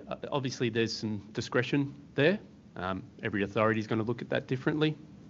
It might be a particular officer who has an opinion on that, which is why I said earlier, while I've got some experience in this and I'm trying to offer, I guess, a common sense approach just on that experience, at the end of the day, it is an act of discretion. Sure. Go back to my drawing here. If this site theoretically was owned by Burgermeister Oil, would then you consider this compliance with the 45 limit to be something to be taken into account when determining whether this project should go ahead? No, I think is the simple answer. Simply because, again, just common sense approach, at least in my mind, is that operator has no control of that. And I guess the distinction I'm really making here is, and again, I'm reluctant to make it on the basis of planning principles, but just on common sense principles. Is this an expansion or is this a separate use? Until that distinction is clear to me, it's very hard for me to give a definitive answer.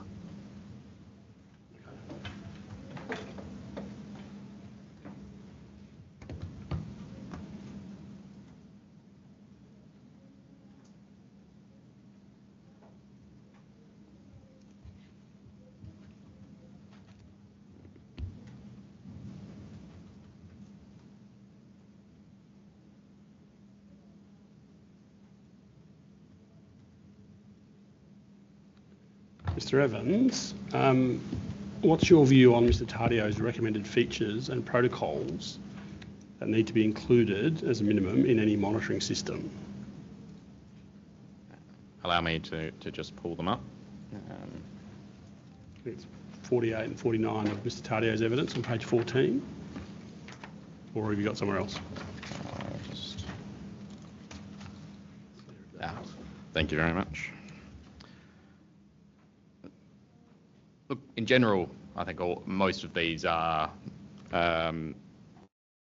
largely reasonable requirements. So the monitoring system is permanent and maintained by the proponent. That makes sense. Obviously includes, so 48B includes LEQ DBA noise readings that are automatically uploaded to a central IP address. All of this seems reasonable to me. I wouldn't normally think that this level of detail is necessarily required in a mitigation measure as part of an EMF. But no, I guess the only obvious one I would probably have a objection to would be 48F, which is that the alerts are programmed for cumulative noise limits. Obviously, the basis of it would be that it would need to be based around the project noise criteria.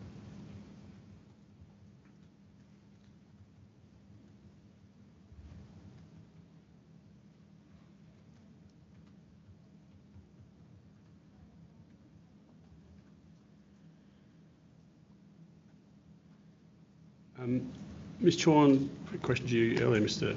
Evans, around selection of the project noise limits and perhaps implying that you were setting them as upper limits that could be polluted up to, which is obviously something that is EPA's concern about in relation to the GED. Can you explain how your adjusted project noise criteria are consistent with the GED? Well, I think it's probably important to draw a distinction here between noise limits and the GED altogether. My interpretation of the GED is that... Speak slowly. The GED is about minimising the risk of harm so far as reasonably practicable.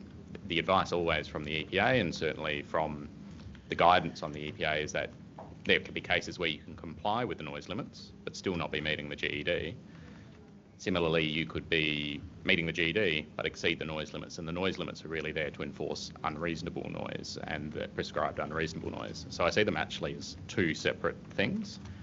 Similarly, therefore, with the project noise criteria, they're more around establishing thresholds at which essentially you would be prescribing the project to be creating unreasonable noise. And that's more the way I see the project noise criteria working than as a tool to demonstrate that the project is complying with the GED, because the GED is, and has always been, in my understanding, separate from the noise limits themselves. Yeah. Mr. Taddeo, do you have a view? Look, I would agree pretty much with everything that Mr. Evans just said. The only addition that I would make is obviously with the noise limits, that's unequivocal.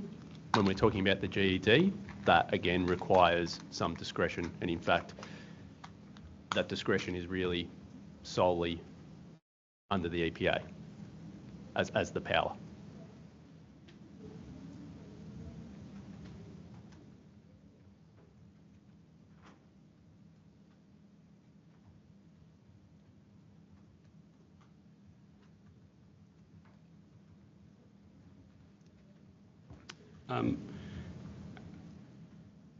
Probably gone here a little bit before, but in terms of measuring compliance, obviously we have some challenges, and you recommended some helpful systems that might help us to be able to try and do that. How do we go about writing a condition that enables the flexibility in developing something which, you know, they're a bit off the shelf, covers perhaps forecasting or monitoring these systems you're talking about, while still making sure that it's going to be practicable? I think the answer sits within the noise protocol. If you read through the alternative assessment location clauses around the noise protocol, they talk about taking account of uncertainty, providing justification as to why the criteria that is set at the alternative assessment location is set at the level at which it is. Those provisions are thought about in the noise protocol already, and uncertainty would be a key one, essentially.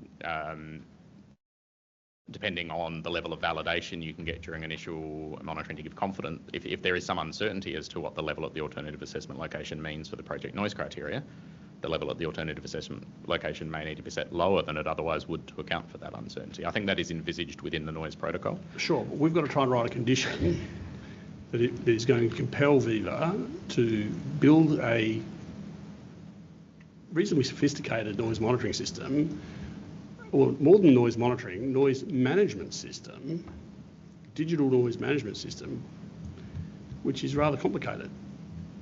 Is not off the shelf. You can't go and buy one from B&K or whoever. They are a customised device, I know. How are we going to write that condition? My suggestion would, it is going to depend on further investigations done as to what the level of noise at different monitoring locations is, particularly, and that even goes to the extent of further design refinement of the project itself, because that's going to be important as to understand where the best monitoring location is. Perhaps what I'm suggesting is, can you write us a draft condition? Am I suggesting that? Can I suggest that? Can you write us a draft condition that might satisfy both stakeholders and the proponent, that is going to be, you know, try and lock it down as much as possible while still giving you the flexibility you need to work some of this stuff out in the future? Can take that on notice, but it might not be for us to respond to the process for that to occur. But again, I think the output we have to generate from this process is a report with advice and recommendations for the Minister that will inform all of these project approvals that would follow should the project be approved. And this is pretty challenging, and we're grappling with what that condition might look like. Your views on what it might look like would be of assistance to us. Certainly, Member Carlo. And look, the one thing I will say is I think a review process for whatever operational monitoring plan is developed is probably the best way to go to ensure there is, whether that be third-party review of that monitoring plan to give confidence to stakeholders that it is appropriate, but certainly happy to take on board drafting a condition. I mean, it may be that this level of detail is something that you would ordinarily expect to see in a secondary consent, like a noise management plan that's approved after the project approvals are issued. But even describing what needs to be included in that noise management plan, we're sort of grappling with how we would write that. So we're not saying you have to have the monitoring system described. We're just saying if you could assist us in the parameters that the monitoring system would need to meet. Does that make sense? It does, yes. I guess the question would be, is this one I can take on notice, or? Absolutely, we're not expecting you to draft it right now. Thank you. Mr. Evans, I do have a complementary question that goes to the substance of Mr. Tardio's opinion that was expressed in his report. Do you consider it's appropriate, given the conversation we've just had, that it's appropriate potentially for those specific requirements around the monitoring system should be articulated now rather than via a pending management plan under an EMF? Do you have views? To a certain extent. I don't think it is something that would very commonly be done as part of a secondary consent. So I think there's danger in drafting something now that might not work down the track with too much detail. Yeah. I think anyone who's, I'm not sure if Mr. Tardio would agree with me, but the more detail sometimes you have in conditions at a planning stage, things do make it difficult sometimes when you actually realise what is going to be built. It can create a difficulty. So I think I'm generally in favour of keeping things less detailed as long as it ensures that detail will be provided when the information is ready to be known. That's exactly the challenge we're trying to... Yeah. And Mr. Tardeo, are you happy to respond or make clear your proposition? Sure. Look, like all conditions, we need to strike a balance, obviously. It just so happens we're now in this area of a particular condition around a very complicated system, dare I say a nerdy system, where it would be quite difficult to draft that in a very simple way within the EMF. I guess if you looked at my statement of evidence, the comment that I really made in that was because of that complication and because you probably can't just draft a very simple condition for some of the reasons that Mr. Evans just went to as well, you don't want it to be too rigid at the same time. My advice in my statement was that's why it would have been helpful to have some of those management plans fleshed out now. Now, I understand that common process is to refer to a management plan being drafted on approval, but when we are getting to this level of, I think in Mr. Evans' words, if you overdraft it, it becomes dangerous. I would also say in this specific case, if you underdraft it, it becomes equally dangerous, because if that monitoring system isn't described well enough, well, there's nothing to stop the proponent not installing the correct system. So I think we're all agreeing here that it's challenging to find that balance, but I would think between Mr. Evans and myself, we could probably come up with a version that had the right intent, but enough rigorous control around it that it couldn't be ignored on operation. A couple of final questions for you, Mr. Tardio. I think you said basically you accept now that Viva are planning some works that are likely to result in a reduction in noise emissions from the existing facility. I accept that document, the technical statement, I think it was called. Yes.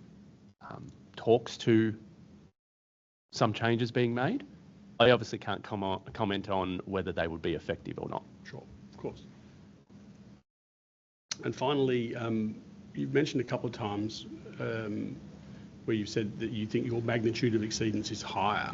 Can you explain to me what you mean? And why? Don't know if you need me to share this. If you have, do you have my statement? Yes. At hand? All right. I'll go off my hard copy here, just bear with me. So if you go to paragraph 30 and then over the page from paragraph 30, which is page 9 of my statement. I don't know what the PDF is, but it's page 9 at the bottom. It's 9 of 29. 9 of 25, I think. Oh, it might be on the PDF, yes, so it might be 9 of 29, correct. Yeah, it is. PDF, 9 of 29. Well, 30 is at 8 of 29, actually. So, I mean, I'll just show you to make sure you're looking at the right page. You should see this screenshot here. Good. Yep. So that's a screenshot from my monitoring system. And I didn't go to this in my evidence in chief because, again, it probably doesn't change my overall conclusions, but just for the committee's benefit, there's a long history of monitoring that has occurred at Geelong Grammar. So not only did I carry out monitoring during the original review of, the original EES, there was some additional monitoring carried out in 2023.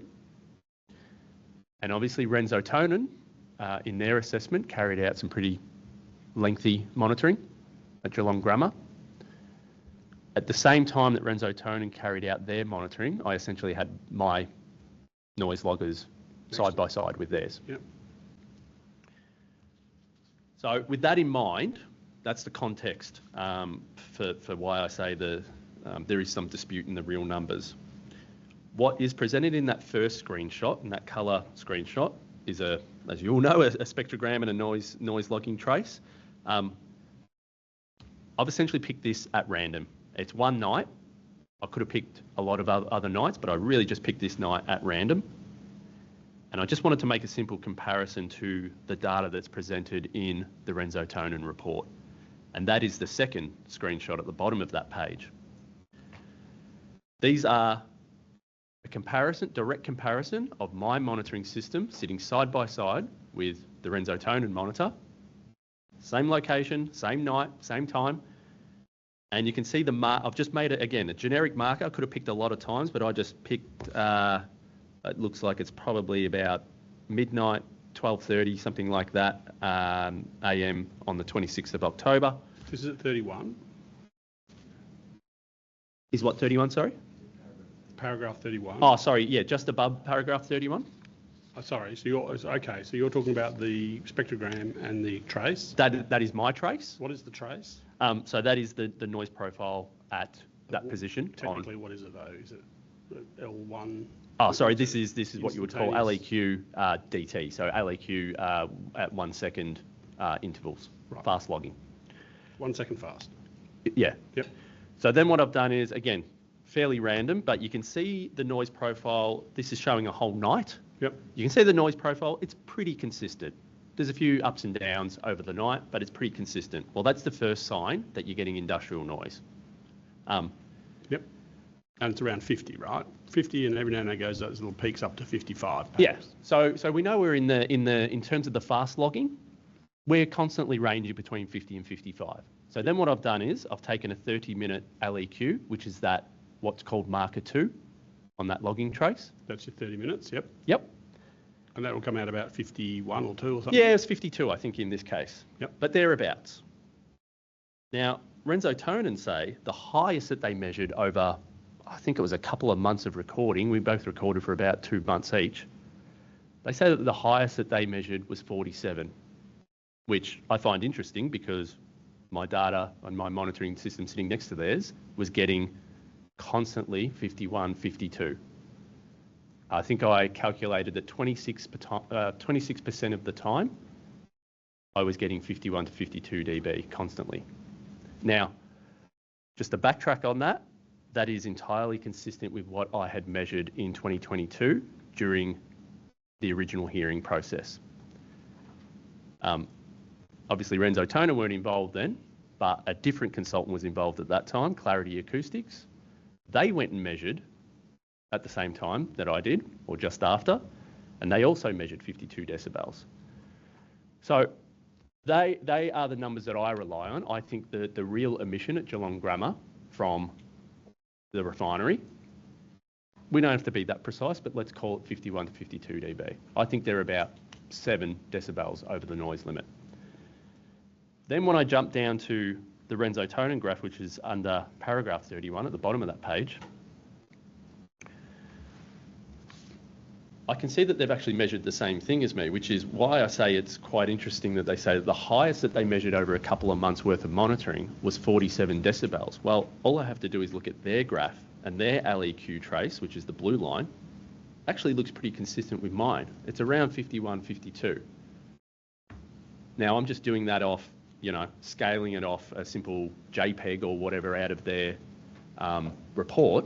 I don't need to dive into the data, but I can see at the very least it's above 50 in that same period where I've made my marker on my data.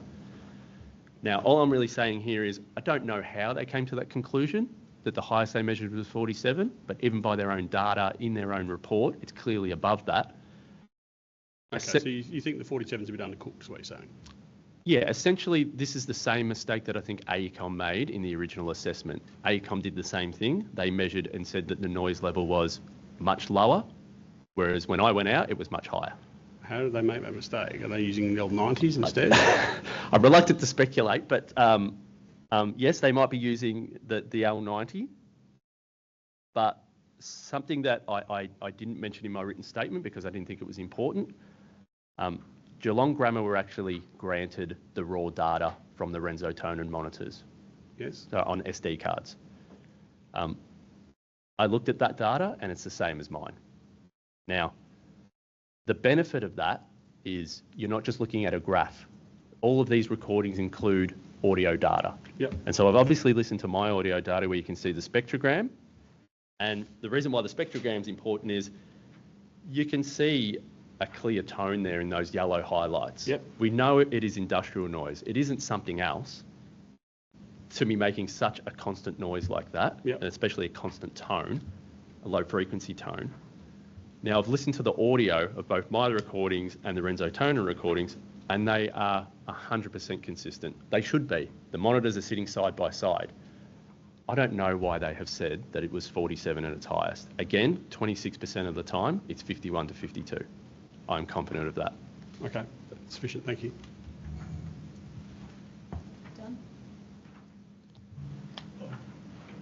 Bill? Sorry to do this to everyone. If we can go back to the conclave statement, page 9 of 13.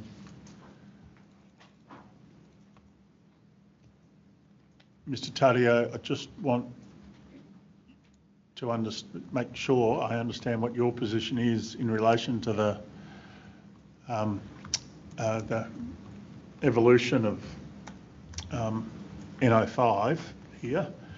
Do you support or not Mr. Evans' suggestion on the right-hand column, or are you seeking to suggest that what is written in the first column with the strike-throughs, keep the strike-throughs, the second paragraph accords with what you say it needed to include? What's your position on the last iteration suggested by Mr. Evans? Sorry, sir, I just want to make sure we're looking at page 9 of that document, that table. PDF, page 9 of 13. So, yes, so just to be clear, we're comparing the purple text to the green text. Yeah. Yes, all right. So your green text in the middle column is reflected in column 1. Mr. Evans' text is different. I know I'm going to sound like a broken record here, but this sort of comes back to the finding from the committee on whether we should be monitoring cumulative noise impacts or project noise criteria, as we're calling it. And the reason why I'm stating that again is if it is decided that the project noise criteria is all that we need to be concerned with, I am satisfied with Mr. Evans' addition, including what's in the purple text. If instead we're to consider monitoring of cumulative noise impacts.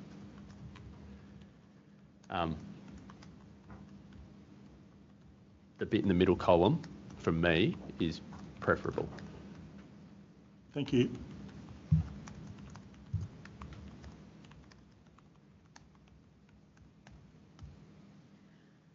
Mr. Chessel, did you have any follow-up questions or re-examination for Mr. Evans? No. Mr. Finanzio for... Nope. Okay, well, thank you both, and thanks for agreeing to a slightly unorthodox way of doing this, but it meant we got through the evidence today. So thank you both. You can be excused. Thank you, Madam Chair. Thank you, Madam Chair. There is just that one item of homework for you collectively, which is to have a crack at drafting the parameters of what you think that future monitoring system should look like. 5 p.m. will be fine. Do our best. Noted. Thank you. Yep. Okay, just before we rise for today, Member Burgermeister has a declaration to make.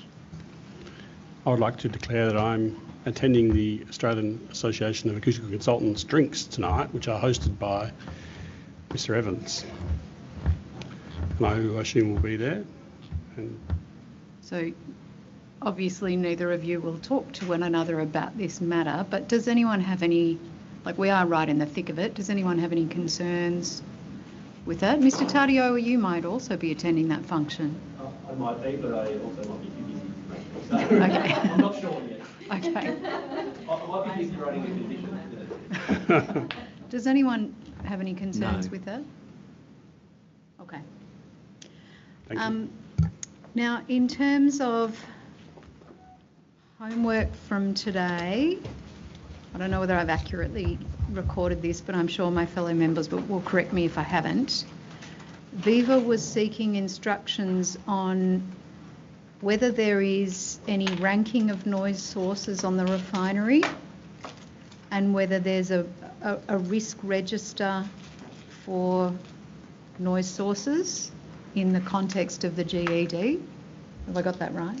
Close enough. I guess in complying with the GD, one might expect an understanding of the risk of harm to be prepared as part of a noise management plan, for example, for the facility, in the same way that you might have an occupational health and safety plan, and it may form as part of the existing environmental management plan for the site, a sub-plan or an appendix or something. Yes, so we originally noted that request as being in light of Viva's requirements to implement the GED. Does Viva have a risk assessment with respect to noise? Yeah. And clarification or the indication given in the master is generally consistent, isn't it, with that broad characterisation of the request? Yeah. And the last thing which was added this afternoon was whether Viva is SCADA monitoring. Has monitors that are SCADA compatible.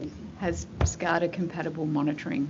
Yes, we've got that on the list. I think there was another question from the Burgomaster about the reconciliation between the assumptions informing the air quality impact assessment and the... Correct. Oh, yes, yes. Impact assessment. Thank you. Takes a village to stay on top of these information requests, so...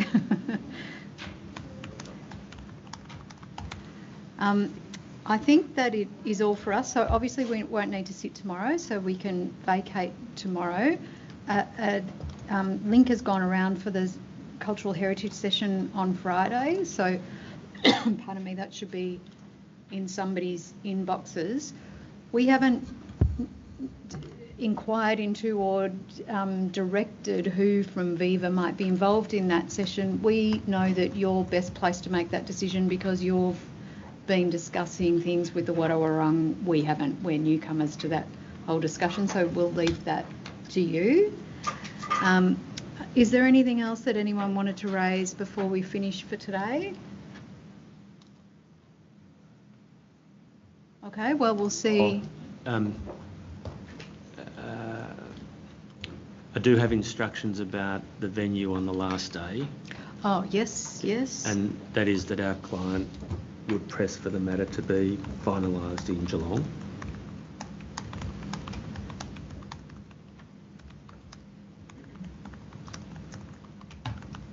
And I can make submissions about that if you like. I think now would be good. They're not going to be very long, are they, Mr. Finanzio? No, I mean, I think it's the obvious one, isn't it, that this is a significant project. It's round 2. The project was initially going to be heard in COVID in Geelong live, but it was only COVID that prevented that from occurring. It was initially going to be heard in Geelong this week and next week, but for the fact that it seems that our friends booked this facility and paid a deposit without anybody, certainly without us knowing it at the time, and notwithstanding that Deakin was available. And it's now the case that the lion's share of the evidence relevant to this significant project will be heard in Melbourne. It's good that it's second prize that we get to do the submissions there in January. But the very last day when Viva responds, it should respond in the community that it's proposing to do this thing. That's about as much as I'd say on it. Did you want to make submissions about that? What would be useful for us in the ultimate decision-making process is to understand how much money it would cost you to book it for the weekend and the day. Like we need to. That's we can got to get be an a email. factor. I don't know the answer to that. And as I said this morning, I don't think we can overpress the point. There is a sort of a sentiment understanding what's said. There's 2 practical matters. One's the cost. The other one is sometimes that sentiment's not really met by actually people turning up. I don't know. I haven't got a sense of how many people are watching. It'd still be live if it's in Melbourne. So sometimes these things are nice sentiments, but they're not really coupled with what happens at the hearing. So probably they're on Monday and just us. So, but what if we get you an email? We don't want to be over pushy about it. But we send an email, and if there's a practical imperative there that you're satisfied about, you can make the call then. Okay. It just would be useful for us to understand how much money we're talking about. Yeah, understood. Okay. Did you want to say something about that, Mr. Finanzio? Right. I think you had your microphone on there.